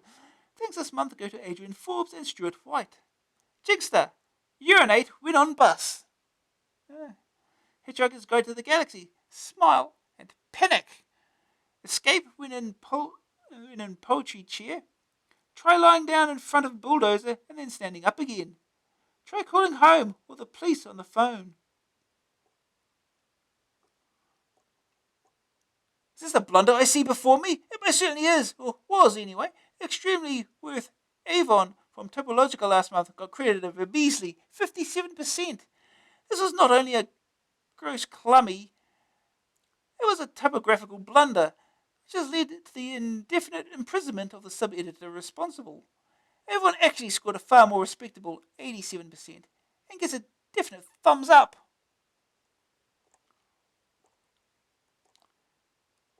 First edition. So you've got your words and you've got your pictures, but until you've read this month's installment, have you got yourself a layout? Adam Peters puts on his designer hat and produces a page. Something looking like that, I guess. One I made earlier. Oh. Create and win. Don't forget the ongoing AA First Edition competition. Answer each question correctly and you could be on the way to winning a fabulous Management Tally MT222 24-pin printer. We'll also be wanting to see your fanzines, the one you've produced after following First Edition. At the end of the series, we'll print the rest of the competition rules, so keep reading, work out the answer to each question and get ready to send in your entries. Question 4. What is the subject of this month's installment? Is it A. Paper recycling, B. Indoor fish keeping, C. Layout? Gee, I wonder. Hooray for Arnold! Warning! See it, shoot it. Distributed in the UK by Software House. This disc will give you hours of fun. This disc could give you 6 months in prison. I'm not sure I trust either of them, really. If you pirate software, you are a thief. Thieves will be prosecuted. This campaign is organised by ELSPA, European Leisure Software Publishers Association. Piracy is theft. Type-ins. Adam Waring introduces some festive frolics this game's only Christmas edition. Lawnmower Simulator. Jay Boris of Stormouth has written a game with a title that Codemasters would be proud of. You take control of a lawnmower whose aim is to mow the grass without running over anything else. We should try this something. Congratulations, you must be printed, or have you cheated? I hope that you haven't. What now, you may well ask? Well, finish reading this message for one. Credits go to me. Jay Boris, thank you. Well done anyway. Bravo. Hangman. This computerized version of the old favourite is brought to you courtesy of Ken McLaughlin, Milton Keynes. The computer has a dictionary of 50 words for the one-player version of the game, which can be edited by altering lines 116 to 128. Hey, words over there. Memorise them. Also, 50 words is not a lot. So he's a weirdo. He's given all his line numbers and only increased by 1. Most usually just do it by 10. So you can insert others. Anyway. Simon. Veteran poker Mike Wong from Sale has taken a break from all that hacking and produces excellent implementation of that plastic pal of yesteryear. Simon, try to remember the sequence of flashing lights and sounds. Coins. This last program comes from Eileen Shin of Solihull. 2 players each have to avoid taking the last coin. 25% or more off all non-budget software. Retail price. Cheat! Bend the rules. Play games to the end with the aid of cheats such as infinite weapons and immunity. Yeah, choice cheats 1, 2. New choice cheats 3. Oh. Many more items in stock than listed. Very nice for discount prices. Question: what comes out of the same offices as Amstrad Action only 4 times as often? Answer: Britain's leading newsstand computer weekly magazine. Look what it offers. Weekly packed news pages covering all the latest developments in computing. Weekly products, reviews, features, technical tips, letters, analysis. Weekly CPC section written by AA's editor Steve Carey. Weekly shopping bargains including a special voucher scheme guaranteed to save you money. Only 58p out every Thursday in all good news agents. New Computer Express. First news, best buys every week.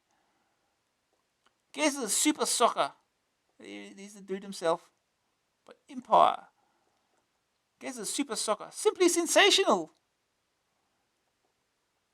Available for Amiga, Atari ST, Spectrum, Amstrad C64.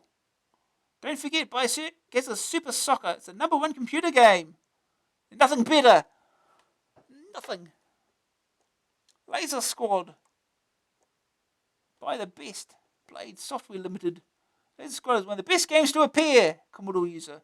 It's 1 or 2 player tactical warfare situation with great graphics, sound, playability, and hookability to boot. 1 player it's great, 2 players it's unbeatable. AA. Whew. Cheat mode. Tintin opens his Christmas box of pokes. I've got Ninja Massacre. Ninja Massacres have always been fun, but now you can do it in any time and place you like with these passwords to every 5th level of the Codemasters Classic. Thanks to B-Hole and S. Sawdry of Ware for these words of wisdom. Got these 40 stages? Ugh. Bond's got a license to cheat and license to kill, courtesy of Mr. P. Howard from Downtown Mapley. The effects vary between levels, but the result is the same. You win without having to try too hard. We had Shinobi taped for our birthday issue. Those of you who found the pace a little murderous can now relax. That man from Sale, Mike Wong, brings you immorality. Immorality. Immortality. And oodles of time using this poke. And you too can become a throwing star. We should stop making up words. The boys in the balaclavas get a boost from Andrew Price. The SAS combat simulator heroes are now immortal and have plenty of grenades to throw too. War Machine. Take that acid bath of confidence as Uncle Phil Howard has given players War Machine infinite lives. I think they wrapped around a few too many lines here in these listings.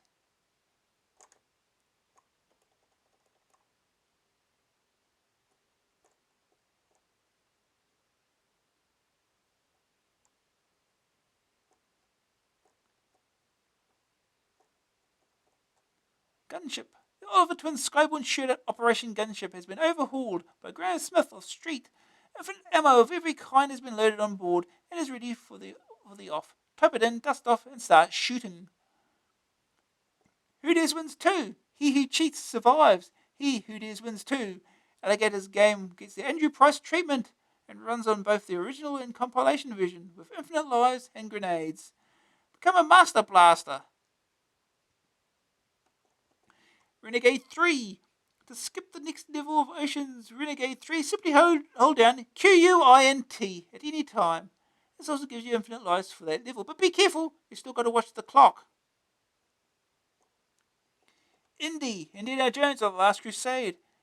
At last, Crusade, fed up with dying on the US Gold Summer Epic, Indiana Jones and the Last Crusade, help is at hand because a number of Crusaders have discovered a built-in cheat.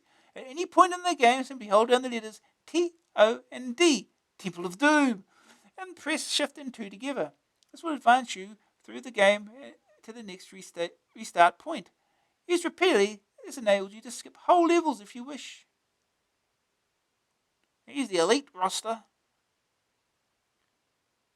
Fun time. A fun tip for all commanders who pilot disc-based ships. It's not so much a poke as deliberate sabotage, but the results are, well, weird.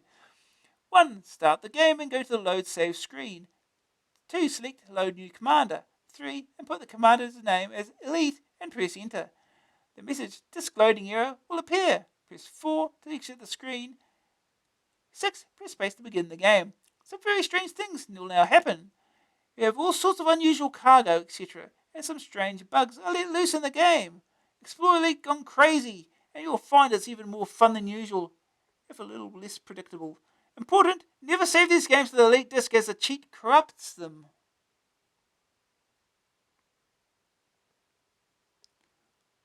Tale of the Tape. Commander Hitler asks a question that has been repeated many times in recent weeks. Where are all the tape pokes for Elite? If you've got one, remember one, or think you could write one. The skies are full of tape-based commanders who would trade their front lasers for the knowledge. The Elite Players Club will be eternally grateful too, if you know what we mean. Look out for great new games in the cartoon time range from Codemasters. Frankenstein Jr. This is number 1.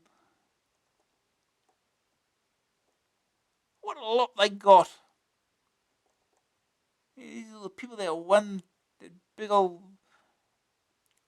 birthday competition from a couple of issues ago.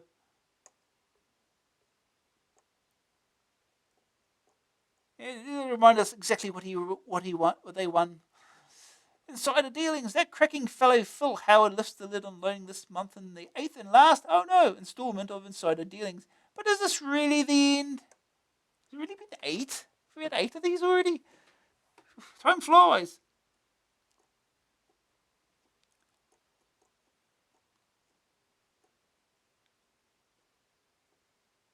Into the Firebird. Do you remember when I was talking about in and out instructions, the fact that the tape mode is controlled by bit 4 on the C channel on the PPI chip at port F600? But not only can you switch the motor on and off, you can detect its state by reading the information in from the same port. Penultimatum. Now, I've just about run out of publishable techniques and was intending to make this the last one in the series, but due to incredible demand, well, no one actually said they were sick to death of it, I will attempt another couple of pages next month. Also, as a few people have asked about Gleepasoft's PokeEasy Plus program, and like me got little response from the firm in question, there will be some pointers for that. So now's your last chance to write and let me know what I've not explained well enough over the last 8 months. Have a happy Christmas. More advertising stuff. AA Buyer's Guide. Probably hasn't changed much again. Maybe added more. I don't know. Who cares? Afterfoot. Look out. AA53 will be out on Thursday, 12th of January. Can you wait that long? Reserve your copy now. A delicate potpourri of leftovers and odds and ends, spiced liberally with blatant inaccuracies. Exclusive AA Crimbo presents list. The truth can at last be told. What does Trenton Webb want for Christmas apart from a poke on the jaw? Just which frilly bedroom accessory was Ollie Alderton seen admiring in a shop window? How many Satsumas could be squeezed into one of Rod Lawton's socks? A team of fearless Daily Strop investigative reporters has sneaked into the AA team's offices at dead of night and rummaged through their drawers to come up with copies of all those little letters to Santa. Dear Santa, I would like 10. A 464 widget spigot degaussing module. 20. A new potentiometer. 30. 14 Amstrad firmware manuals. 40. 2 azimuth alignment screws. 50. 296 pints of Carlsberg. Adam Waring. Dear Santa, always assuming you exist, of course, which I very much doubt, I would like two copies of Spieling for absolute illiterates, 1 electric cattle prod, 1 footstool, 1 hand tool lever bullwhip. Rod Lawton. Dear Santa, I would like at least another 16 pages right this minute. Emma Broadley. Dear Santa, I would like a belt-fed M60 and 3 cases of high explosive grenades and a T-34 and a whole squadron of F-16s in to attack Folkestone with the USS Nimitz and Trenton Webb.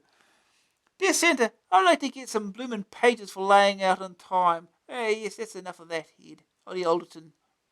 Crossword winner. Remember the prize crossword back in AA 49? £15 was the prize on offer, and the lucky winner is none other than Martin Harrison from Sheffield. And just for you doubting Thomases out there, here's the winning entry. Handwritten and everything. Filler comp number 4 results. We had a cascade of entries for a filler comp number 4. Some of them were funny, some of them were very funny, and some of them were quite unprintable. They were funniest of all, even though they were improbable, unhygienic, and anatomically frightening. The winning printable caption was penned by M. Weaver from Wellington, Somerset. The £10 prize will be winging its way to you shortly, Mr. Weaver. Consolation mentioned goes to Kwakui Chung, who's got a great career ahead of him writing for The Sun. See?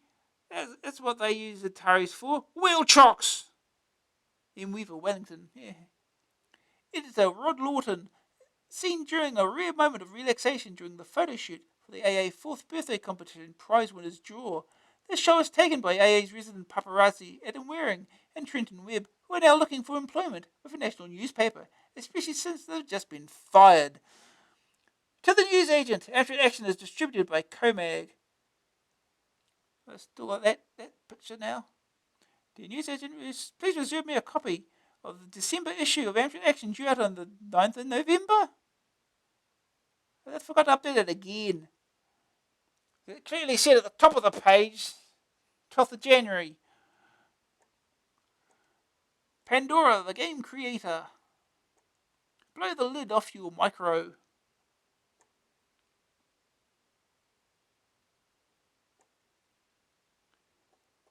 The latest and greatest products at the best possible prices.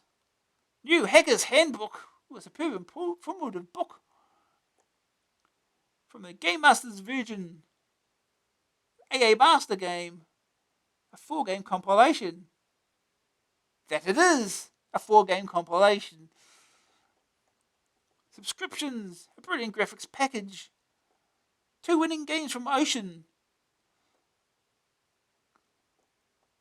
And back issues. CMVG and US Gold present all these games apparently. A really wicked mega mix, the 4-game pack, Barbarian 2, Dragon Ninja, The Real Ghostbusters and Operation Wolf. That will pin your back to the wall. Ocean Software Limited. That's the end of the magazine. That is 12:40. That was way too long. Alright, it's yeah.